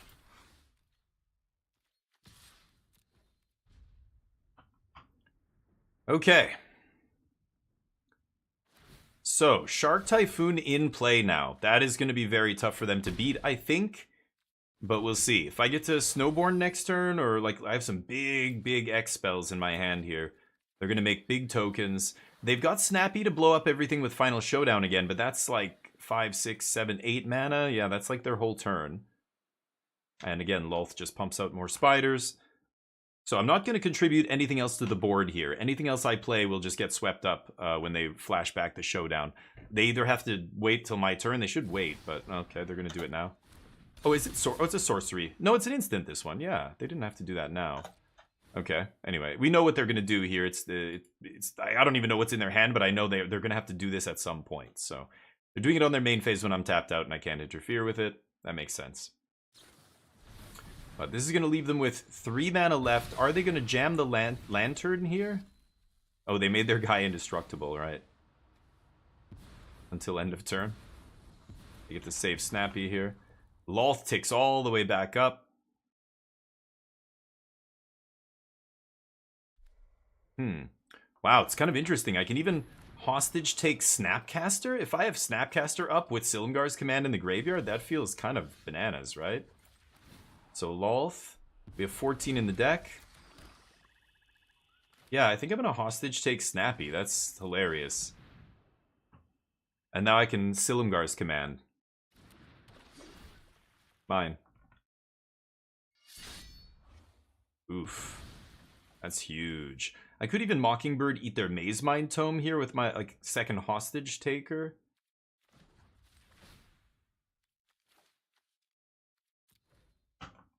But just go to combat here. Punch face. And I think I'm leaving up Snapcaster. It feels like I can't lose if I do that. Yeah, let's just pass. Could play some huge spell. Obviously, Finale of Eternity is not great here. These 2 cards, unfortunately, are much better against creature decks. Right now, I have 1 card in my graveyard that I can bring back. But Snappy is nuts here for us with Hostage Taker. Because he has Flash, and I have a really good instant in my graveyard to flash back. Let's see. Pump for some Aetherdrift. Yeah, big brain. How you doing, man? I was looking at your list earlier. It is a wonky-ass list. Holy crap. As soon as I put it on Arena and I started actually looking at it. So, okay, let's let this happen. The prototype. So he's going to bounce Hostage Taker? So I get to flashback the Silumgar's command here. It's wild, dude. I started playing it and I'm like, this is 3 Leyline binding? That can't be correct. It looks like way too many 2s and 3s. There's some weird shit going on there. Temporary lockdown plus authority of the consoles it feels like such a non-bow. Not a big fan. But anyway, Domain is an interesting deck. I look at all the results though, you know, the green decks are still just getting trounced. I don't see any Domain decks putting up any results. You said you guys did well, but there's like, you know, 20-person RCQs notwithstanding. Ooh. Okay.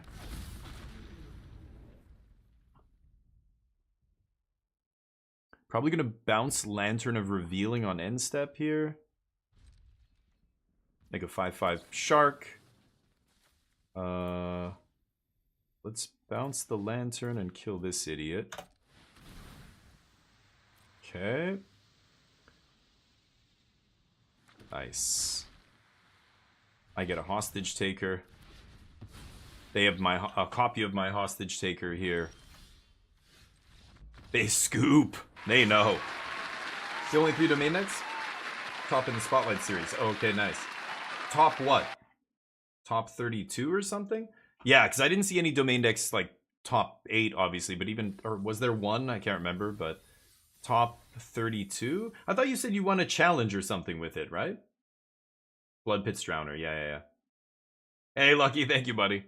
Yeah, we're 2-0. Let's keep cruising here. We won that one. Top 64, yeah. Won the challenge last night. Oh, nice. Sorry, Jeff. Okay, well, you tell me what you want to bet here. We'll get the bets up. You go first. I'll bet whatever. I just want to give you guys my wings. Look, bet no. I'm saying no. We're gonna lose. I'm saying we're gonna lose, but you should bet yes.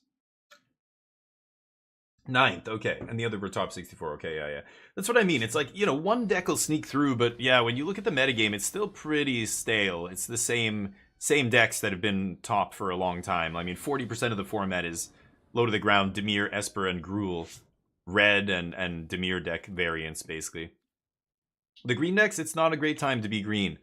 But that said, yeah, 1 or 2 lists can still sneak into the top of these tournaments. But man, I played, a few matches with your deck earlier, and I was testing somebody else's teamer deck, or not teamer, domain deck, and I ran into aggro, and it just felt terrible. It felt, I don't know. Especially your version isn't playing Sunfall in the main. You're playing like, no split ups, no Sunfalls. That is not where I want to be against aggro. It feels not good. Okay, they have a 1-drop randomly. I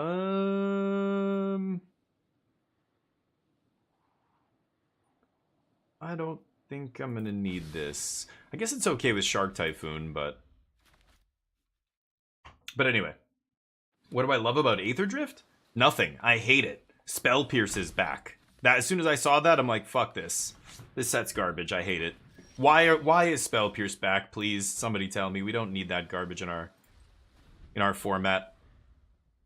But it feels good when you're playing mono white, Jeff, or when I'm playing the combo deck. The combo is kind of a coin flip, but when I'm playing the mono white deck with 4 Beza in the main deck and 4 Enduring Innocence and like all these carrot cakes and shit, I play against red all day. I'm fine. It's fantastic. Totally fine.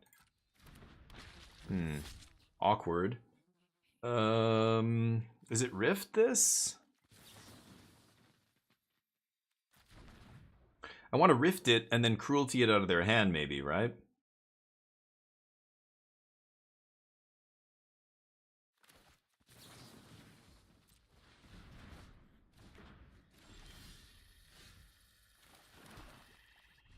Okay, I'm going to Shark Typhoon ambush this Sleeper, and if they spend mana on Sleeper, they won't be able to... never mind. Okay.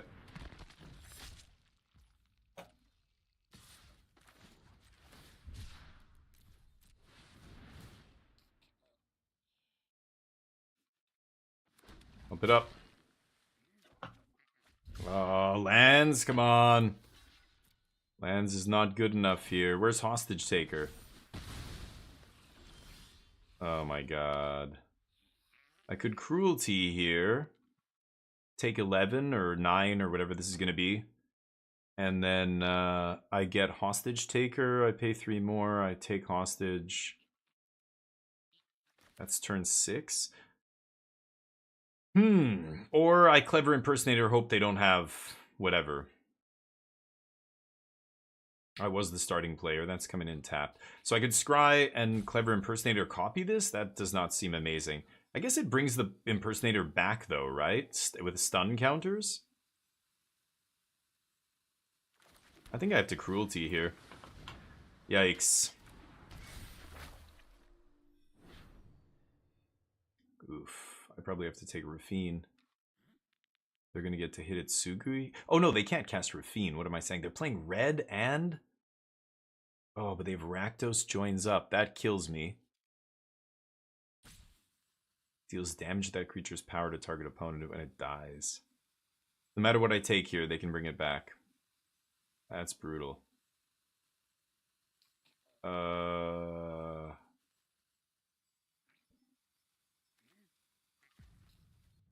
That is brutal. Okay, well, whoops. Unfortunately, did not draw. I needed, some of my early, like not this early bounce, but like the whale, something to interact here. But yeah, that's not going to do it. No matter what I take there, it's bad for us. Yep. Take a bunch of damage. What should I DT for here?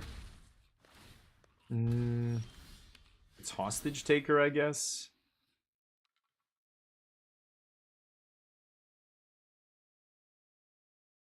I drew Massacre Worm. Clever Impersonator. I'm going to 6 mana here. I think it's just Hostage Taker.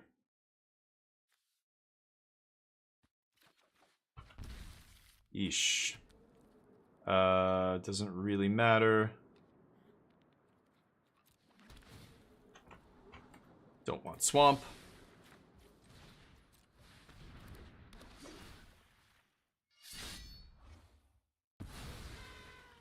Okay. And then we get to reanimate nothing with Cruelty. That's unfortunate.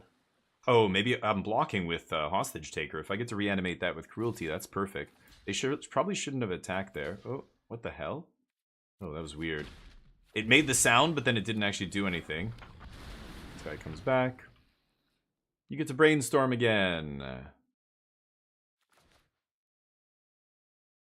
So Hostage Taker comes back in, and now I can cast the Hidetsugu with Hostage Taker. Unholy Annex. Okay. I lose life.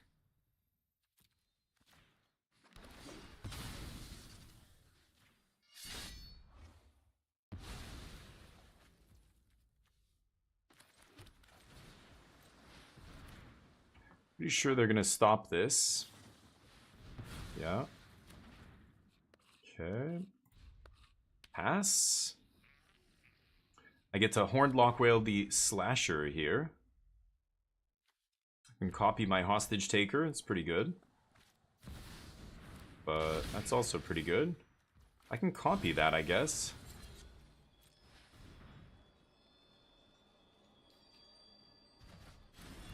Keeping it on top. Okay. Ooh. So I can copy what? I can't copy the Hostage Taker to kill that, but I can copy this thing. And no attacks. Refute up here. Yikes. These two sires are gonna have to bounce off each other.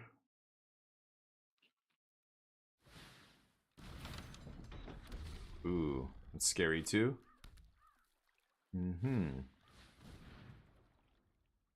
Rona. 1, 2, 3, 4, 5, 6. I guess. Should I refute this?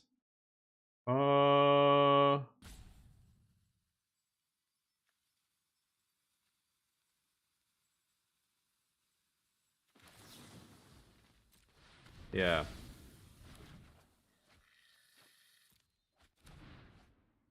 Okay.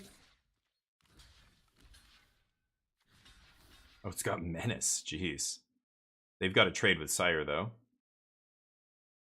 Gain some life. Yep. Okay. Hauken. That's not what I need. Boy, that is me dead here, I think. Okay, go. Yikes. Flash in the Whale on end step. I'm dead though, right? I'm actually just dead to the Unholy Annex. Damn, I just needed a way to deal with this demon. Maybe a flyer or another removal spell would have done it, but nope. No good. Yep. Maybe they're playing Hidetsugu Kairi because the Hidetsugu is a demon and they need some way to not die to their own annex. Because I think Unholy Annex is good, but in this cube there's not enough demons, right? You're getting the one demon off the backside of it, but after that you're lucky to have maybe even one demon in your deck, right? So yeah, GG. Okie dokie. Didn't win that one, and I bet on no. Damn it. Leanda, how you doing, man? How's life? Dr. Purrington, what's up? 7 life ward, I know. So you just, oh, the clever impersonator doesn't target, if that's what that was in response to, yeah. No, I wasn't going to target it with a hostage taker or anything like that, but I can absolutely copy it without paying the ward. Let's get the next round of bets up. Will we win this match? Crab's a demon, Falstaff. How you doing? I'll bet no. Yeah, that's unlucky. We could have, drawn a couple more interaction pieces early, and that would have been good, but getting hit by that stupid slasher is just like, oh, give me a break. 11 power 3 drop with no downside. Yeesh.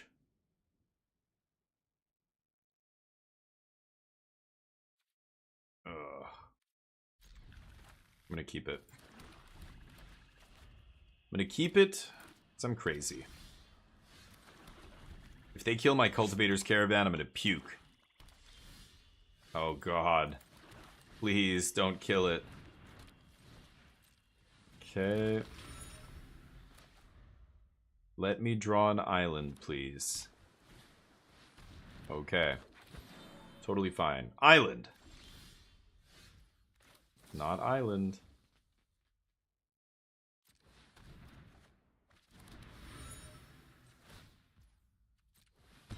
Land? Thank you, dear God. Okay. So what am I doing next turn? I'm gonna untap with 5 mana. I think I'm gonna... Oh, Mirari's Wake, okay. Maybe I Cruelty here, take their biggest thing. Or just leave up Counterspell. They're gonna jam some huge thing, I'm gonna counter it, and then end step draw a card. Very tempted to Cruelty, though.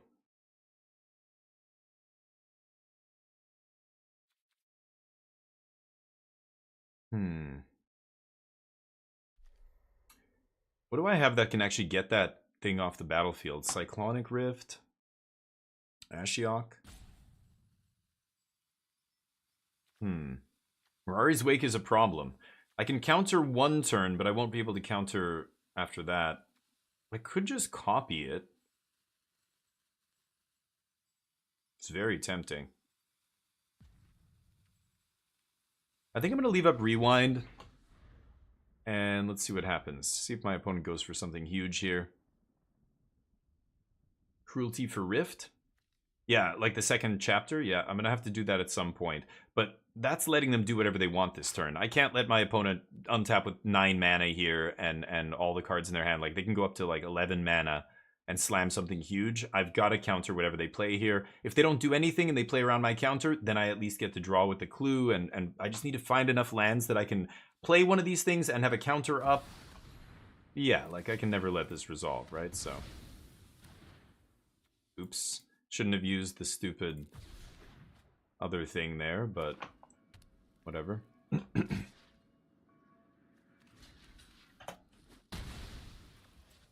They have black, white, and blue cards. And green. Finale. Okay. Another black is not what I want. 2, 4. Yeah, I can copy the Wake, but then I'm only making black mana here. I think I do have to Cruelty now. And rip their biggest thing out of their hand. Glarb. They have Invasion, so they're going to get their big thing back. Jesus Christ. Okay, well, I can't stop it, so go ahead. It's just sad that it's an enchantment. If it wasn't an enchantment, I'd be able to kill it, but because it's an enchantment, I can't interact with it with my removal. So I am gonna have to find the Mirari's Wake, or sorry, the Cyclonic Rift here. 4, 5, 6. If I draw an untapped land, I can even cast it, but them just getting this for 1 turn is already very insane. Yeah, free spell. Okay.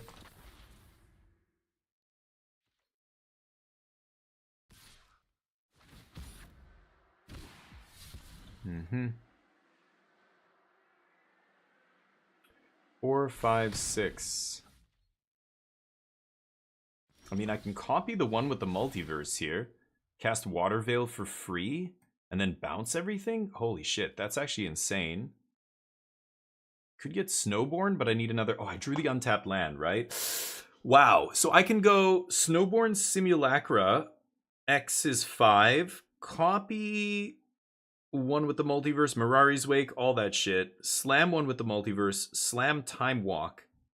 Untap. Slam Mirari's Wake for free. Cyclonic Rift. Bounce everything my opponent has.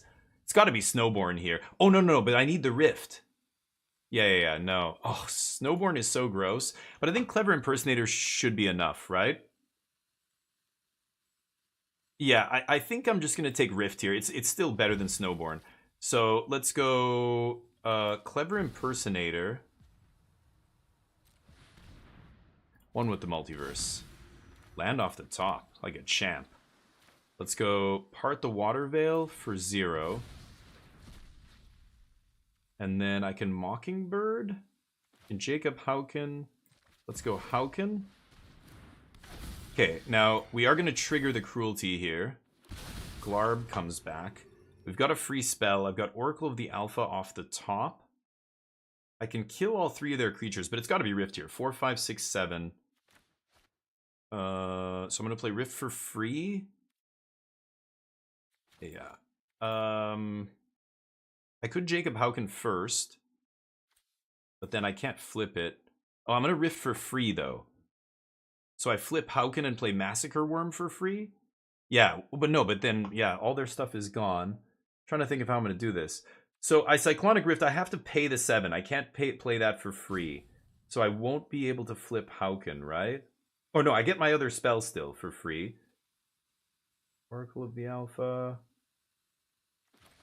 Man, this is actually interesting. I can't overload it. I have to play... Yeah, I have to pay the 7. You can't overload it for free.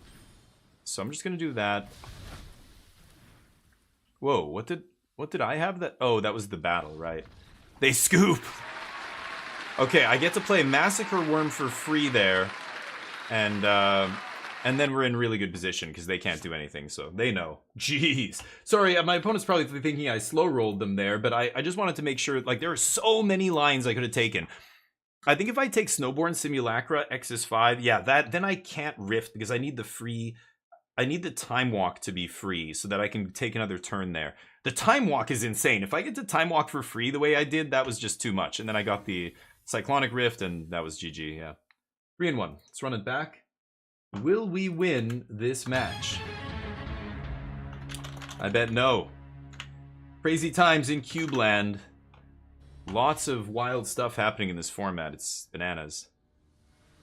Anyway, I'm going to be doing a 24-hour stream on Wednesday. I hope you guys join me for that. We're going to be doing all Aetherdrift early access for as long as it's live. And then I'm going away on Friday for like 10 days.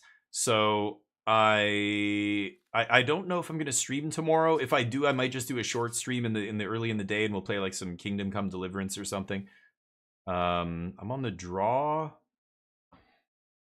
This is clunky. I mean, I've got a couple cards I can play early, but I need to top deck lands. I'm 45%. I'm on the draw.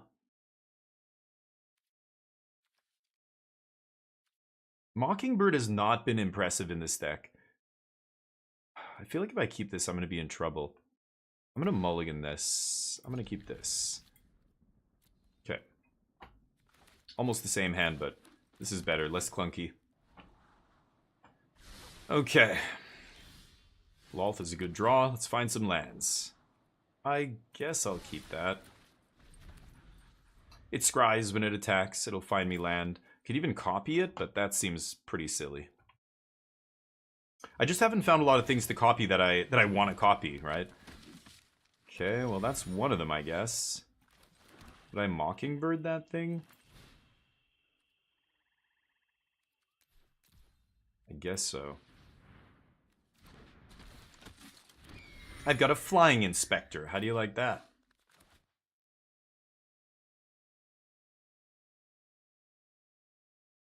Okay.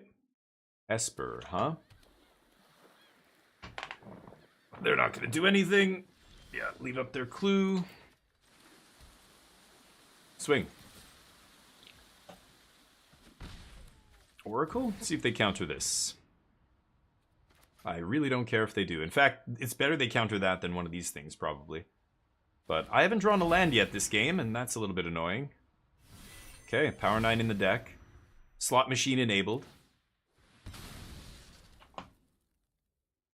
Okay.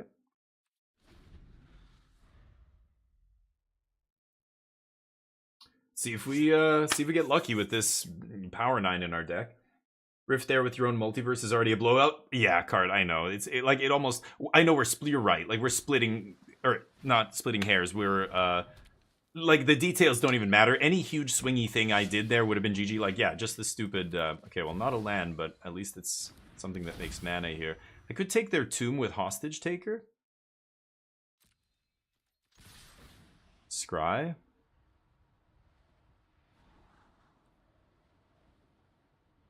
I mean, I need land.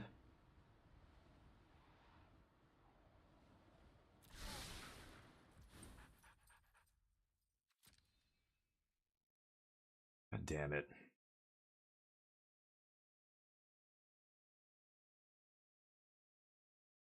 Let's see what they do.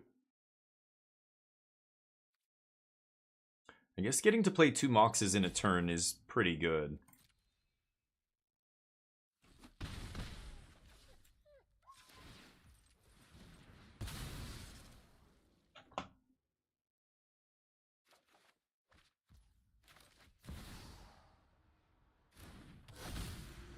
Pass. Yeah. I don't think I'm going to jam Rift anytime soon. We're not going to bounce any of this stuff.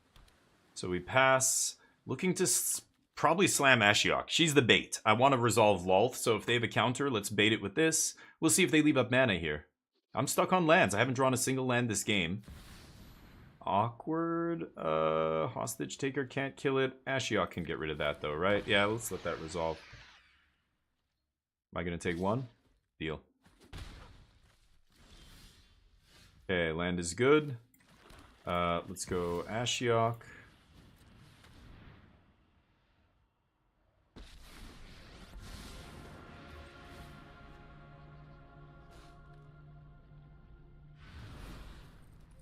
They discard.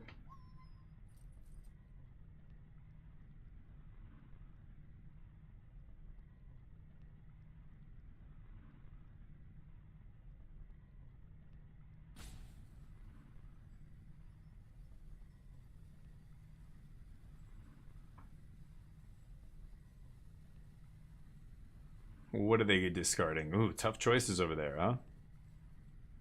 Nice. Ashiok's better than Spider? Oh, I disagree. I think Lolth is way better than Ashiok, but in this position, Ashiok is better, yes. I attack. I could leave Thraben Inspector back there. I probably should. Hauken is interesting. I just want to land here, I think, with Cyclonic Rift in my hand. Or Ancestral Recall, Time Walk. There's better hits in my deck than Hauken right now. Okay. Let's see what happens. They probably just play Elesh Norn again, and then I can Lolth, or maybe I Rift, but I probably Lolth first, and then get ready to Rift with a bunch of, you know, Planeswalkers and Spiders and stuff on the battlefield. Yeah, I should have left back Thraben Inspector, I think. Just in case they have something to, you know, a ninja or something to kill Ashiok. They leave it on top. Okay, they haven't made a land drop in a couple of turns. Could be a land here. But, okay. But yeah, it depends what's necessary in the moment. I think Ashiok is better than Lolth with Elesh Norn in play. Lolth doesn't kill Elesh Norn. Like, that kind of tempo play feels really good. I reset their whole board. Like, you know, everything they did last turn got reset, and I'm up a Planeswalker on top of it. Ooh, Ojutai. Okay. Would love an untapped land here to Rift with. Okay. So Ashiok plus. I guess it's just Lolth, and then we have blockers for days. The Rewind not doing much for us here. I want to bounce Ojutai and cast it. I need to find a land so that I can Cyclonic Rift and then counter whatever, you know, I think is the biggest threat here. No attack. Ojutai has no good attacks too, which is nice. And I can just start throwing these Ashiok tokens at them to start decking them. Let's see what happens. I still feel pretty good here. With 2 Planeswalkers in play and a lot of ways to block flying creatures, Ojutai is not that impressive here. They tap out for Norn. That means they probably can't attack with Ojutai unless they forget that my spiders have reach. Yeah, no, Ojutai, good. And there's the huge, huge bounce. And I should do this now, probably. Yeah, let's just tap out for this right now. I think this is fine. Cyclonic Rift is insane. It's always one of my top picks in the cube. I gushed over it when we picked it. And even though blue is kind of cut, I love this card. It's such a huge swing, it's insane. Yep. That's usually what happens when you cast Overloaded Rift. Got him. Nice. Hexproof has a condition for it? What? What do you mean? A condition? Oh, on Ojutai, yes. Oh, I've played Ojutai many times in Standard. Yeah, I know that card well. It's not on your turn. If it's tapped, then it loses the hexproof, right? If it's untapped, it gets hexproof. That Ojutai, I believe. Anyway, 4-1. Let's keep going. Let's get this 7 wins, baby. Will we win this match? I'll bet no. I'm gonna get a little snack here. I'll be right back.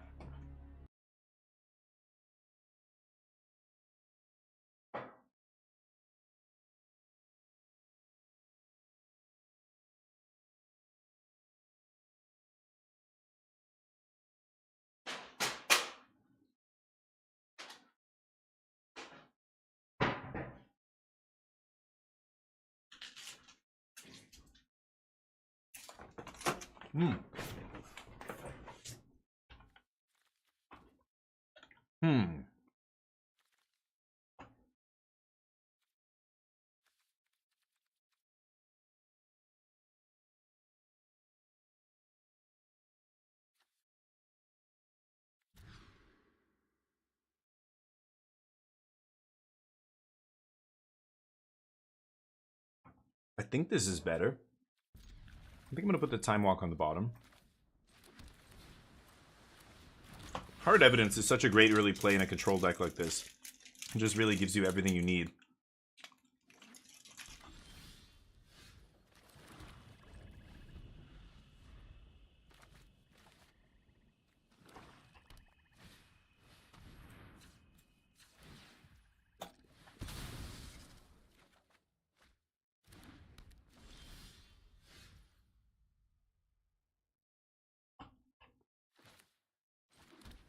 I want to represent a counter spell here, so I'm gonna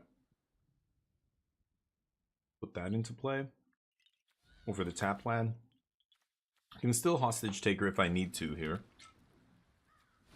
Turn 5 Xanders. Okay. Let's see if we can get him here. They can't recover before your creatures kill them. Right, they're all just too chunky, those cards. Yeah, exactly. So we're going to Hostage Take. Let's see if they have a removal spell. Ooh.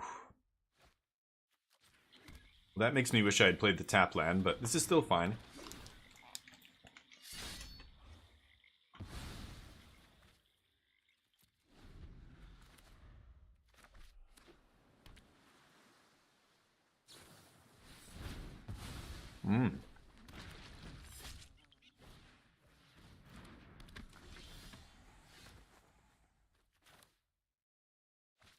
Massacre Worm gonna be good here.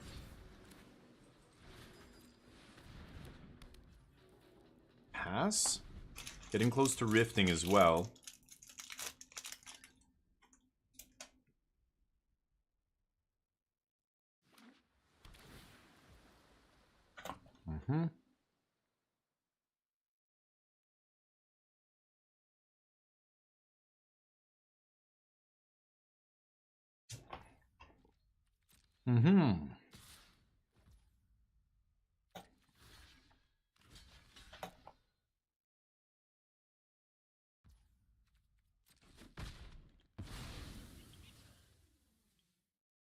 Worm getting value.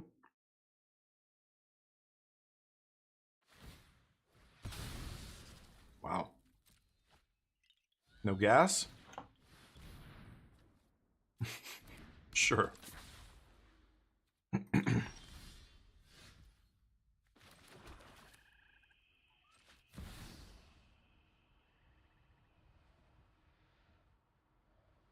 Yeah. I think it's Worm here. Kind of awkward that they have some Death Touch guys. But... okay. People keep playing this card against me, and it doesn't make... Is this a splash? I don't know. They're playing 4 colors, but... this card is not as good as people think.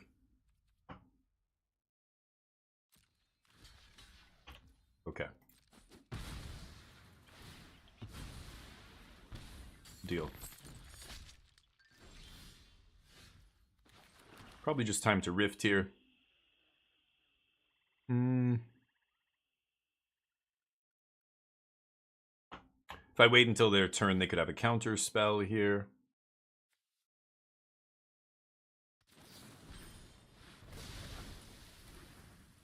Yeah, that sucks, but I think I'm going to do it. Good. That's the one I don't care about. Ooh. And I get to leave up a little counter spell action here. Perfect. Because Lolth or Elish Norn doesn't matter. She's never getting through, right?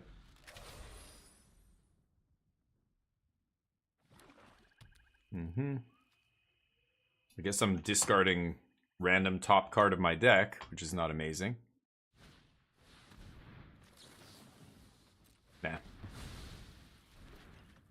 Oh, Oracle gone. Damn. So be it. Lolth gonna start drawing us 2 cards a turn here.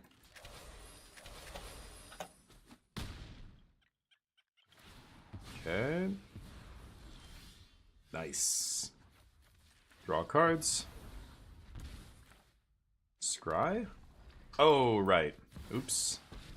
Right. I thought it was just non-land permanents, but it's not. Discard a card.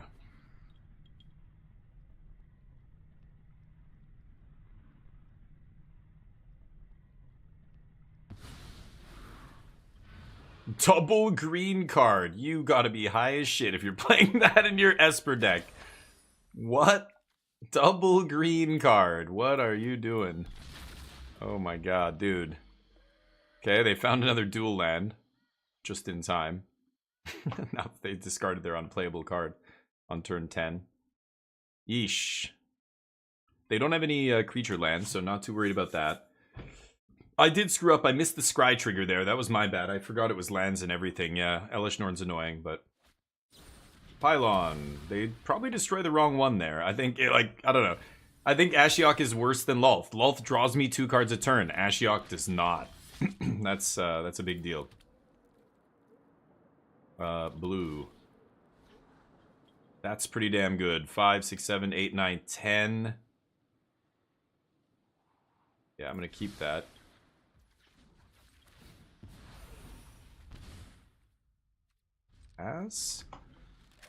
Well, hopefully they don't top deck a removal spell, and then they're, dump their hand, and I get the Finale of Eternity. 5, 6, 7, 8, 9, 10. Yeah, I'm not going to be able to do it for max here, but...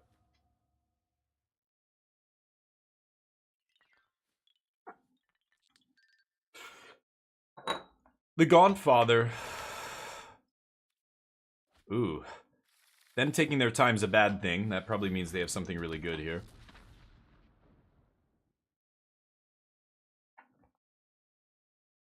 You attack, I think, right?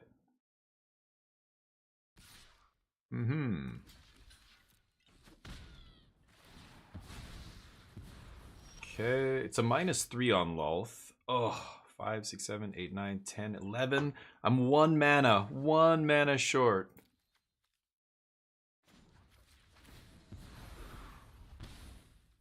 Wow. What am I bringing back, though? Massacre Worm Oracle?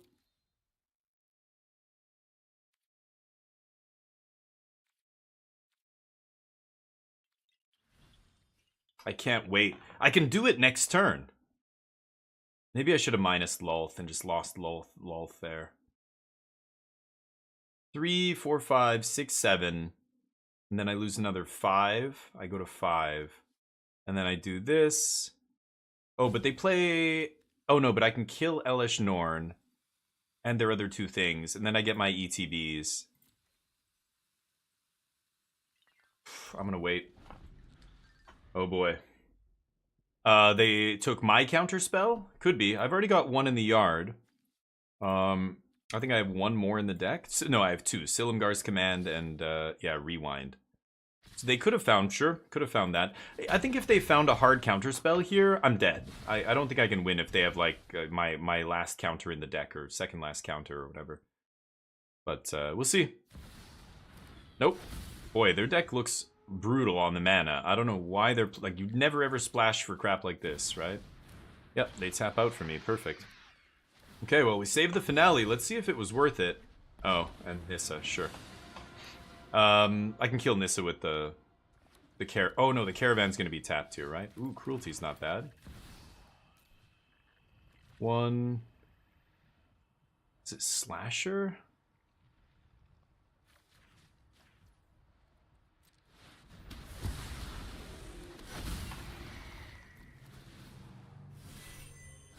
Okay, power 9 in my deck. I don't have many cards left. So the chance of me drawing one of those power 9 is pretty high here. Cruelty makes me lose 3 life. I could just reanimate something right now. Lolth. Probably Lolth. They have 17 cards to my 26. Yeah, I'm going to reanimate Lolth here, I think. They get Glarb. What are they doing? Reveal the top card? Oh, they put... Yeah, okay. They have Shark Typhoon in their creature deck. Sure. Yeah. Not triggering Shark Typhoon. Classic.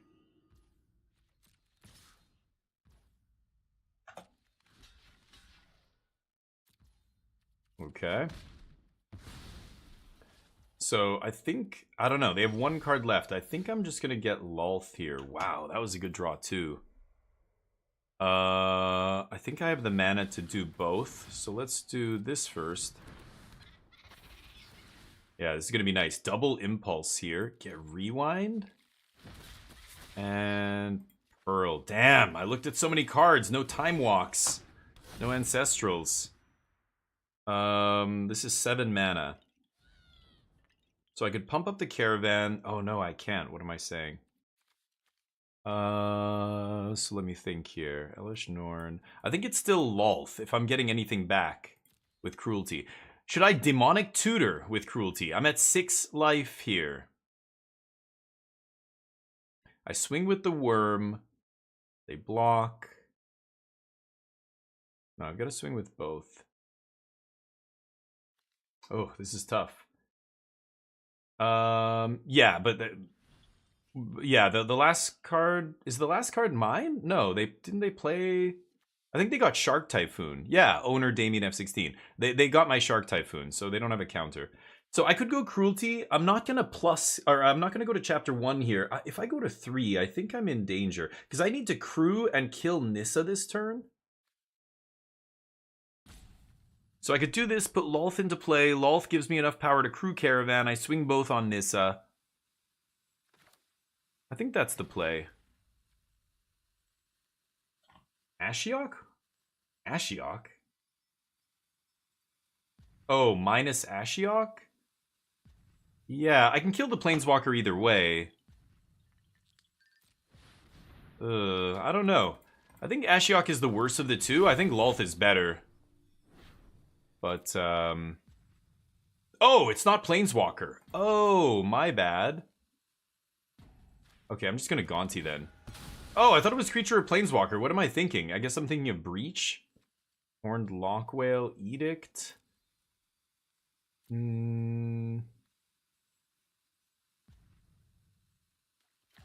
think I'll take the Whale. Okay. I think I'm going to leave up Whale here. I'll force the trade with Glarb, that's fine. They have 15 cards in their deck. Or they can lose Nissa, I'm fine with that too. But I think it's an easy block here for them. And then I'm going to leave up the Horned Lockwhale, actually. They don't know I have it. I can do something about that Slasher. I can get that Slasher out of my face for a turn. And then threaten to swing back with a bunch of stuff. I can counter the Slasher on the way back down. Because I need to deal with this Slasher and I have no way to exile. I guess I have Hostage Taker still? Did I use it? Yeah, no, I do have Hostage Taker. But as soon as it dies, it comes back under their control, right? Yeah, under its owner's control. So I don't know. I don't have a lot of way. I basically have to hard counter that stupid slasher. They don't know if they want Nissa or Glarb. It's kind of funny. I think Glarb is not good, but yeah, I don't know. Yeah, I could bring back Ashiok, you're right. Or if I could have brought back Ashiok, it would have been an interesting... Oh, they let Nissa die. Wow. Okay, pass. And the way Adventure works, even though this isn't my card, I can put it into Adventureland and still play it as if it was my card out of Adventure. Unlike stuff like this that goes back to its owner, or, you know, stuff that transforms. Wow. Wow. So... What? They're copying their guy? They top deck Sublime Epiphany. Sure. Bringing back their Gonti, copying that, sure. This thing won't come back when it dies, at least, but that's annoying. Gonti me, I guess. This is crew 3.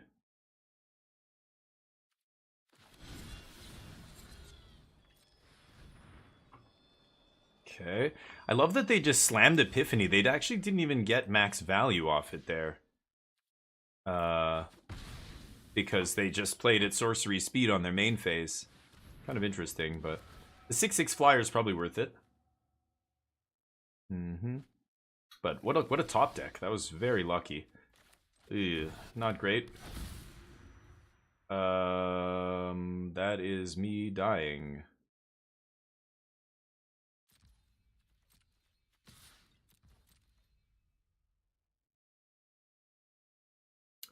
Unfortunate.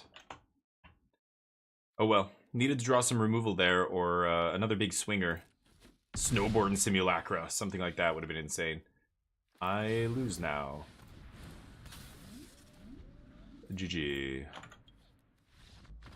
Darn.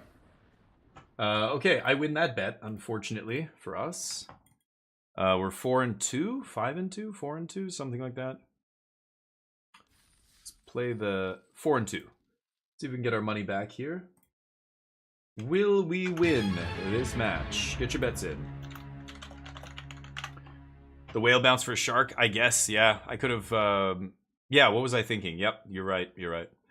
Not on the ball today. I'm still hungover from not hungover, but I feel slightly off still from Saturday night. We drank a ton, and of course I didn't eat enough. I got a hamburger and fries at this bar, and the hamburger was tiny, tiny. We should have eaten again later in the night, but we just didn't. So I had a rough hangover yesterday. It was brutal. Haven't been hungover like that in a long time. I think I'm going to go hard evidence on one here. Okay. Roller Crusher Ride I haven't cast once in this deck. It's the only red card in the deck. Hopefully we're playing against the deck where it's relevant. Yeah, good, good. Blow up some little stuff. Let's scry for a land here. I want to play Caravan on 3. Okay, no attacks. A lot of ways to kill creatures here. Great.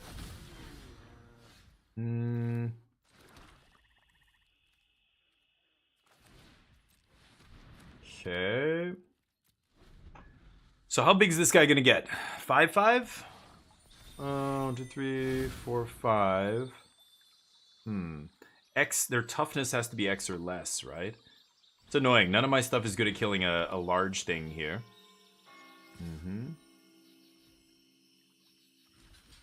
They have 2 Fabled Passages, huh? Okay.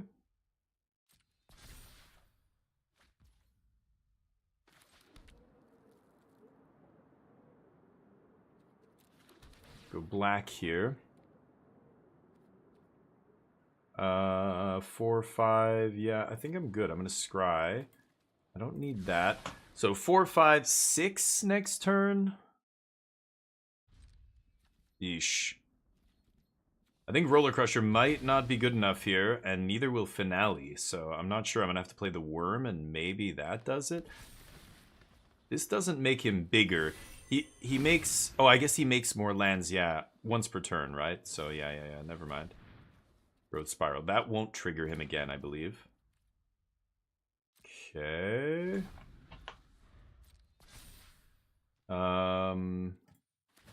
See what we find here. I need a spot removal spell or a bounce spell would be great to deal with this guy. Ashiok, something like that. Silumgar's command. This guy's getting large. Getting very large.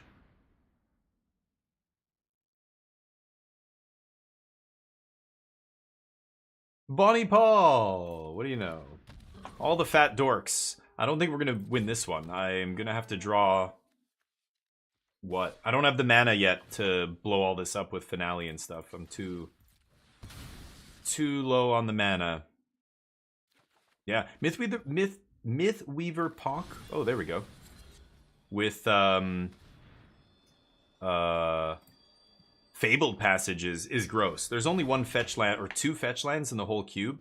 So if you manage to get at least one in your deck and have that guy randomly, it's like, oh my god. Okay, they're fetching all their basics. Casting Mythweaver again, maybe? Yeah, I don't think I can win this because I can't get to enough mana to make X fucking 8 or whatever this is.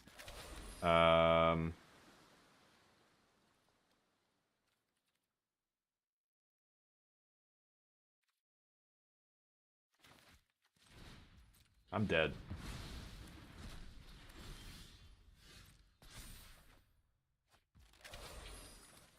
Okay.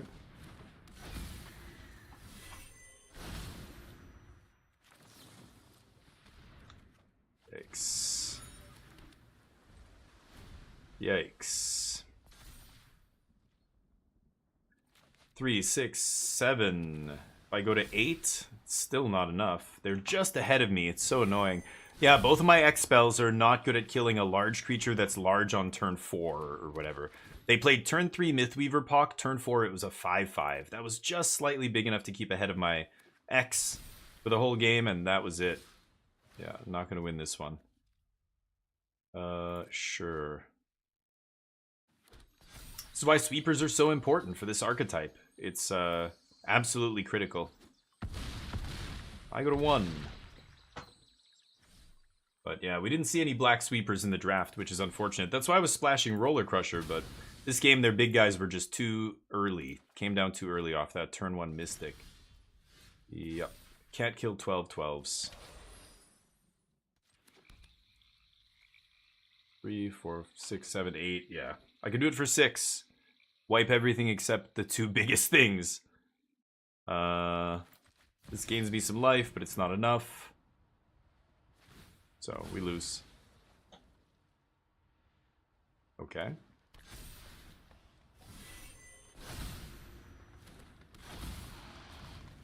Yep. Need another bounce spell or something here. I could play Jacob Hauken. It doesn't matter, though. I'm going to 5, right?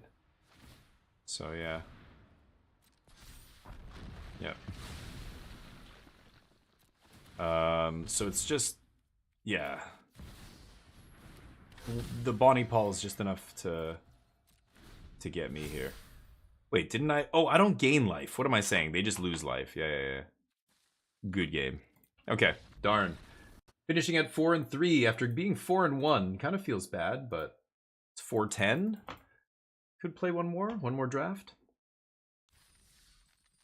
That was an okay deck, not amazing, but 4-3. That sounds about right. 5 wins, 4 wins, something like that. I think if I got 7 wins with that deck, it would have been pretty lucky. But, yeah. You want your wings back, Jeff? No problem. We'll do it. You just throw this stuff out.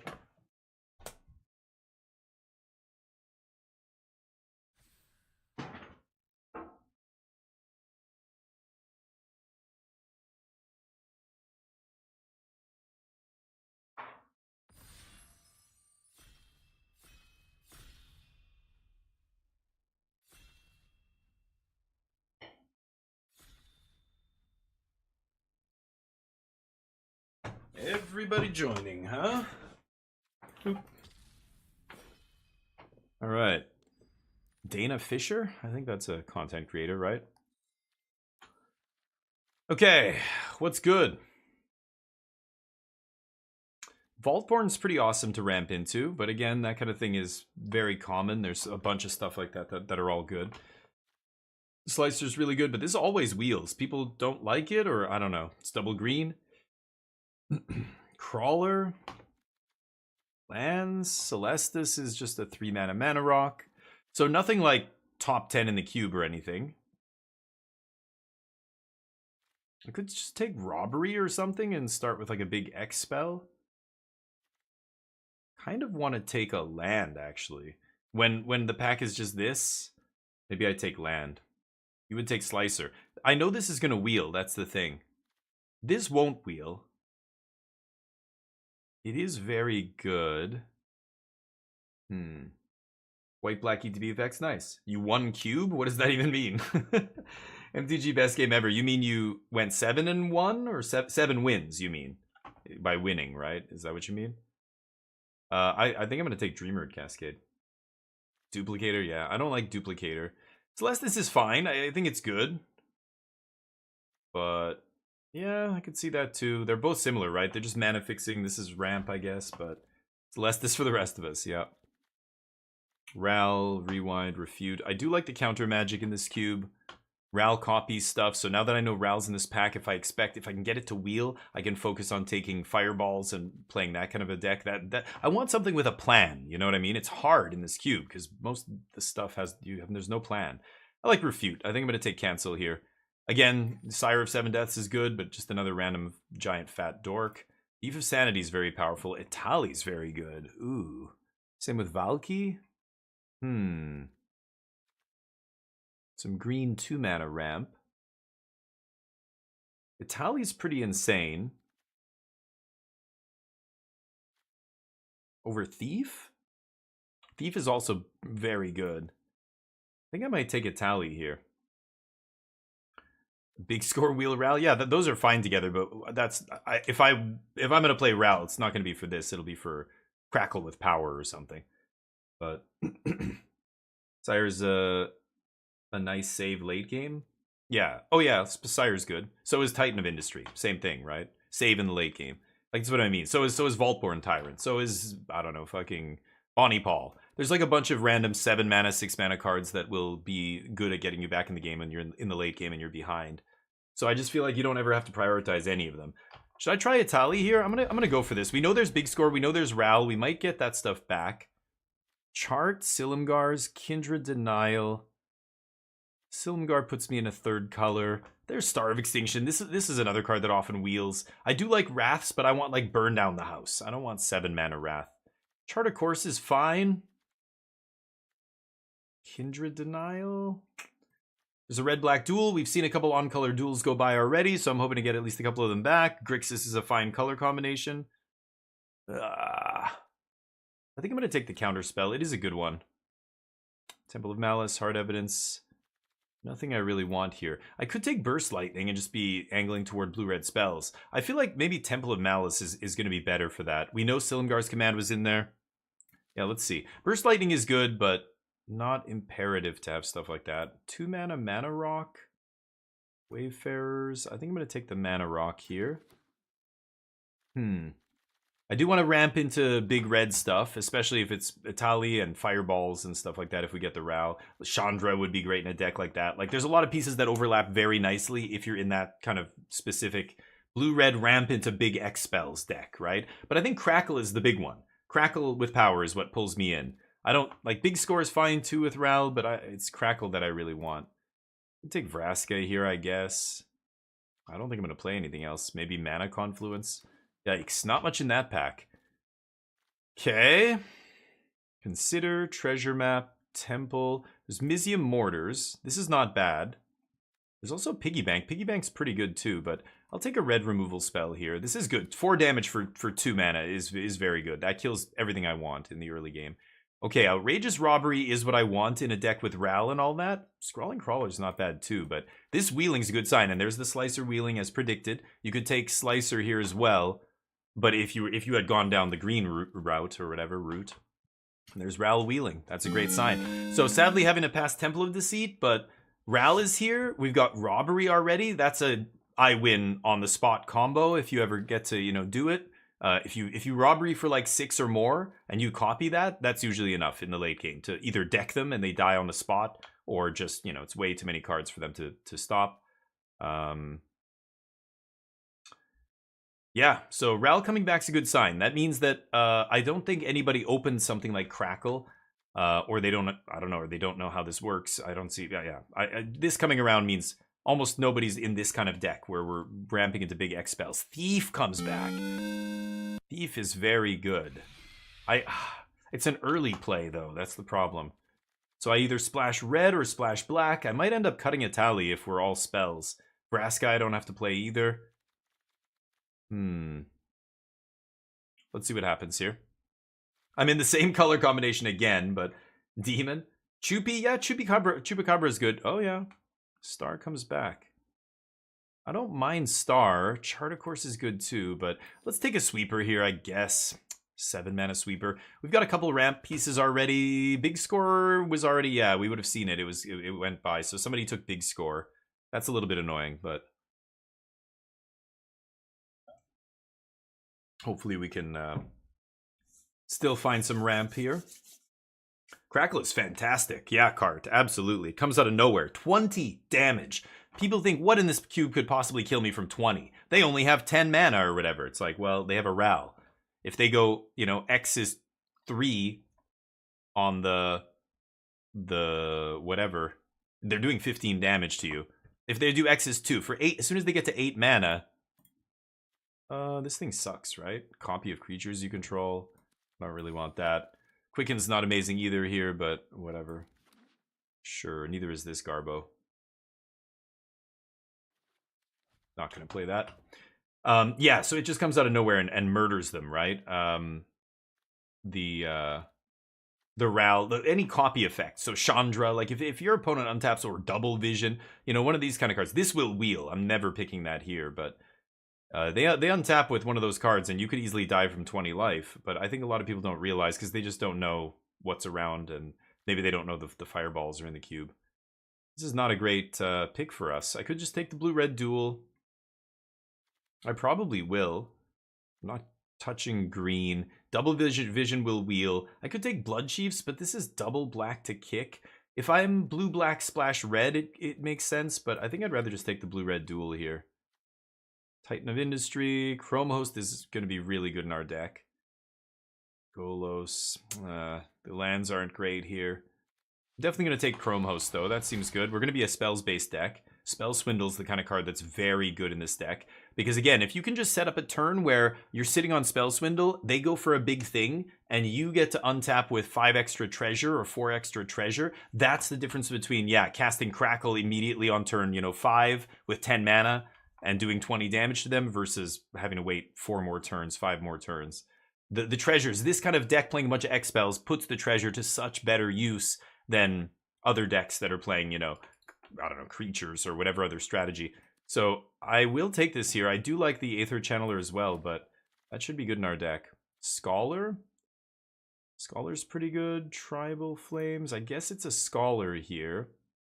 Neheb not bad. Neheb makes mana, but if we get Magma Opus, it's another kind of card I want to play in this deck. So Scholar will be good. It's not amazing with the X spells, right? If I do end up with a bunch of fireballs, then Scholar is not that insane, but I mean, this is the kind of deck that's going to play any big spell. Collective. I thought that was Crackle with power.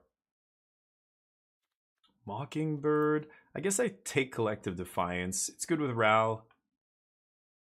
Kiora's okay. I was not super impressed with Mockingbird there, but yeah, we're looking heavy blue-red, so maybe Vraska and Outrageous Robbery. Yeah, Vraska I'm not even really into. Outrageous Robbery so nuts that I think I might just leave it here for now. I don't know if I'm going to cut it, but stealing opponent's card, well, it's more just the mill. Like this mills them for like a huge amount if you copy it with Ral or something. Could take black-red land here. There's Draw Spell, but it's an enchantment. There's 3 mana ramp. Not crazy about 3 mana ramp here. Black-red duel. This does make any color. I already have 1 3 mana ramp card. Okay, I don't love that. Lone Crafter, Futurist, Spell Thief. This is blue-green. This guy's weird. It's a random spell. Like, you have to have this line up really well for it to be insane. Same with this. Random creature into your hand. Like, I don't know if I want that. Triggered abilities doubling is not really what we want either. I could take Fountain Port. Fountain Port's interesting. Dragon Caller. Oh. Yeah, there's about a 5-second delay. The blue room's fine, but not in our deck. I'm gonna take Spell Thief here. Ooh, Commit is great. This doesn't go to face, so I don't want that. Fire's Victory is great too, but... And Thunder Trap. All these would be good in my deck, but I'll definitely... I think Commit's the best of them. There's about a 5-second delay. That's what there usually is. Yeah, Double Vision Wheels. I still have no big X spell except Outrageous Robbery, so I'm going to take this, but I don't love it. We'll leave it in the sideboard for now. Titan Rakdos joins up. Only creatures coming back here. And it's not a spell, so I can't, you know, can't get value off it.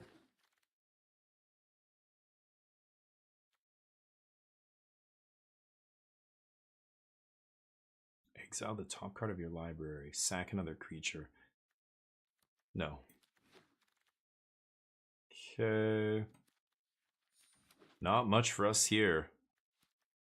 Kiora? I don't think I want Kiora. Yikes.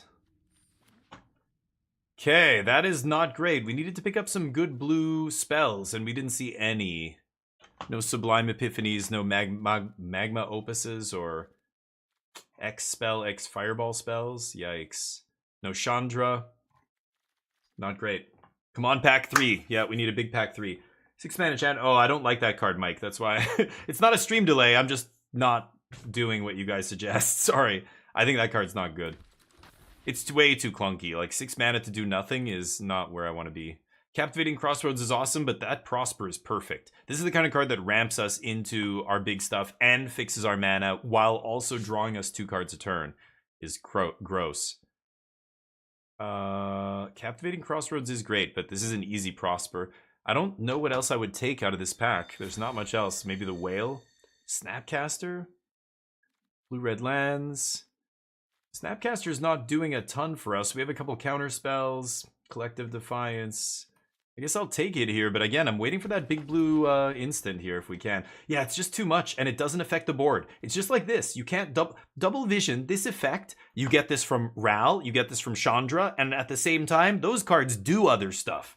This doesn't do anything else. It doesn't do anything the turn you play it. You have to untap with it. Chandra, Ral, they all do something that turn, and then I untap and get to minus or whatever and go off. But you just can't tap out for a card that then needs you to tap out again for something else after. Like, that's way worse. I guess I'll take Metamorph over Maze Mind here. Yeah, no way to ramp. A big score was a good one in pack 1. I think I took a land over it because we weren't sure at that point, and then Ral came back, but no big score, so unfortunate. But Drake Hatcher, Hull. Okay, this is a Fireball. I only have Ral to copy, and I guess I have double vision. But it's still not bad. Hullbreaker's pretty good too here. Is this gonna wheel?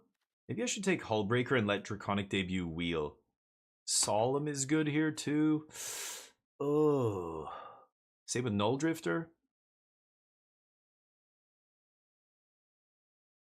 I'm gonna take Hullbreaker. I don't know if I'm gonna play Outrageous Robbery. Ooh, Mizzix's Mastery. We haven't seen the oh, and there's a Time Walk. Fight with Fire is another one that you can kill with Ral if you get to, what is this, 9 mana? This just does 20 damage, right? Time Walk's pretty awesome though. I think I might take Time Walk again. Let's see if we can wheel those red burn spells. I'm taking a big chance letting both of them go by. Yeah, no lands that work for us, so I'm gonna take Hostage Taker. I'm gonna be touching black for sure for Prosper, so yeah, I don't know if I'm gonna play Outrageous Robbery. Let's see how many win cons we end up with here. I really don't think I want to play a double black card. We don't have many lands this draft either. We only have 2 on-color duels. But yeah, like Sweepers, Burn Down the House is the only good one in red. Remand is awesome here. Remand, I mean. Yeah, get in there. Early Interaction. I've got too many cards here. I'm gonna have to cut some stuff. Thief of Sanity.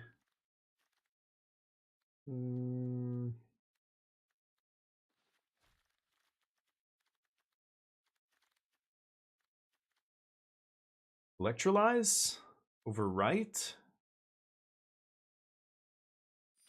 Okay.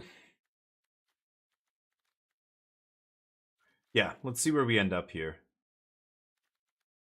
Scholar is not even that great here. Yeah, I might cut Scholar unless we get a Magma Opus here. No, this is pick 9. Yeah, we're not going to get Opus. We'll take Whale. Yeah, I think I'm not going to play Scholar. Because this just it gets exiled. You're never casting that.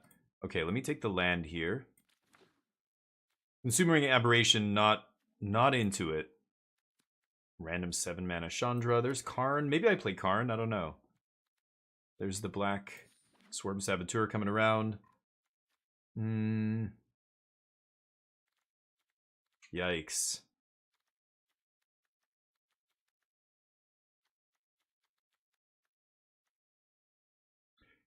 Thief of Sanity. I think that might be a little bit of a greedy splash here. 2 3-mana rocks is also awkward. I can probably cut one of those. Fight with Fire comes back. That's good. That's a way to kill... Sral kind of sucks, but that's a way to kill the player. 20 damage with Ral. So how do we build this? This is 41. Tally Hullbreakers. Yeah, maybe I don't play Robbery. Do I need Robbery here?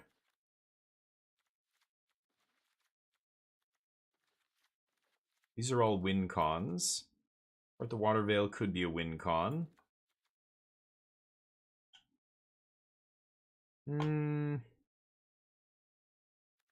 Could ditch Collective Defiance. Doesn't seem that amazing to me.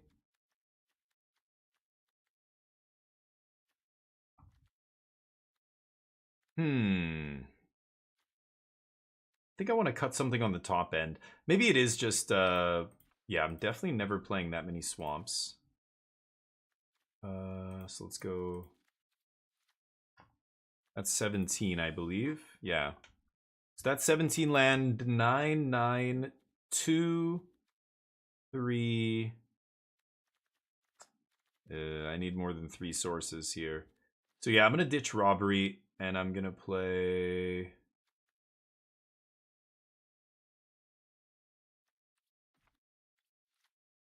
Yeesh. Maybe I ditch Thief of Sanity as well. How many instants and sorceries? 12? Should I keep Scholar in here? Yeah, I'm not going to play that many black. I'll play 2 black cards with 4 black sources. That's better. Yeah, let's do it like that.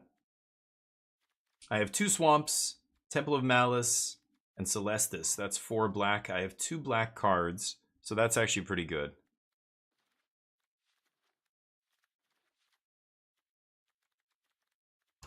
Yikes. It doesn't look amazing here again. Just another, you know, somewhere in the middle Grixis deck. I don't think I'm going to play double vision. We don't have enough action for that. Ral, Crackling Wit, I don't want. Electrolyze? I don't know how good a card like that is in a deck like this, but we'll try it again. Cut black completely? Well, I definitely want to play Prosper. That card is powerful enough that I will splash for. So this is blue-red, splash black. And Hostage Taker, again, is another really powerful one. Yeah, we've got a lot of good, cheap interaction. We've got good stuff to do in the mid-game. And then we've got a big top end here, so I feel like this is pretty good. Chrome Host should be pretty good. With 12 instants and sorceries and 14 non-creature spells in our deck. I think that's pretty good.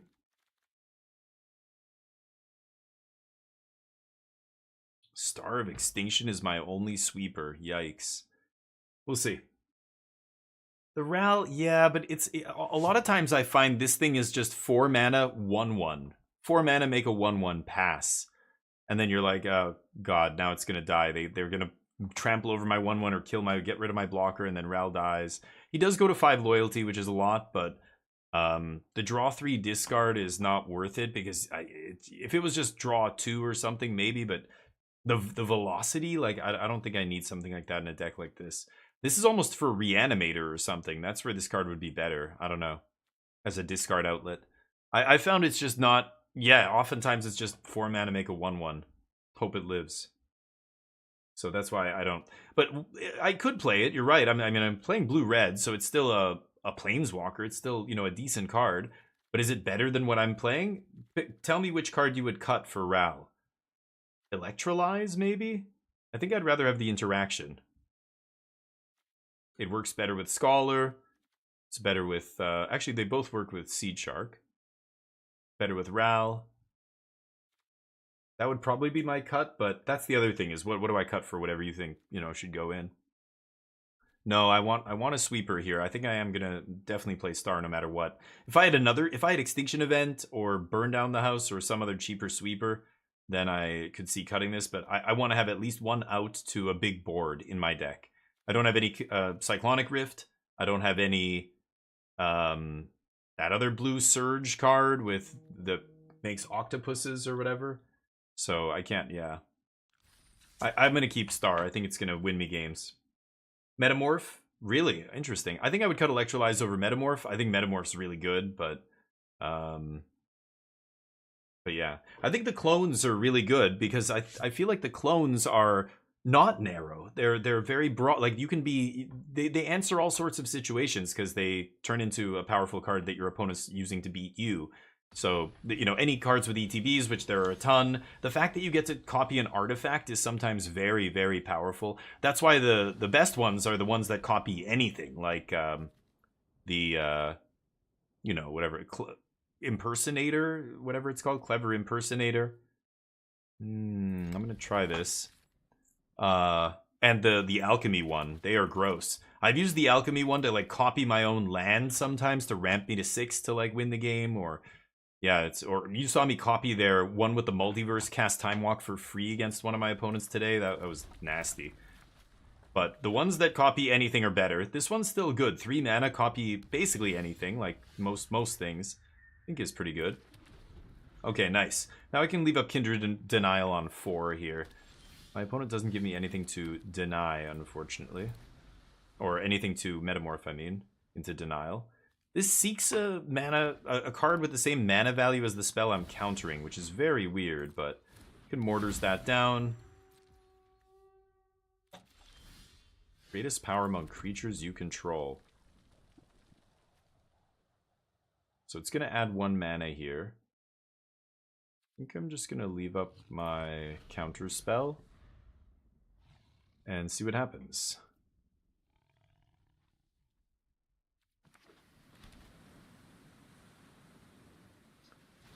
Interesting collection of lands. Nice. That gets... Oh, it's a 1/3. Never mind.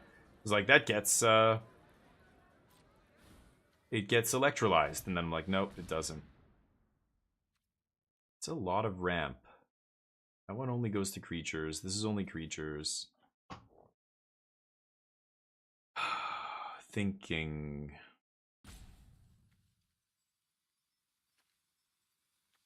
Three mana. I am going to counter that. Okay. Nice.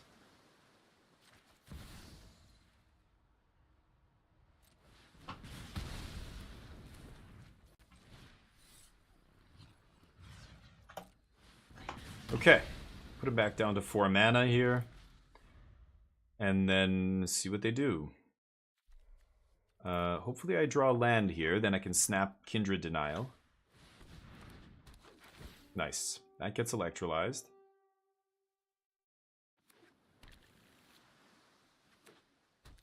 Let's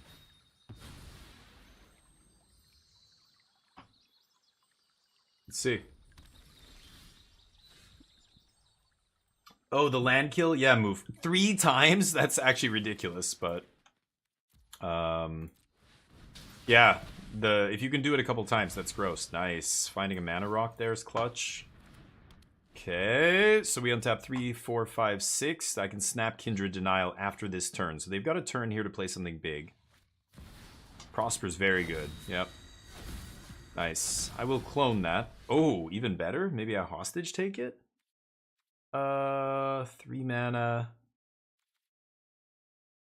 Oh, what am I saying? I don't have black here, yeah. They got a Walrus? God, they had a lot of ramp this game. I guess I don't need to pay the life. Okay. You. Pass? Triggers. Ooh, Chrome Host? So I've got Horned Lock Whale. I can put their Prosper back on top is nice if they want to swing at me. They've got the Whale. They're going to play it. Get a treasure. Yeah. Prosper very good. That's clearly what they're splashing black for, it looks like, in their deck. Yep. They had tons of mana dorks this game. Like, wow. 5? 1, 2, 3, 4. Well, that one kind of is a mana dork. 5? Prosper, kind of a mana dork as well? Jesus. Crabomination. That is lucky. Damn. Well, I would have loved to counter that, but no such luck. Land off the top. Oh, what was that? Snapcaster. Okay, mortars. I get to hostage take this thing. And hopefully they can't kill my hostage taker. Yeah, sure. Okay.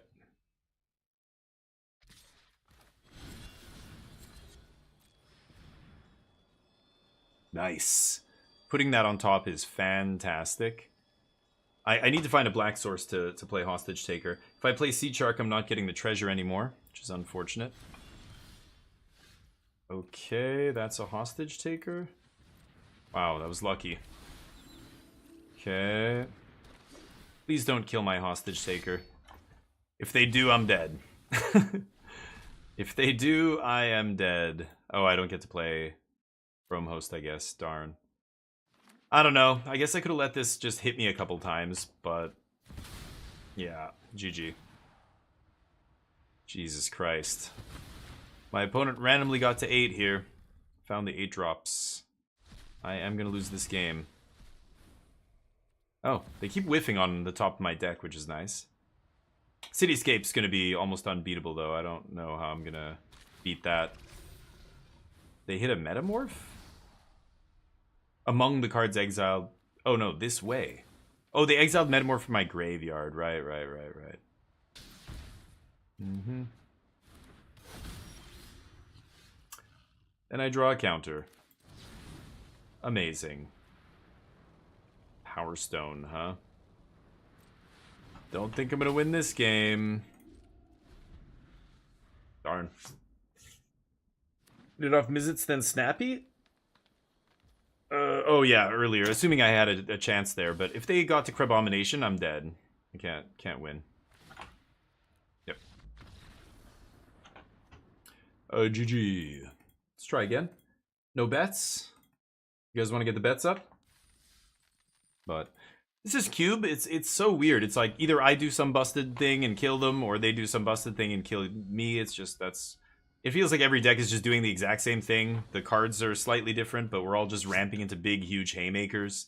So if they draw their, really good ones, Hostage Taker was a risk there, but I don't know. I could have played something else. I don't think I had any way to stop the crabs, so I would have just resigned myself to taking a bunch of damage there. I don't know if that's good. Go to mulligan this. Okay, not amazing. But after killing all of their ramp, they still found the way to get to enough mana to do those big, huge things. It's unfortunate. Okay. Chandra. It's a mirror match. 2 swamps in my deck. 2.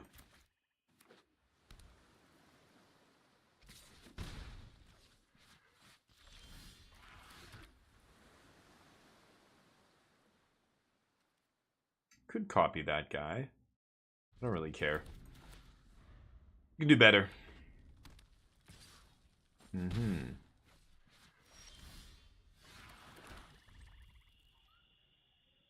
do this all day.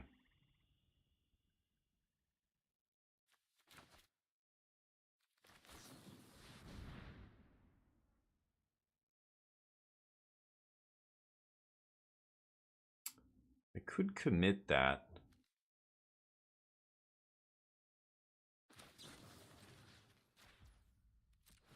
I think I will.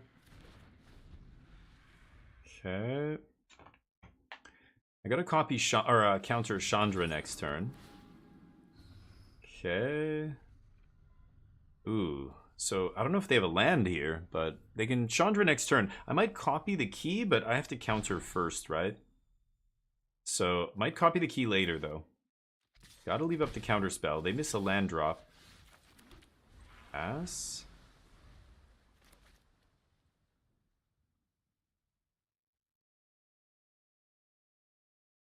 They're not gonna go for it, are they? That would be wild. I think they're gonna pass here and go for the Curiosity on end step, which is pretty good. Can't do much about that.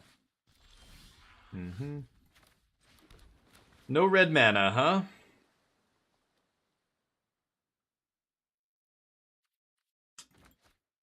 Okay, go, I guess. Fucking go. I don't think I can beat Chandra here, so I can't just let them draw a bunch of cards, right?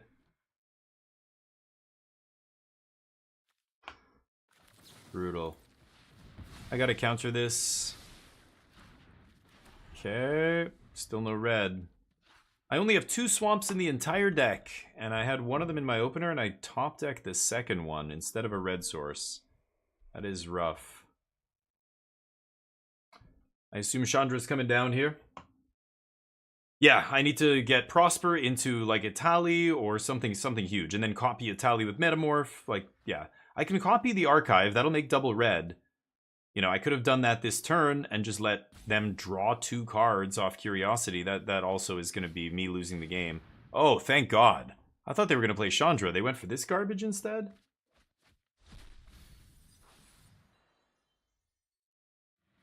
If you exile 4 more cards this way.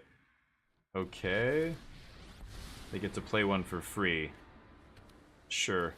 That card's really bad, I think, but okay, sure. It's like a little mini Snowborn Simulacra, I guess. Red? Why would I ever draw red?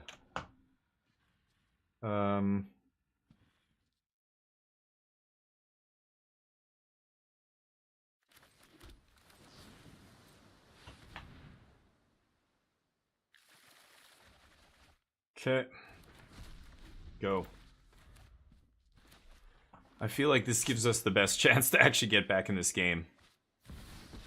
Oh, they top decked it? Or they found it again in their next 7. That's frustrating. Hoping they weren't going to find the cards they had in their hand when I made them shuffle them all the way, but... Wow. So they can triple copy something here. Yep. That's going to be tough to beat.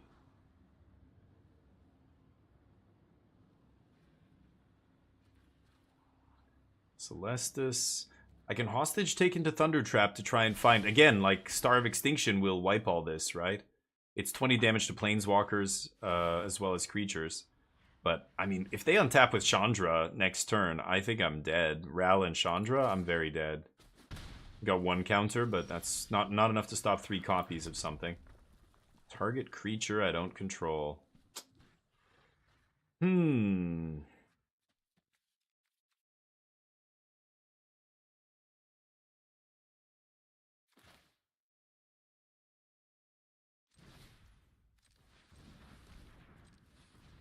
Okay.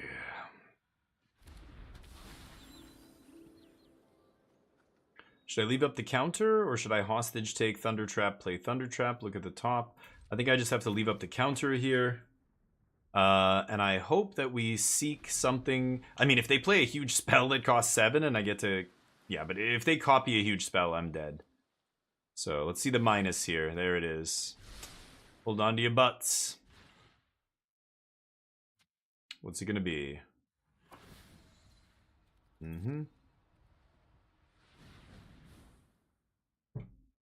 Crackle.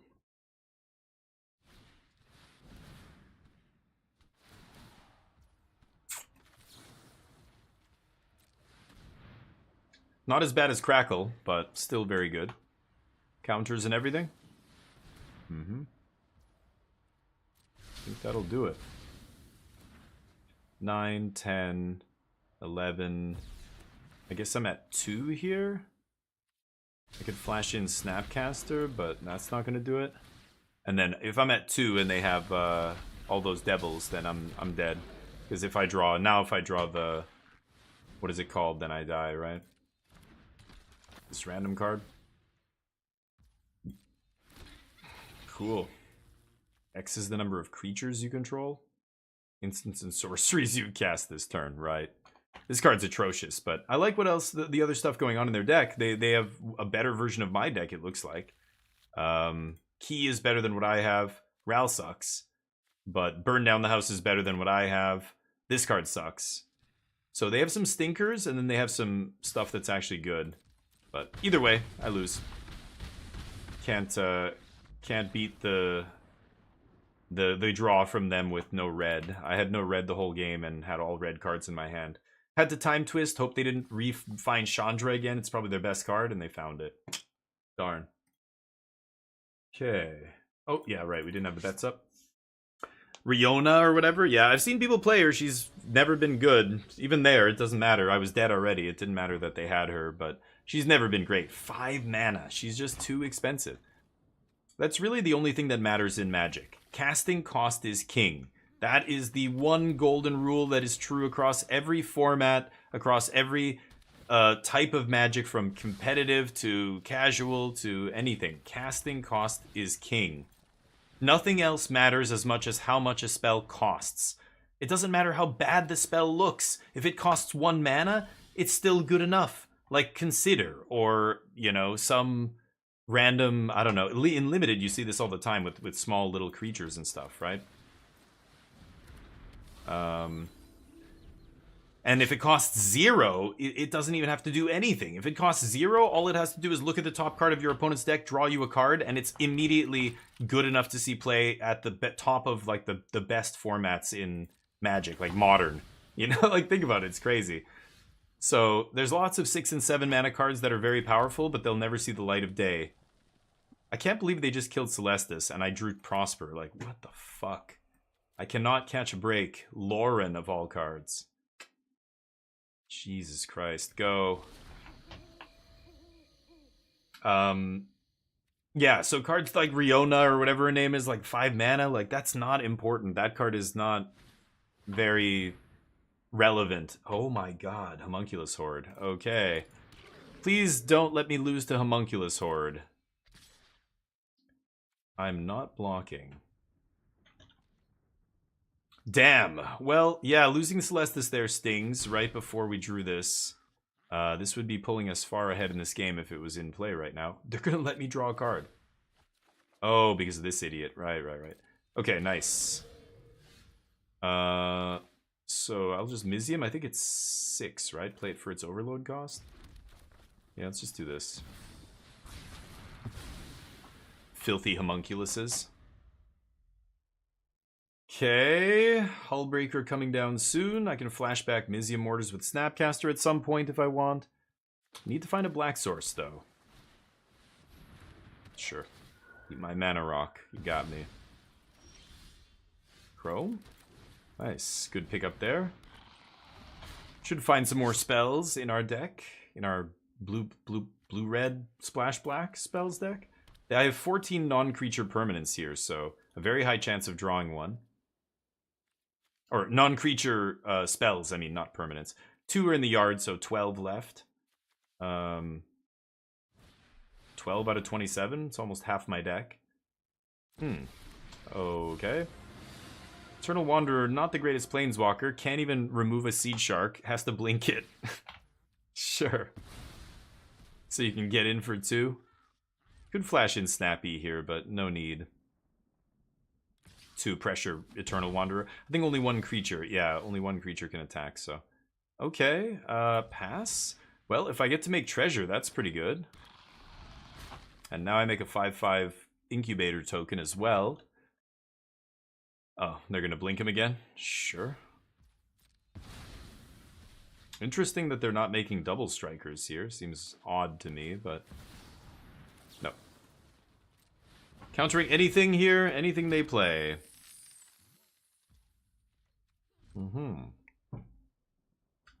Excellent. Now I can resolve Prosper. They know I have Restless Spire. I have Snap Swindle as well. Ooh, the black source off the top, so I don't even have to crack treasure? Hell yeah. Pass. Could flip in Hullbreaker as well here, which is nice, but I think leaving up Snappy for Spell Swindle is insane. I have 7 mana, so I can get them and just generate a ton more treasure. Remember, Spell Swindle will make me a giant creature. They're probably gonna exile. Oh, okay. So they choose one of my creatures. That's fine.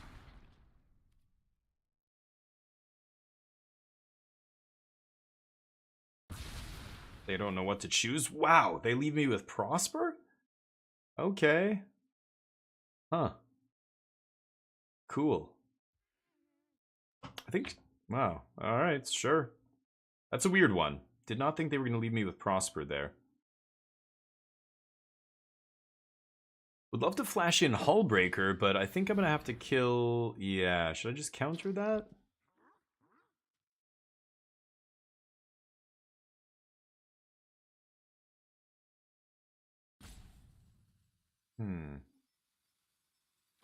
I let them eat Prosper. I flash in Hullbreaker. Hullbreaker threatens Eternal Wanderer. Okay. I'm going to let this happen. This is going to entice them into attacking. They'll attack me with the 2/2 Skyclave. That opens up the opportunity to slam Hullbreaker and kill Eternal Wanderer here. Oh, some little dork. You gotta be kidding me. Jesus Christ. Okay, that's fine, I guess. As long as they still attack me. They're tapped very low now. Okay.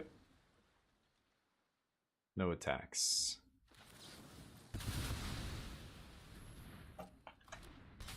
Okay. So let's go Snap. Bounce this. Pay 2. Snap Mortars.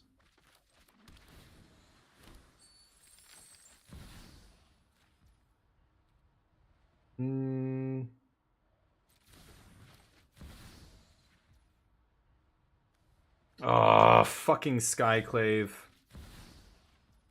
Yeah, fuck it. Bounce that.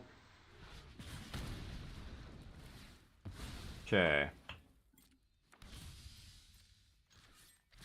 And this. Good. Okay. Pass. Draw. Remand is nice. Remand off the top. That is fantastic. So they're going to go for O-Ring first here. I guess I'm going to remand it and see what's on top. Or that. Sure. Triggers. I could bounce the spell back? No, but that's what remand is doing. Let's bring back Snapcaster. Okay, nice. Part the Water Veil. 3, 6, 7, 8, 9, 10, 11. Yeah, we can awaken this. And it's going to be very nice. They're going to exile Hullbreezy. Guess I'll play this. Bounce the Hullbreaker. Ooh. Doesn't really matter. Nice. They keep emoting at me. Okay, nice. Prosper lives. Star of Extinction. Okay, I think I can just kick this. Let's target a blue source.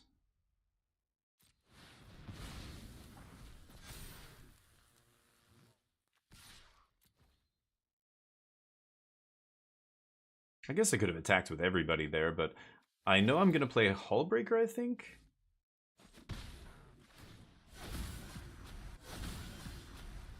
Oof, Collective Defiance. Make a treasure. So I can go, they're at 19. I can go Hullbreaker. Collective Defiance, kill one of their guys, bounce. 4, 6, 7, 8, 9, 10, 11. That leaves me a little bit exposed. 4, 5, 6, 7. Yeah. Should I do that?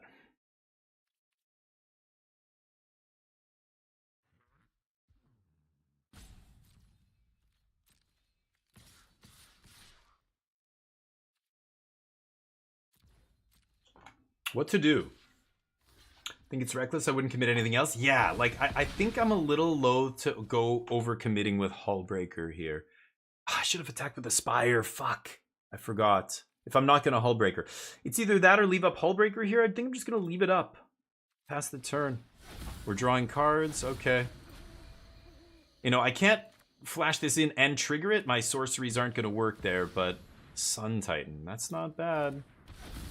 Bring back a little dork.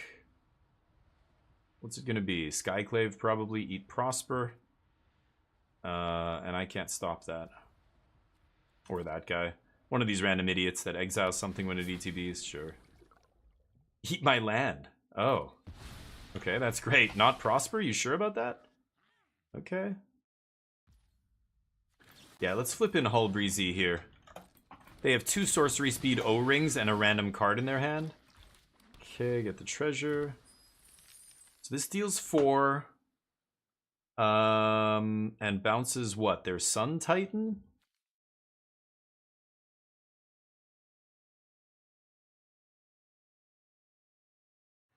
They're at 18. Yeah. I could make them discard 3, draw 3, but all those cards are coming back with Sun Titan. Wait a minute, wait a minute. Oh, that's only attacking creature. So I could put Sun Titan back in their hand, make them... Oh, come on, dude. I could put Sun Titan back in their hand and then make them discard their whole hand, because the Hullbreaker trigger would go on the stack ahead of this when I put this on the stack. So I could just escalate, target all of them, like do all the modes, target them, trigger Hullbreaker, bounce Sun Titan, they discard their hand. This guy takes damage. They take a bunch of damage here. 7, 8, 9, 10, 11, 12. Yeah, they go to 6. They get 4 new cards. But that's probably not good enough, right? I think that would have been the play. Snap Hullbreaker, yeah, I could have bounced Snap there again. That's true too. Make sure to return Snap to maintain your infinite loop. Yeah, I could have put Snap back in hand. So maybe that's another option. Like, those are the different lines I'm thinking of there, right? I kind of like getting rid of that Sun Titan. That Sun Titan was a big part of their plan, but yeah. Anyway, we get that one. Still no bets up. Let's keep jamming. Yeah, that looked like an interesting Sun Titan deck. They had a bunch of, like, almost everything in their hand and graveyard comes back off Titan. So, nice, but, like, without Sun Titan, a lot of those cards were just mediocre blue-white cards, right? I don't know, like, the dog and all the little stuff is like, yeah, I don't know. Okay, I definitely keep this.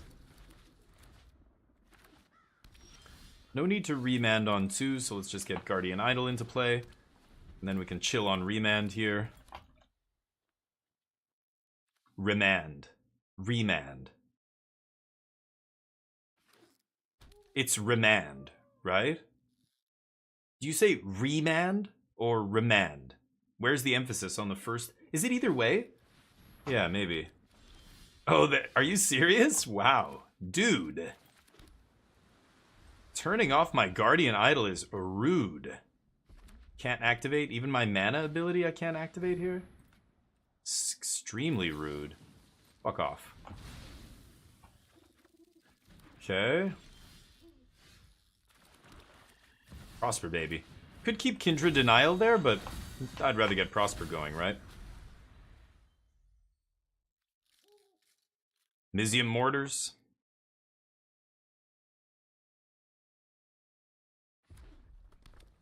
Play Spellbinder again. Yes. Untapping with Prosper is huge here. They're going to take Kindred Denial, so I can't protect Prosper. But I can actually just go right up to 6 mana? 5, 6. Oh, yeah. I would have Oh, they're going to take Collective Defiance. Very interesting. Okay. I think I like leaving up the Kindred Denial here.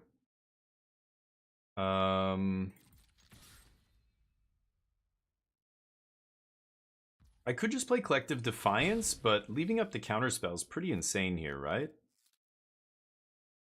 Let's pass. As long as I can protect Prosper, I think I win this game. They're going to have a very tough time beating Prosper. So let's see what they have here. Red-White's not going to have a ton of ways to interact with my hand. But Paulo Vito Damaderosa. I wish he played Magic still. He was one of the best. He's considered one of the top 5 players in of all time, this guy. No. Ooh, Mortars. You have another one? They need double removal spell here. That's not a removal spell.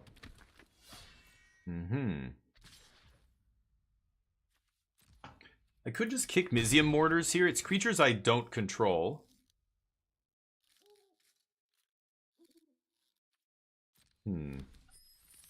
They get a treasure. Yeah, I think I am going to probably Mortars here, right? Kill both their dudes. Or I could Ral minus and then just cast Mortars for 2. That way I get Ral into play. That's pretty good too. I think I'm going to do that actually. Make a treasure.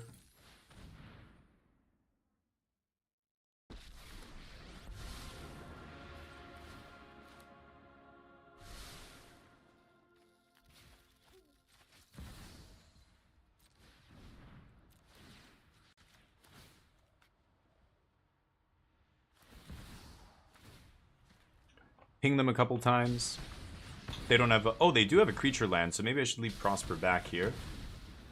Let's pass. Drawing more cards. That's a lot of land. We've hit land the last 3 times off of Prosper, but hey, it's land that I'm, well, hopefully not drawing. I'm drawing a lot of land here right now. They could discard my whole hand and draw cards. That's not a bad idea, especially when I'm getting to play my lands for free out of exile. Okay, Prismatic Vista. Let's see what we get to do here.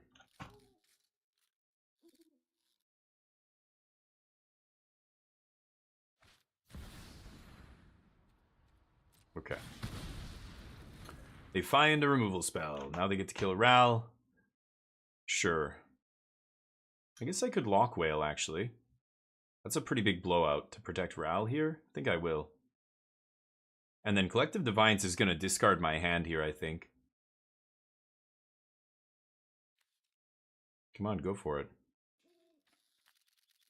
Target creature you control, right? It attacks as a 3/3.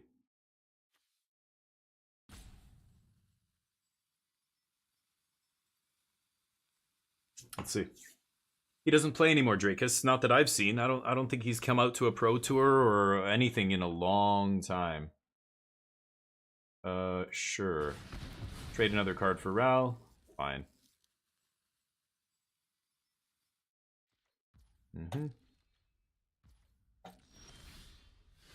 Celestis for the rest of us.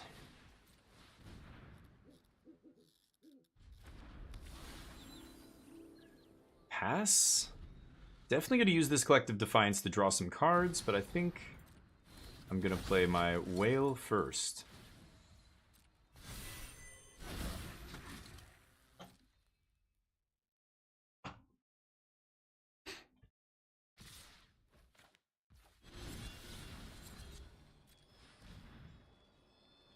Okay.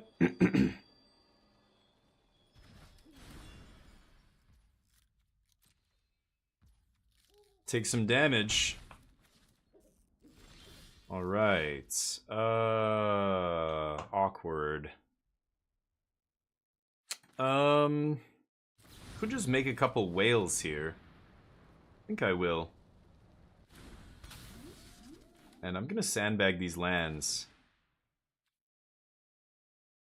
So I think I will pay the life. Copy this whale. And I'm going to pass here. I'm not even going to play this land. I'm going to Collective Defiance next turn and draw a couple cards. If I draw land, I get to draw 3. And they don't have any good attacks here. I've got a wall of whales. A wall of blubber. Really?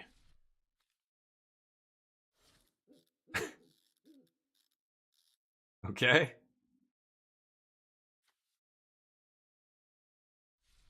Yeah. Sit down. Really? It has to attack, is that why? Tapped in attacking or something? And attacks this combat if able. Ooh, nice. So we get to do all this. Target player discards all the cards in their hand that draws yes. This thing's indestructible, sadly. Okay. Draw 3.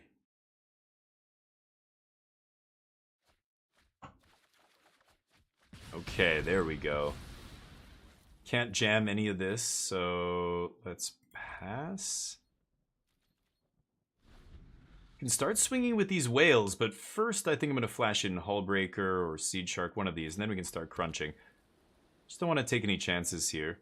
Tajik is kind of scary, but I don't even know what's in his spell book. Vigilance Trample. Flying Haste would be annoying. 6-1 Trample, Lifelink Haste. Aurelia? Dear God. Oh, equal to the number of counters on it. So it can only bring in... Okay, so it can only get a 2-drop. It's 2, 3, 4, 5. Oh. Okay. Can they even... X-target creatures. They have to target my guys. That's not good enough. You can hit one of them. Oof. They kill one. Or 0? Oh my god, they actually killed 0 of my guys? Oh, because it targeted both. Oops. Because it target... Yeah, they have to pay the ward on both, otherwise neither one resolves. Because this trigger does not resolve unless all of the ward costs are paid. Which was not... Yeah, they thought they could just pay the one, and then it would hit that one and not the other one that they couldn't pay for. But if you can't pay for all of the ward costs, then the whole trigger is negated, including the other creature that it was going to hit, right? Yeah, interesting. Okay, so I think we can punch now. Let's get this over with, right? Swing. They block. I think I might just Hullbreaker. I guess I could do it on their turn, yeah. Yeah. Don't need island. So I can flash in Hullbreaker and Electrolyze, right? 3, 4, 5, 6, 7. Oh, I'm one short? Oh no, I guess I am one short. Damn. Oh, look at that. Equal to its power? Number of counters on it, yeah. Sure. So what's the 3-drop? A 2-2 Flying Haste? I don't think I care, buddy. Yeah. Take it. Hullbreaker. GG.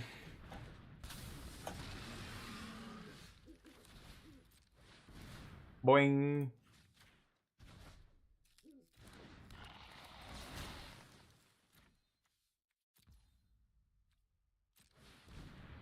Boing.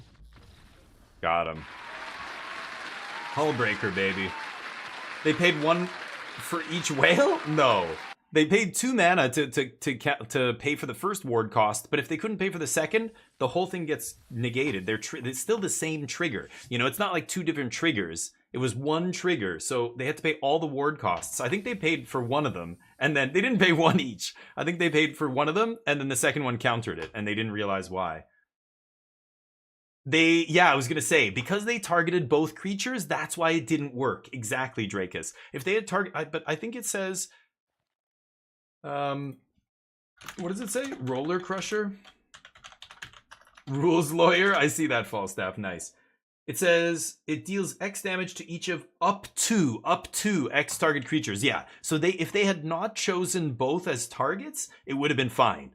They could have paid the ward. The only time the ward goes on the stack for the one target that they chose, they pay 2, would have killed one of my whales. But because they chose both targets, yeah. Yes, exactly. Yeah. Yeah, no, it makes sense because the trigger is not split across multiple things. It's one trigger. So every instance of something saying pay 2 unless this trigger is countered, pay 2 unless this trigger, or else this trigger gets countered, you have to pay for every instance of that. Paying it only once doesn't mean it's going to hit one of those whales and not the other. It just means the trigger is going to get countered unless they pay all of the ward costs, which in that case was 4. Had they targeted only one creature, they could have killed one creature. But they screwed it up. I don't mind this hand, but it is a little sketchy. I'm gonna draw a land, right? Probably. Yeah, no, because each ward is a different instance of, you having to pay. Oh, come on, not the 7 drop. Because it's still just one trigger. The one trigger from Roller Crusher has to be, oh, thank God. Has to be, paid. Like all the ward costs have to be paid for that one trigger for it to resolve, and the one trigger is all the damage it's gonna do. So even if you pay the ward once, yeah, no, it makes sense to me. Pay as a band? No. See, I think that's maybe where you're mistaking it. It's 2 separate instances of ward. They needed to pay 2 twice, but they couldn't. But like we said, if they had not done that, I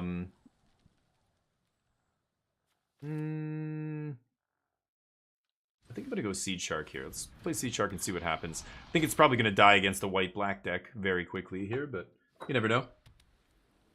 Never punish Charlie. That's how we roll. Skyclave, okay.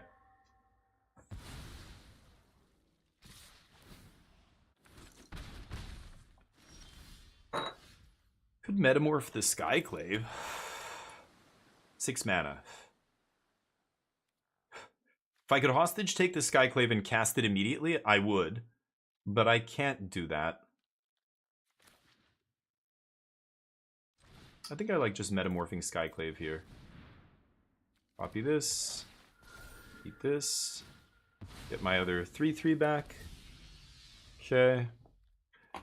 So I have 6 mana. I'd love to Hullbreaker here, or Star of Extinction if they overextend. We'll see. Need to find a land to do any of that. Oh yeah, that's a good one.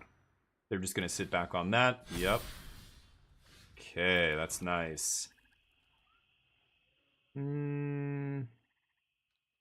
So I want to get them to play into Star of Extinction here. Okay, I don't think I need another land. So I'm gonna wait. Let's see what they do. Okay, that makes all their creatures big. Okay.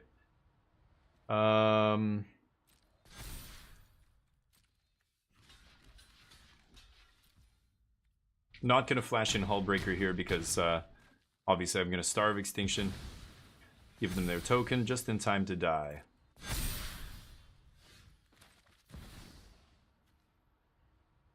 Blow up a land.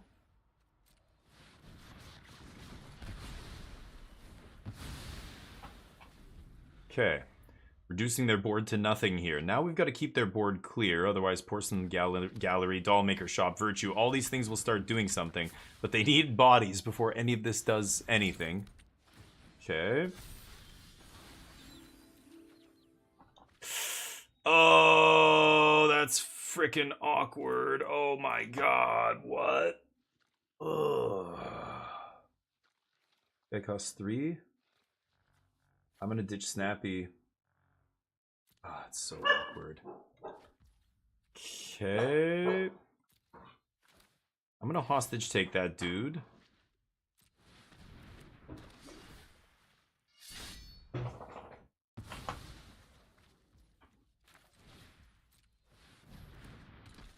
Alright.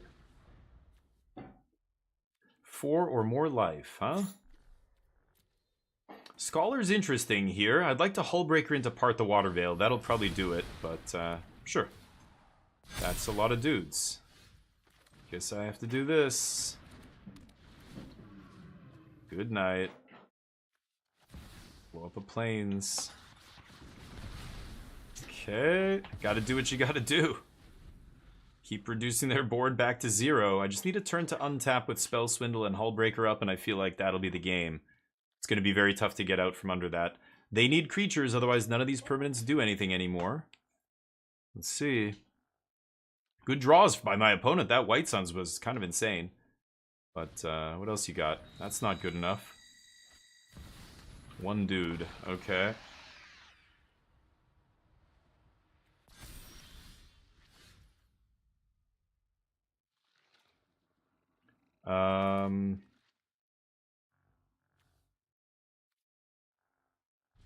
Okay.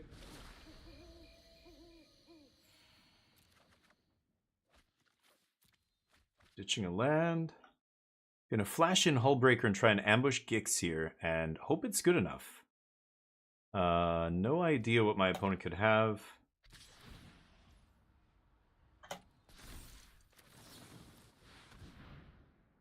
Hullbreezy. Do you have an instant speed removal spell? They could activate Gix. If they want. It's kind of an insane play, but desperation mode, right? Gix forces you discard X, and then they... Yeah, they're gonna do it. Wow. Discard 1 card? Yeah, you get a Guardian Idol.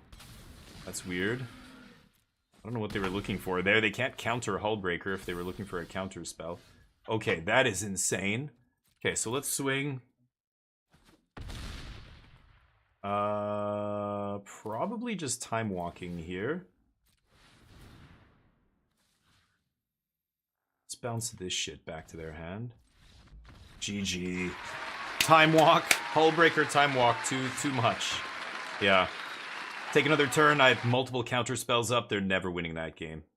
Nice. Hullbreaker is very, very obnoxious. It's a very difficult card to deal with. It flashes in and you're like, oh, and you don't have an answer. And then if they untap with it and they have counter magic up, or any instance, like if they have any instant, you're just never killing it. It feels like, it's like Aetherling almost back in the day or something like that, when, your opponent would play it with enough blue mana up and you're like, I'm never going to be able to kill this goddamn thing. And if I am lucky enough to kill it, it's going to cost me so many resources. I'm going to have to dump a bunch of spells because the first one's going to get bounced. Then I have to have an instance to follow that up with. And then, it's ridiculous. Nice. Hullbreaker doing the dirty. I'm going to keep this. This is a good hand. I want land here. Yup. Okay. Some good stuff to ramp into. Some early plays and Prosper to bridge the gap. I like it. Having a nice, this is why 4 mana, a card like this is so awesome on 4 mana. It's just does exactly what you want, It stabilizes your board, fixes you, and draws you cards just to make all of your other stuff better. Fable of the Mirror Breaker is a good example of just an amazing, mid-game card that just does all the things you want to do in the mid-game, right? Let's go Celestis here. Working our way up to Prosperino. Hey, bud. How you doing? Oh, you're looking for these. You're looking for these ones. You want these treats? He didn't want these earlier. We still have these treats for him. There you go, bud. Oh, but you don't want to eat it? You don't want to eat that, bud? There you go. What, you don't want that other one? The first one was not good enough. He wanted the second one. What? Okay. Let's jam this guy. Time to prosper. 5 Snapcaster. Not exactly what I wanted to see there. Okay. I will still play it just to get a treasure probably, and maybe it dies and comes back later, I don't even know what I could possibly have to bring it back, but Metamorph. They're going to get a Prosper here. Indeed.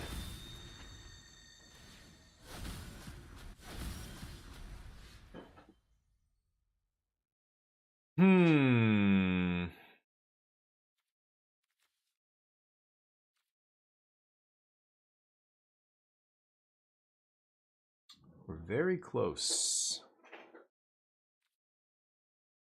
What could I play here?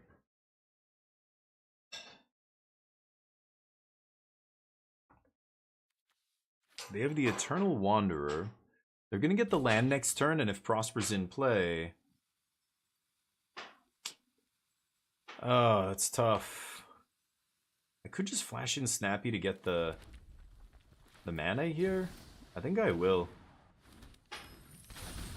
Now, what do I do with this? I could copy Lantern? I think I'm chilling on this. If I play Chrome Host, they're just going to Eternal Wanderer and sweep. Leave me with Snappy. Oh, I shouldn't have played Snappy for that reason, right? Oh, I'm an idiot. Yeah, that was dumb. Okay, I'm going to pass. I might just Extinction next turn. Wipe Elspeth. Or wipe Eternal Wanderer or whatever.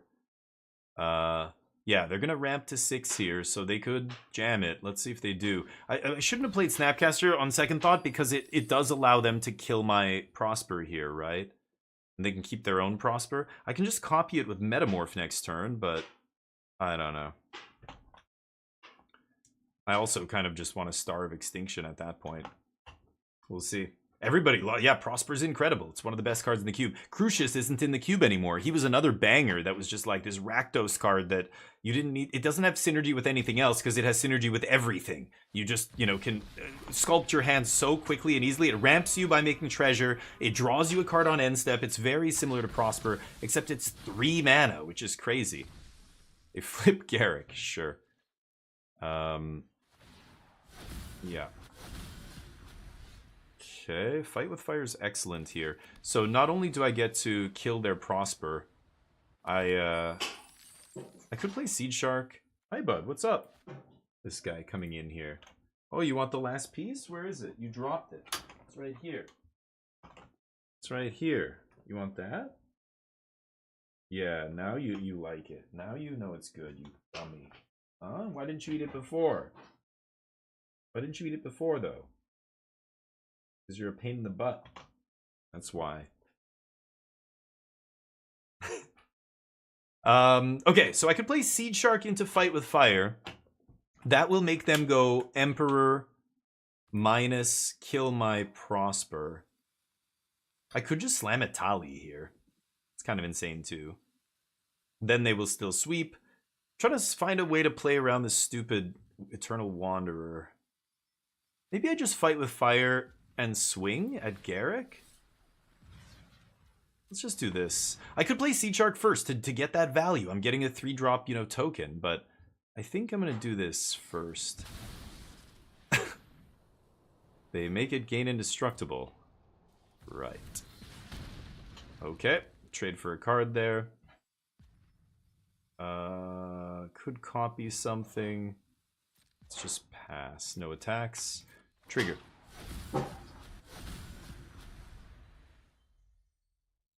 Okay, that is a bizarre card to see in a deck like this with all this splashy nonsense.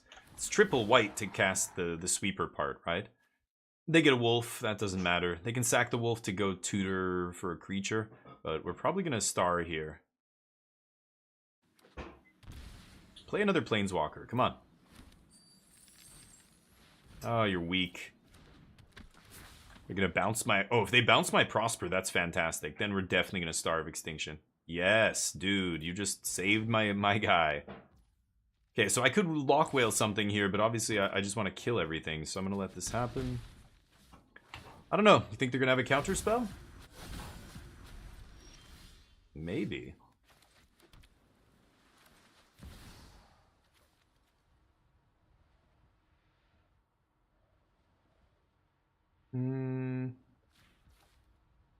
Okay, let's see if this resolves. It might not.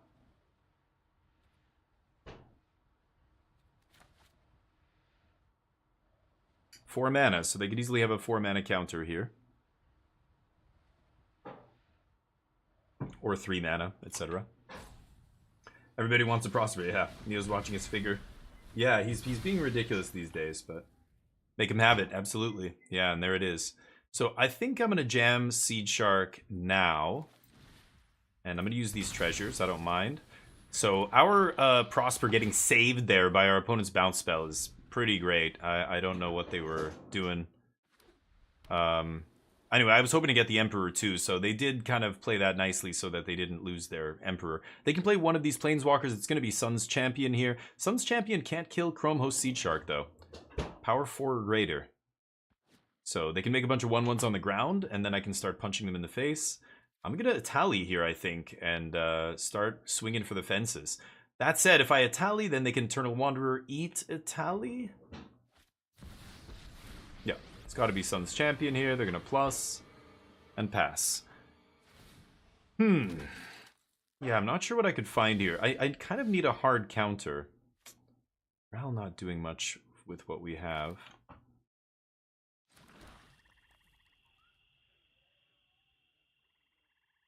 Is it time to Atali?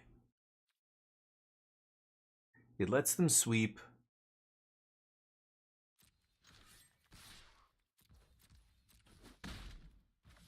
I could take it slow and go like Ral plus, leave up Horned Lock Whale. I think I will. I'm gonna save Atali here. Yeah, let's just start generating some value. Setting up a Ral here is nice because it really puts my... Oh yeah. It really puts my opponent into an awkward spot where, like, they know I could just untap, minus, and cast some huge thing. So if I had Atali'd, I would have put a Hullbreaker into play, but then they would have Eternal Wandered and killed all my board, except maybe a Seed Shark. So this is fine. I'm not even going to play Prosper here, because again, I don't want their Emperor's Sweeper effect to be good. They're making more bodies.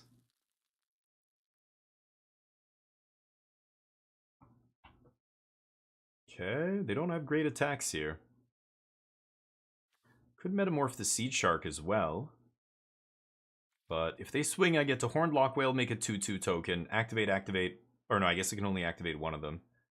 Block. And I guess then they could Eternal Wanderer, though, and then they could leave me with just the token and eat my Seed Shark is the danger. Huh. Well, let's see what they do. They don't even know what they want to do here.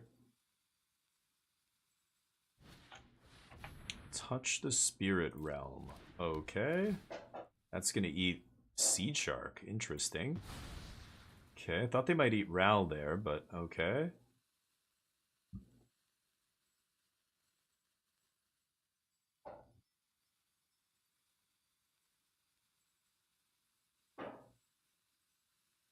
They know I have Prosper.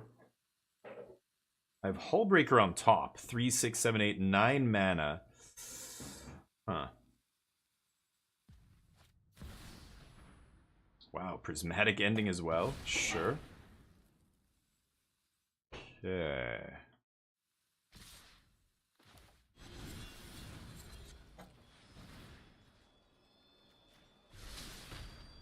Ral can ping Planeswalkers is nice. Takes a couple damage. Sure, they're tapped out. Okay, there's Hull Breezy. I think it's probably time for Atali here.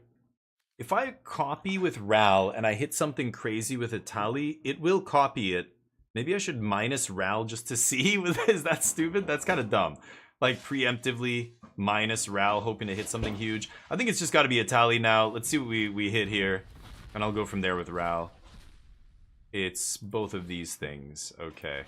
Hostage Taker, not the greatest here. Take the Lantern, Guardian Idol. Sure. I'll take Idle Played here, but I don't really care. It's plus Ral.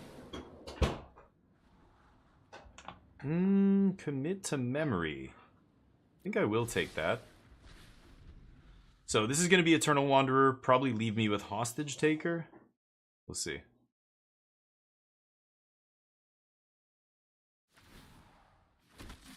Elspeth ticking away. Okay. I'm untapping with a lot of mana here. Unfortunately, I don't have the X spell in my deck. If I had Outrageous Robbery in my deck, it would just be a oops, I win right now. But does Incubating save the token? Nope. With Prismatic? Nope. Just exile non-land permanent. So it doesn't matter if it's a creature or not. I will not draw because I don't want to discard here. I know it's on top and I want it. Okay. Well, Italy can become huge here, and I have commit to interact. 1, 2, 3, 4, 5, 6, 7, 8, 9, 10, 11. So I can go 9. Oh, but then I only have 2 mana up.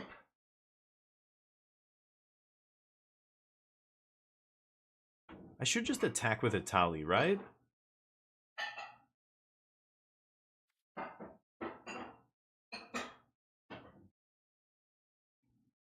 Oh my god, this is crazy.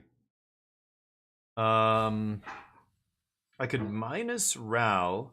I really want to copy Italy. I think they have an instant speed removal spell here.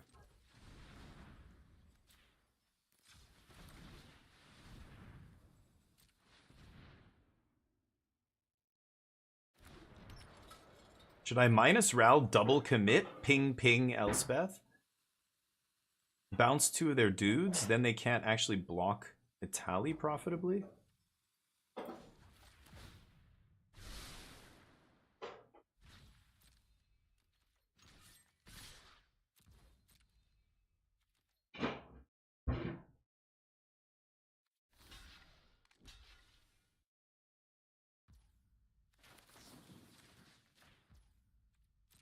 Trigger copy. What? Yeah. That should be enough. Ping. Okay, the trample should kill Elspeth now. Damage. Can metamorph Italy post-combat. Yeah, nice. Exacxies.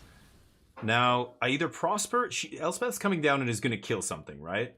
3, 4, 5... Yeah, if I metamorph, she's going to kill it. I could, but Italy is so disgusting to metamorph.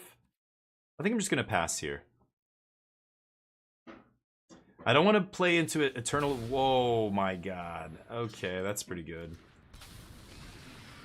Yup. Yup. Ooh, the counter off the top. Shit. I'm at 18 cards to their 19. Oh my god, Hullbreaker. Both of us with Hullbreakers now. This is going to be crazy. What am I discarding? Prosper? I think it's Prosper. Oh my god. Okay, so it's going to be Elspeth, bounce something. I guess... They could bounce their Spirit Realm and then give me my Sea Shark back. Then they minus Elspeth.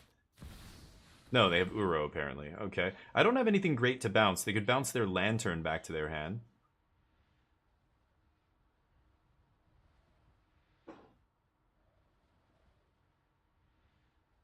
They don't know what to bounce? Bounce your Lantern, dude. Ral? They're bouncing Ral. No, they're bouncing Lantern. Okay. I'm just going to add a mana here. Sure. You can have that back. Yep. Land onto the battlefield.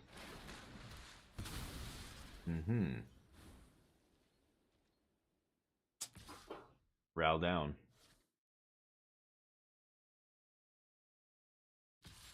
What are they waiting for? They're not attacking me here. That's crazy. Yeah.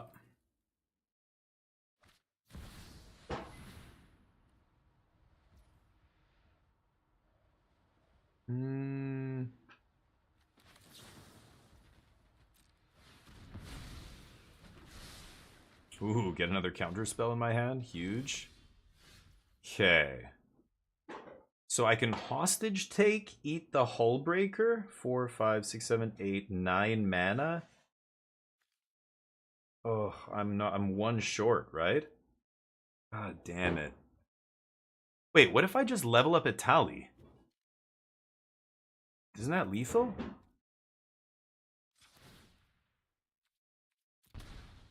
Yeah. Italy's lethal. Nice. Poison. Bonk. Ooh. Got him. Yeah, Itali. Wow, I just realized, wait a minute, Itali, we untapped with Itali? I'm like, the whole time, I'm like, hey, they gotta play Elspeth, they've got a Wrath, and blah, blah, blah. They just didn't Wrath. You need a path of exile or whatever there to like, they had 1 mana up to kill Itali. It couldn't be anything else except path, but I guess they didn't have a path. Nice.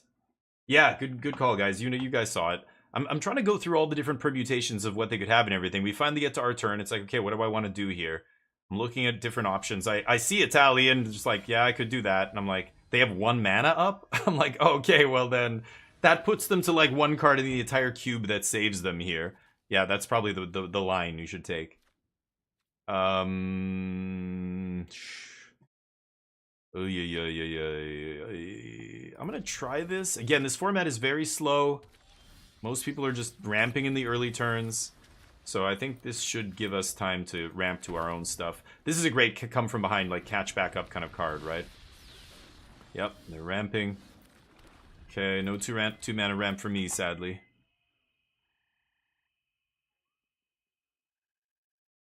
It's a bot account. No. I think they had nothing with the way they passed. Yeah, I mean, they had Hullbreaker, and they needed to see that, you know, Itali must be dealt with there, and if they don't deal with Itali, they're gonna die to it, right? I just have to turn it on. So they had to bounce Itali there, or I killed them. They must have just missed it and forgot about the ability, which, you know, that's... Itali already does a big thing. It's easy to forget, oh yeah, it does this other thing as well. Son of a bitch.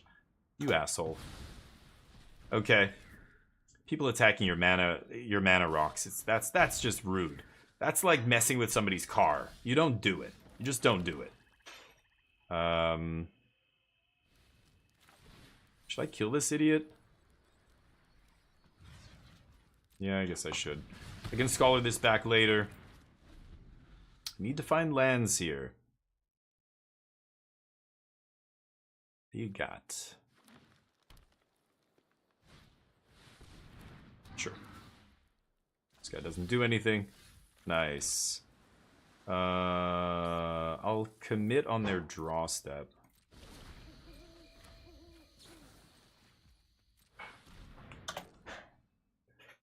Okay. Put it too deep. Land? Need land. Yes, and a red land? That is huge. Let's see here. Taking a lot of damage. I guess I should time walk here. And just go for the Star of Extinction right now. Not so lucky. Okay. Pass. Gonna take some damage. And then I get the Star of Extinction blow up their white source, I guess? Or that now. Yeah, them drawing a card sucks, though. You get to draw a Kogla. Play the Kogla. Do all the things. I'm at 6. They don't need to play anything, but they will. They always do. No? Damn it.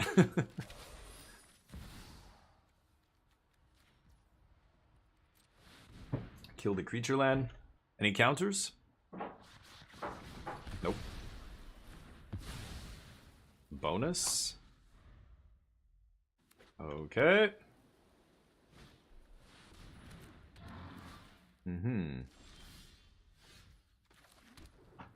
Oh, what do I do? 6, 7. I mean, I could flash in the Hullbreaker. It's just big enough to eat Kogla here. It's a little bit of a risk. I think I'm gonna do it though. Otherwise, I can Horned Lockwhale. Oh, that's just rude. Okay. Is this gonna get to blocks? Oh, no. Okay. They couldn't counter it. They needed a bounce spell, so... Darn. Okay, we're 4 and 3. That's perfect timing, because I have to shut her down here. Couple 4 and 3s today. Not the greatest, but not the worst.